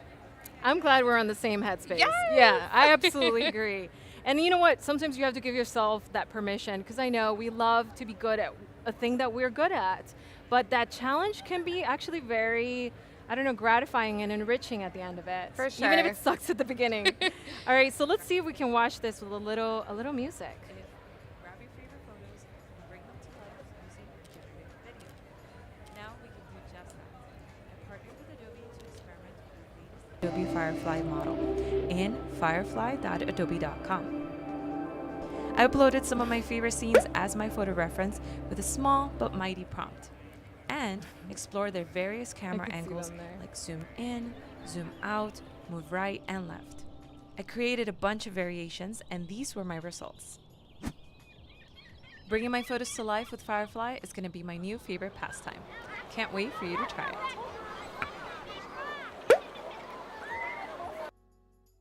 So this is one of those situations where the primary videos in here, aside from my talking head, me talking, these are all clips that I generated in Adobe Firefly. So these birds flying, these foliage just growing. I mean, that's incredible, right? You're watching something that would have otherwise been one single frame, a still image, and is now just naturally imitating this lighting. And because I do so much of this, the marketing online, vertical, horizontal for YouTube, I find myself often needing these stand-in images, B-roll, video, B-roll, or stock video, right? Sometimes you can't exactly find what you want, but this one has my little bit of kind of finesse to it. It right? has your special a little bit of space. space. A little bit of space. And the thing is too, what I love about this is because every prompt, everybody speaks differently. We all have different ideas. You're never really going to see two videos exactly the same because it was generated specifically for you, right? Yeah. So I welcome you to try upload maybe a photo that you just have on your phone, maybe of your dog. I would be curious to see that. It does actually fur really well. Yes. Those are really cool. I just got an idea, so I'd love to see you, challenge you to do that. And you would have seen it yesterday in the keynote. I did see it. That's what I was thinking. Yeah. Let us know if you guys tuned into the keynote yesterday and saw Andrew's reactions to everything. Yeah, that's that was awesome. so good. All right, so let's take a look at some of the variations. I have done a couple here. We just did a run through with a zoom out, so let's check that out. So this is what a zoom out looks like, and it honestly looks like I'm on that helicopter right now, and it's showcasing so many different things, so many different little elements. The waves are moving smoothly. So there's a lot to use here, honestly. So we've got here a zoom in. So this is camera movement, zoom in, and it goes even above it. And it shows those little bits of like particles that is so natural to the sea. I mean, I'm from Miami. I'm so accustomed to seeing the ocean that if I saw this ocean and I was like, no, that looks like, you know, maybe the Pacific Ocean, Right, I'll be you like, would no, know. that didn't cut it. I'm sorry, feedback, right? So this is working out on my favor. Honestly, I was shocked when I saw it. I was like, hold on, it even got the little grass there that I usually walk through, and that's not even in the image. Wow. Which is mind-boggling to me. So The there's detail, right? There's a lot of opportunities here, and I've got a couple of shots here that I also did with a different image. And in this case, I had this image, which I absolutely love. This one I took during sunset, and I let a little bit of a shutter drag happen there while they're playing soccer, and I just love it. It's so cool. So I thought, what if I bring it in and ask for a time lapse? And it did something really, really interesting. So I just wanted to show that off. So that's just silhouettes, a time lapse happening super, super fast. So if we're talking about crafting a prompt, I might ask, hey, you know, slow it down, slow down that time lapse, or things like this where we get a little bit more detail oriented. Right. But we got some options here to get started on. The image looks so much like the video in so many respects. So there's a lot of cool stuff here to play with. And if you don't find the results that work for you, you can always provide feedback, because this is the point that our team, or the teams that are working hard, really, the teams are working so hard on this. They're working overtime to bring you the best of the best. You can say, hey, this is looking good, but not quite at my standards. That's totally okay, because this is in progress. So let's see where we will be, like, you know, come Christmas. This all happens so fast, actually. Yes. So I don't know if it's just it might happen faster than that. Halloween, I don't know. Yeah, and it's just the beginning. And without your feedback, like, how can things get better, right? So, absolutely. But how cool has it been going into your camera roll, into photos that you maybe haven't seen for a few months or years? Yes. Oh and my gosh. like recreating something so amazing with them. I honestly have been really enjoying it. I can lose a lot of time here just exploring different variations. And I just want to talk a little bit about how Firefly for me has been a journey. I don't think I immediately said, I'm going to embrace this. Right. Yeah, I had my hesitations, like just like anyone else. But one of the things that really motivated me was I was limited in skills when I first started. So it was very important to me to see, okay, so I took a picture with my phone and I can never revisit that time and I can't really do much to it. But that's not true anymore. Now I can actually reinvent the scene with Firefly, with Photoshop, with all the generative tools that exist there. So these are some of the cool stuff that I've been able to experiment with, that I was just like, I didn't know I could do this.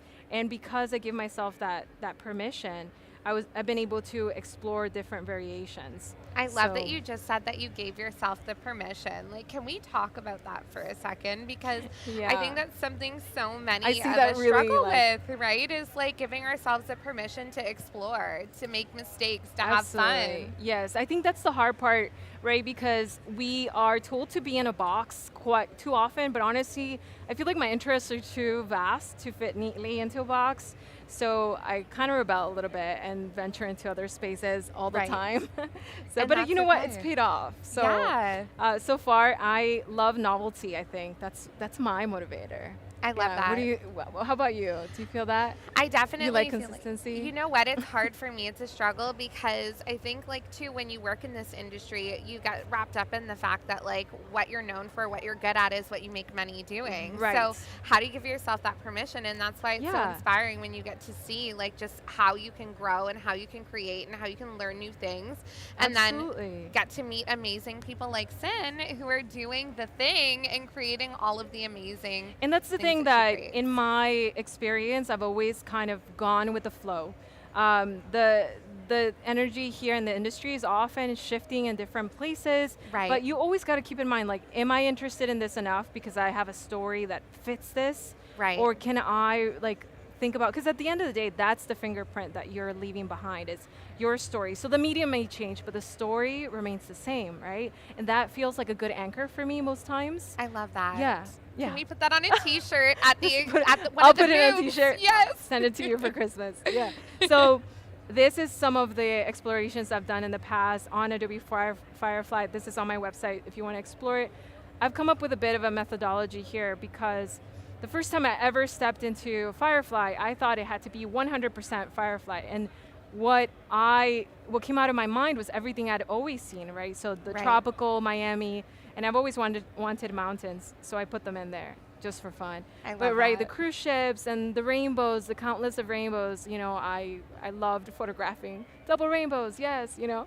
So there was a lot of moments here, and you can see some of the reference images, which at this point there was no reference images that we could upload. So we've progressed quite a lot in a short amount of time. Right. So there's a lot here to explore, but as we continue running through, I don't know if we have a whole lot of time, do we? We do. It's only, I think we still have half an hour. We're amazing. Good. Yes. Okay, so we're hanging out here. Make sure to join the chat on Behance and YouTube. Yes. Okay, cool. Because we can see y'all. We can see you all in the chat. And have fun. Like, this is the last stream of today, so have fun, ask questions, and send such an incredible, I want to say resource, because you really are a resource hub for I creatives. try to be, yes. And such a great source of inspiration. So she'd be the person to ask if you have any questions about design, photo, and video. Yeah, absolutely. Yes, I honestly try to keep it almost like a library, the library that I wish I had. Right. Because I just scoured the World Wide Web, which is really wide, right? So, all right, we're gonna explore Adobe Express. And the reason why I'm in here is because part of my craftsmanship comes from graphic design. So I love that in the Adobe Creative Cloud, I can always jump into different spaces and not feel like, oh my God, it doesn't feed the hunger of my other interests. It does, in fact. So one of the things I loved doing is going into Adobe Express and exploring some of the files and layouts are here, so that I can bring them over to Premiere as a title of some sort. So I love exploring them and then collecting my favorites. I don't know if you ever do this, but I absolutely love just kind of scrolling through, instead of scrolling through like IG, I scroll through this and I find my favorite templates so I can use them later. That's such a productive way to spend your time, right? Yes, it is. But it's also so beautiful. So I'm like, okay, let's do it. So here I've got a couple of variations on templates. Let's explore some of these. I see here, just from my graphic design eye, I love seeing some layout design. I love seeing some really cool title pages, like nice graphic along with a nice font, right? There's a lot of them. Just by looking at this, I get inspired about what could be possible. So I know I'm gonna go home and create a YouTube video about this incredible experience, meeting all these wonderful people and the cool features that I've been able to learn about here. Right. So I wanna do something that is connected to Miami, and so maybe I can do, you know, these really cute pastels. Any of these would work perfectly. So I'm gonna jump into this one, for example, and I'm gonna click Customize Template. And so Adobe Express gets everything ready for me. And right now, it's just a bakery, right? But it's really going beyond the template.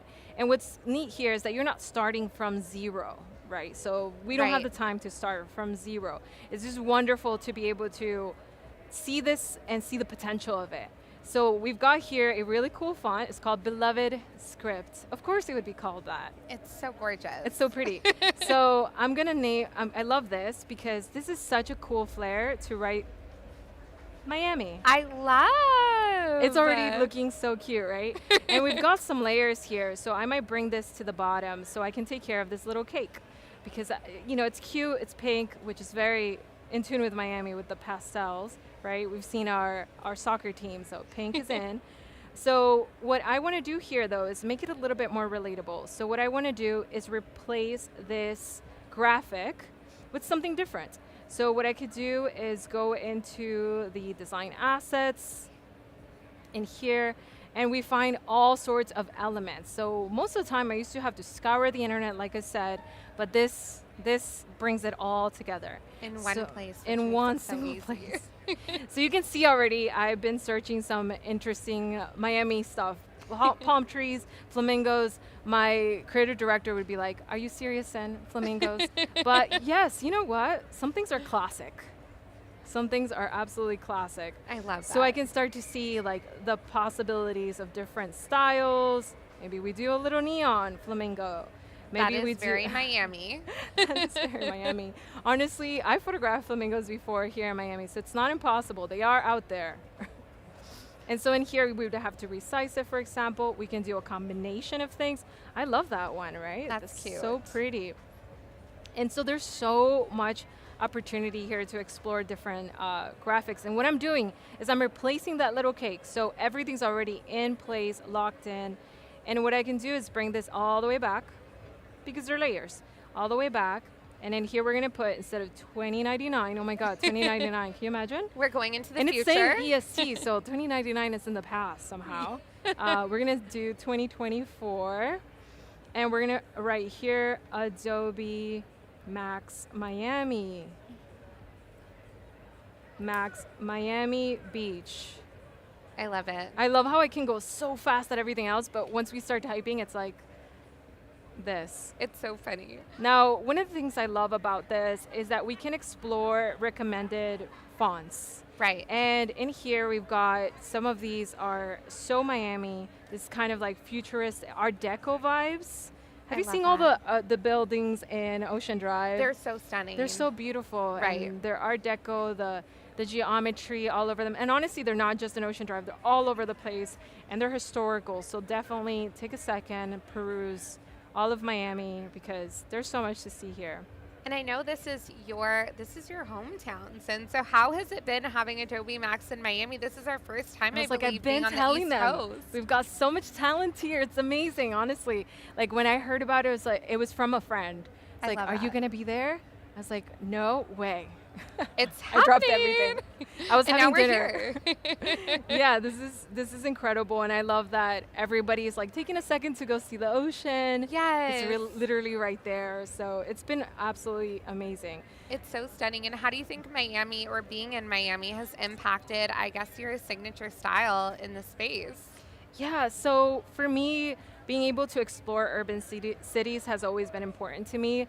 In Miami, it's like a melting pot. There's so many people from all over the place, and that's a wonderful like gem that I don't know if it can be found absolutely everywhere. We embrace each other's identities and cultures, and I love that. You know, food, all the works. Yes. So being able to translate that through my images in any which way, whether it's just exploring the architecture that stems from the people that remember their hometowns, you know, there's a bit of nostalgia in all of it. You can tell the authenticity in every street you explore. So I've been loving being back here and just exploring more and more with all of y'all, because I'm like, I've been wanting to bring my friends. Yes. Let's go. I love that so much. And chat, let us know, have you been to Miami ever? If you're tuning in live, or are you from Miami? We'd love to know.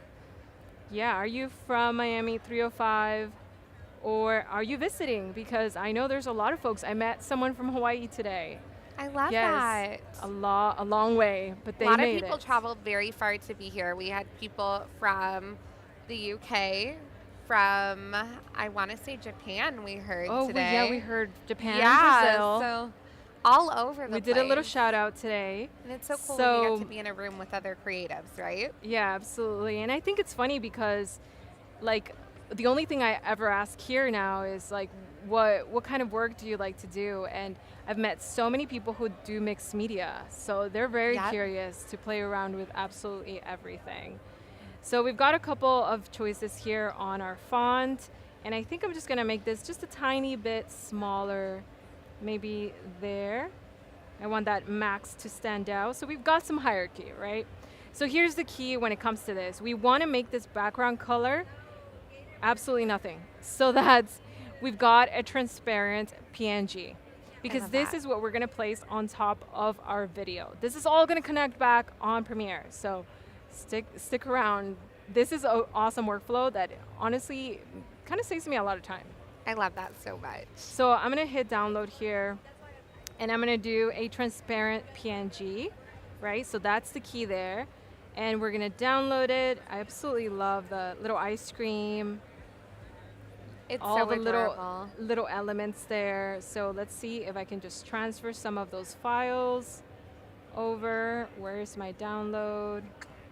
And I want to see too, Sin, if you're somebody who maybe isn't comfortable in Premiere Pro, you can bring your Firefly videos into Adobe Express as well, right? Yeah, absolutely. There's nothing wrong with that. And you know what's so cool is that whatever you learn in Adobe Express, it translates over to Premiere in some regard, right? We get used to a little bit of the timeline, playing around with like how the playhead moves, adding a little bit of your audio track, your favorite audio track.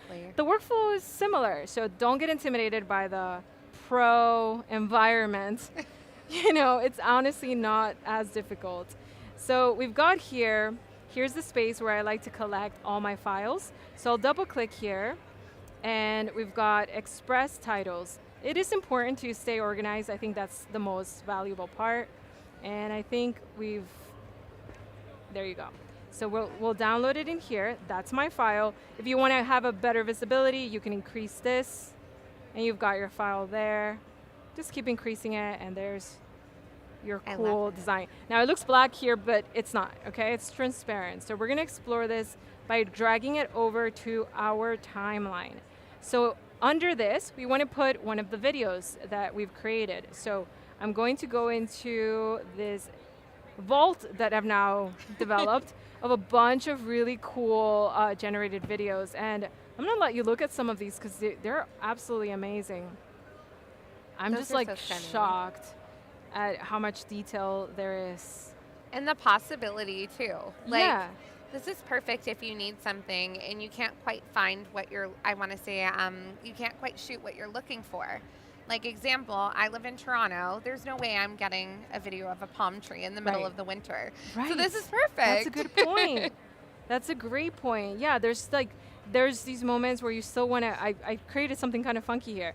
But you never know, right? Like not everything has to be identical to real life, but maybe you want a little bit of that. Maybe you want to go in the other direction.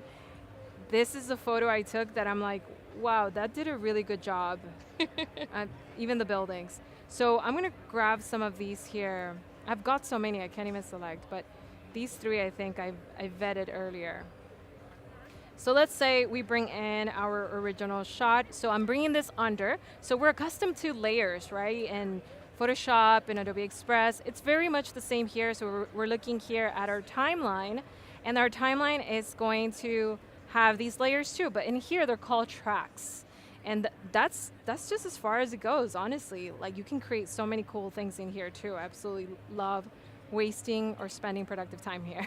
I love that. And just even without you even playing the videos, and this already looks so I know. I love it. Let me I'm so Let's excited get a to quick preview there. It's giving what it needs to give. It's amazing. I love it. So there's so much room here for exploration. Let's try and change this to a different clip. So if I was to shift this to a different clip, let me just make this gigantic so you can see it. Everything in Premiere is modular, just like in most of our Adobe Creative Cloud toys, right? So I'm gonna drag this over by holding Alt and just dragging it on top of that clip, and it'll replace it. I love that. Isn't that nice? So we've got. This looks so good.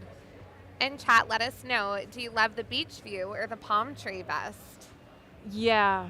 Are you team palm tree, a beach, or city, or snow? If you're snow, yeah, maybe we can host it in the snow next time. Yeah. That would be cool. I'm down to go to Utah. Which do you love best, Sin? I definitely am a tropical gal. Yep. But out of the two videos, do you love your palm tree better, or do you love the beach? I definitely like I don't know, it's kind of hard. That's the struggle. I love the chat to let me know which one they love. Let's try some of these, because I have so many cool options. Let's see. Oh, by the way, I love rendering videos out of, we saw this one earlier. I love rendering videos out of Firefly videos also. So let's try this out. So we've got this image, this video here. Let's try this one. Wow, that's nuts, right? That used to be a photo, and now it's a video. Wow. Right? But you saw there that it doesn't go that far enough. So it could be neat to stretch it. So one of the cool features we've got going on here is that we're able to stretch using generative extend. So this is a new tool in Premiere. So I don't know if you can see it in here. It's all the way over here on the left-hand side. It has these little glitters, so that's what differentiates it. And if I extend this clip right here, let's make it bigger. Make it bigger, they said.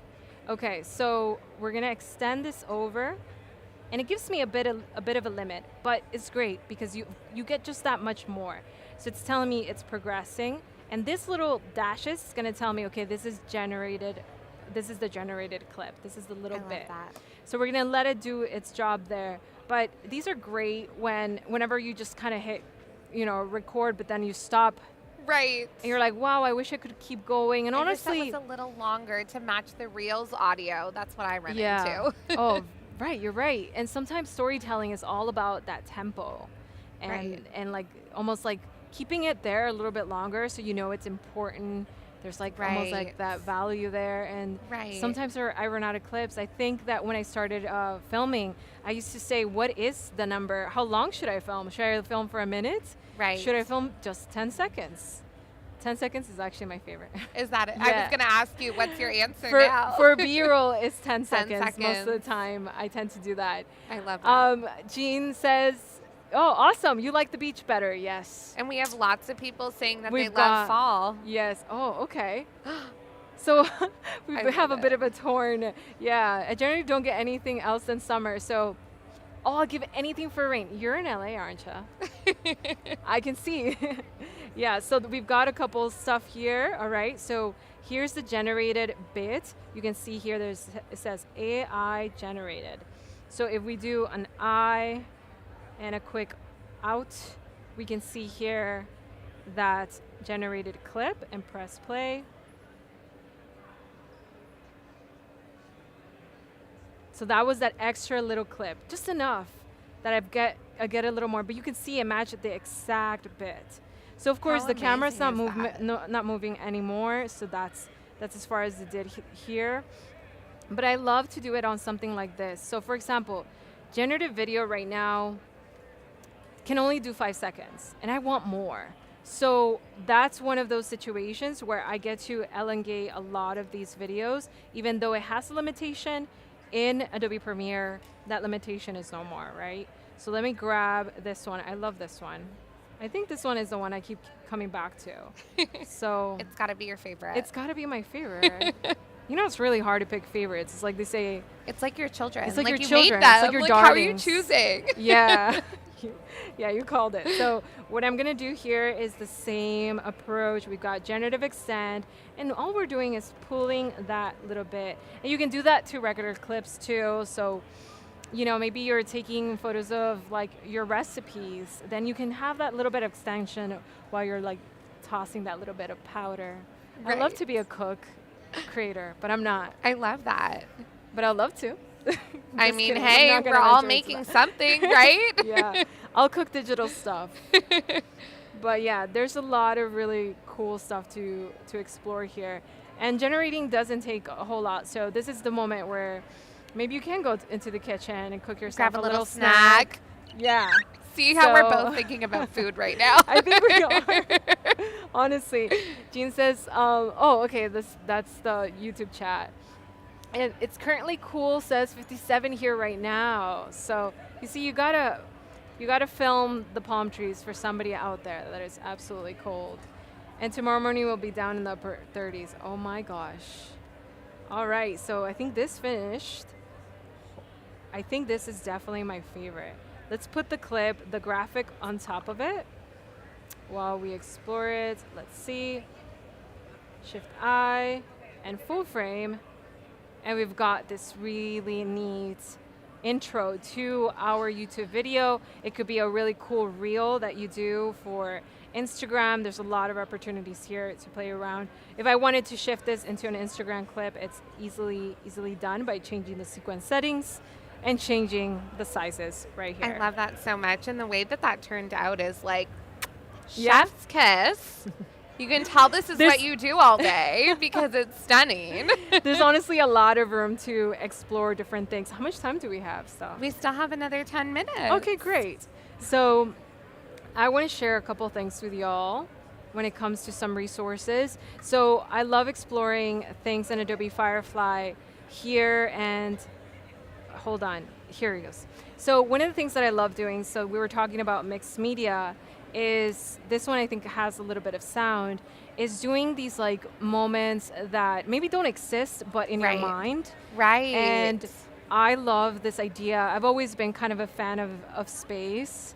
And I was like, okay, when will I ever go to space? Maybe not me, but maybe my characters will. And you can imagine it. I can imagine it. So I've got some mixed media here. All of these elements were generated using Adobe Firefly. So there's a lot of room and put together in Adobe Premiere. Wow. I think you can hear the sound on this one too. Yeah, there's a level of being ethereal and just moving, it's very ethereal. panning things left to right. So honestly, I didn't know that in my career path I would create something like this, but because I allowed myself to experiment and explore things in a way that didn't limit kind of like what skills I already had, but rather what skills can I attain from here on out, that's what came out of it.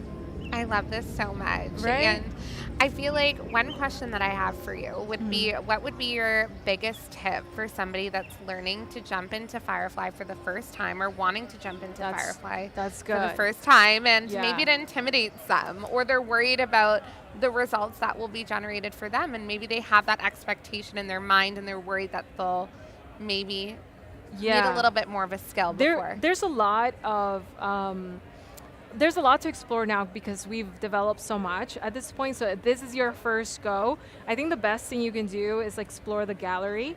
There's so much that has been created, and a lot of this was created by the community. So every time you create, you can say, hey, I want you to share. I'm so proud of this work, so I want you to share it. And sometimes it ends up right here, and it's super cool.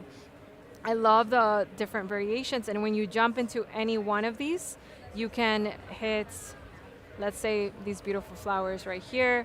You can go in here, and you were talking to me about like, how do you create these prompts? Right. You can start to study some of these prompts. Minimal pastel wildflowers, that's a small but mighty prompt, right? Right. And then what made a difference is that we have more controls here on the left-hand side. So we can choose what kind of style are those flowers going to be. So composition reference, or the effects that we introduce into this one small prompt has a style reference and a composition reference. So it won't be ordinary. It has its own inspiration to pull from in some sorts. Yeah, I love going in here and selecting different things.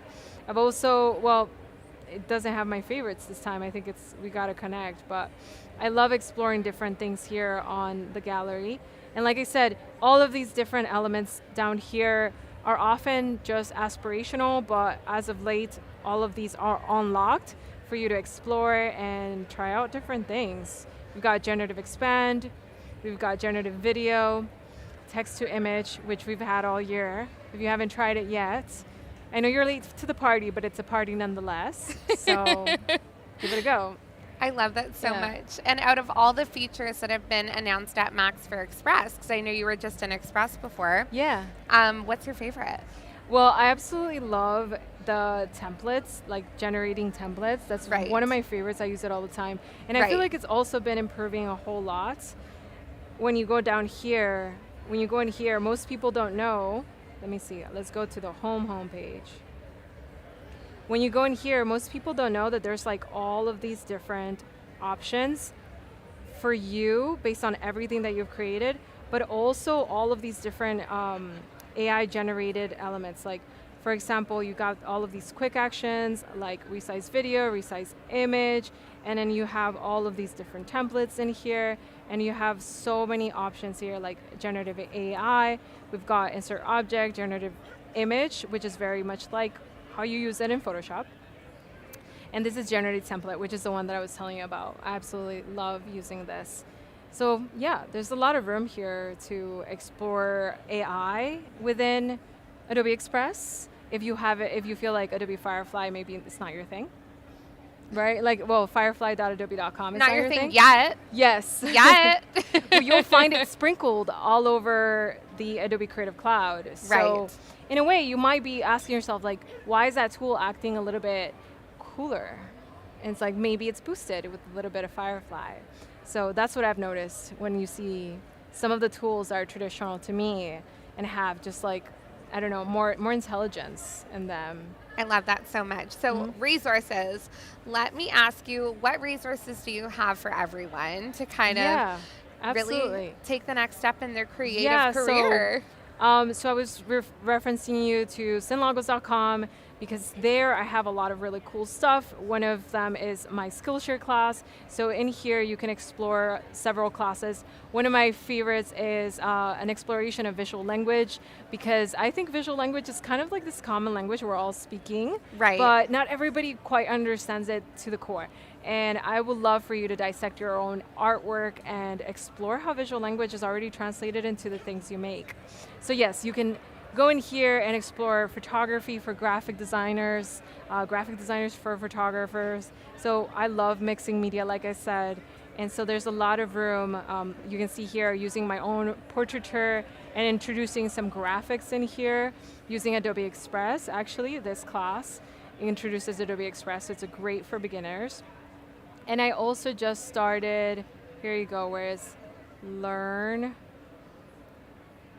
There you go. I recently just did this, so I welcome you to try it out. If you don't know about this resource, this is a great place for you to learn a bunch of things for free. This is not, doesn't have any paid thing. This is part of your Creative Cloud. So in here I've got a class on Photoshop that you can also explore. When you go in here, you've got some resources you can download directly so that you can try out how to create typography for your posters, textures for your posters, and some neat animations also. So there's a lot of really cool stuff that I hope people try out. Give it a little bit of time, grab some coffee, a little tea. I love that so much. This is so incredible. You are so incredible, Sin. And I know this is our last stream from Miami, but the fun is not stopping because tomorrow there is live streams from Munich all morning. And Sin, you're here as well doing your Future Artist series. Yes, so tomorrow we're going to be live on Instagram showcasing 3 future artists in the spaces of design, photo, and video. So tune in on our Instagram account. If you don't follow us yet, this is your invitation. So check us out tomorrow from 10 to 1. Amazing. Eastern time. Perfect. And don't forget to follow Adobe Live on Instagram. There's a giveaway there right now. So run, do not walk if you want to win some Max swag. Thank you guys so much for hanging out with us today. You have been so incredible. And for tuning in with us while we share all things Max. We will see you later. And we hope that you have an incredible rest of your day. Bye. Bye.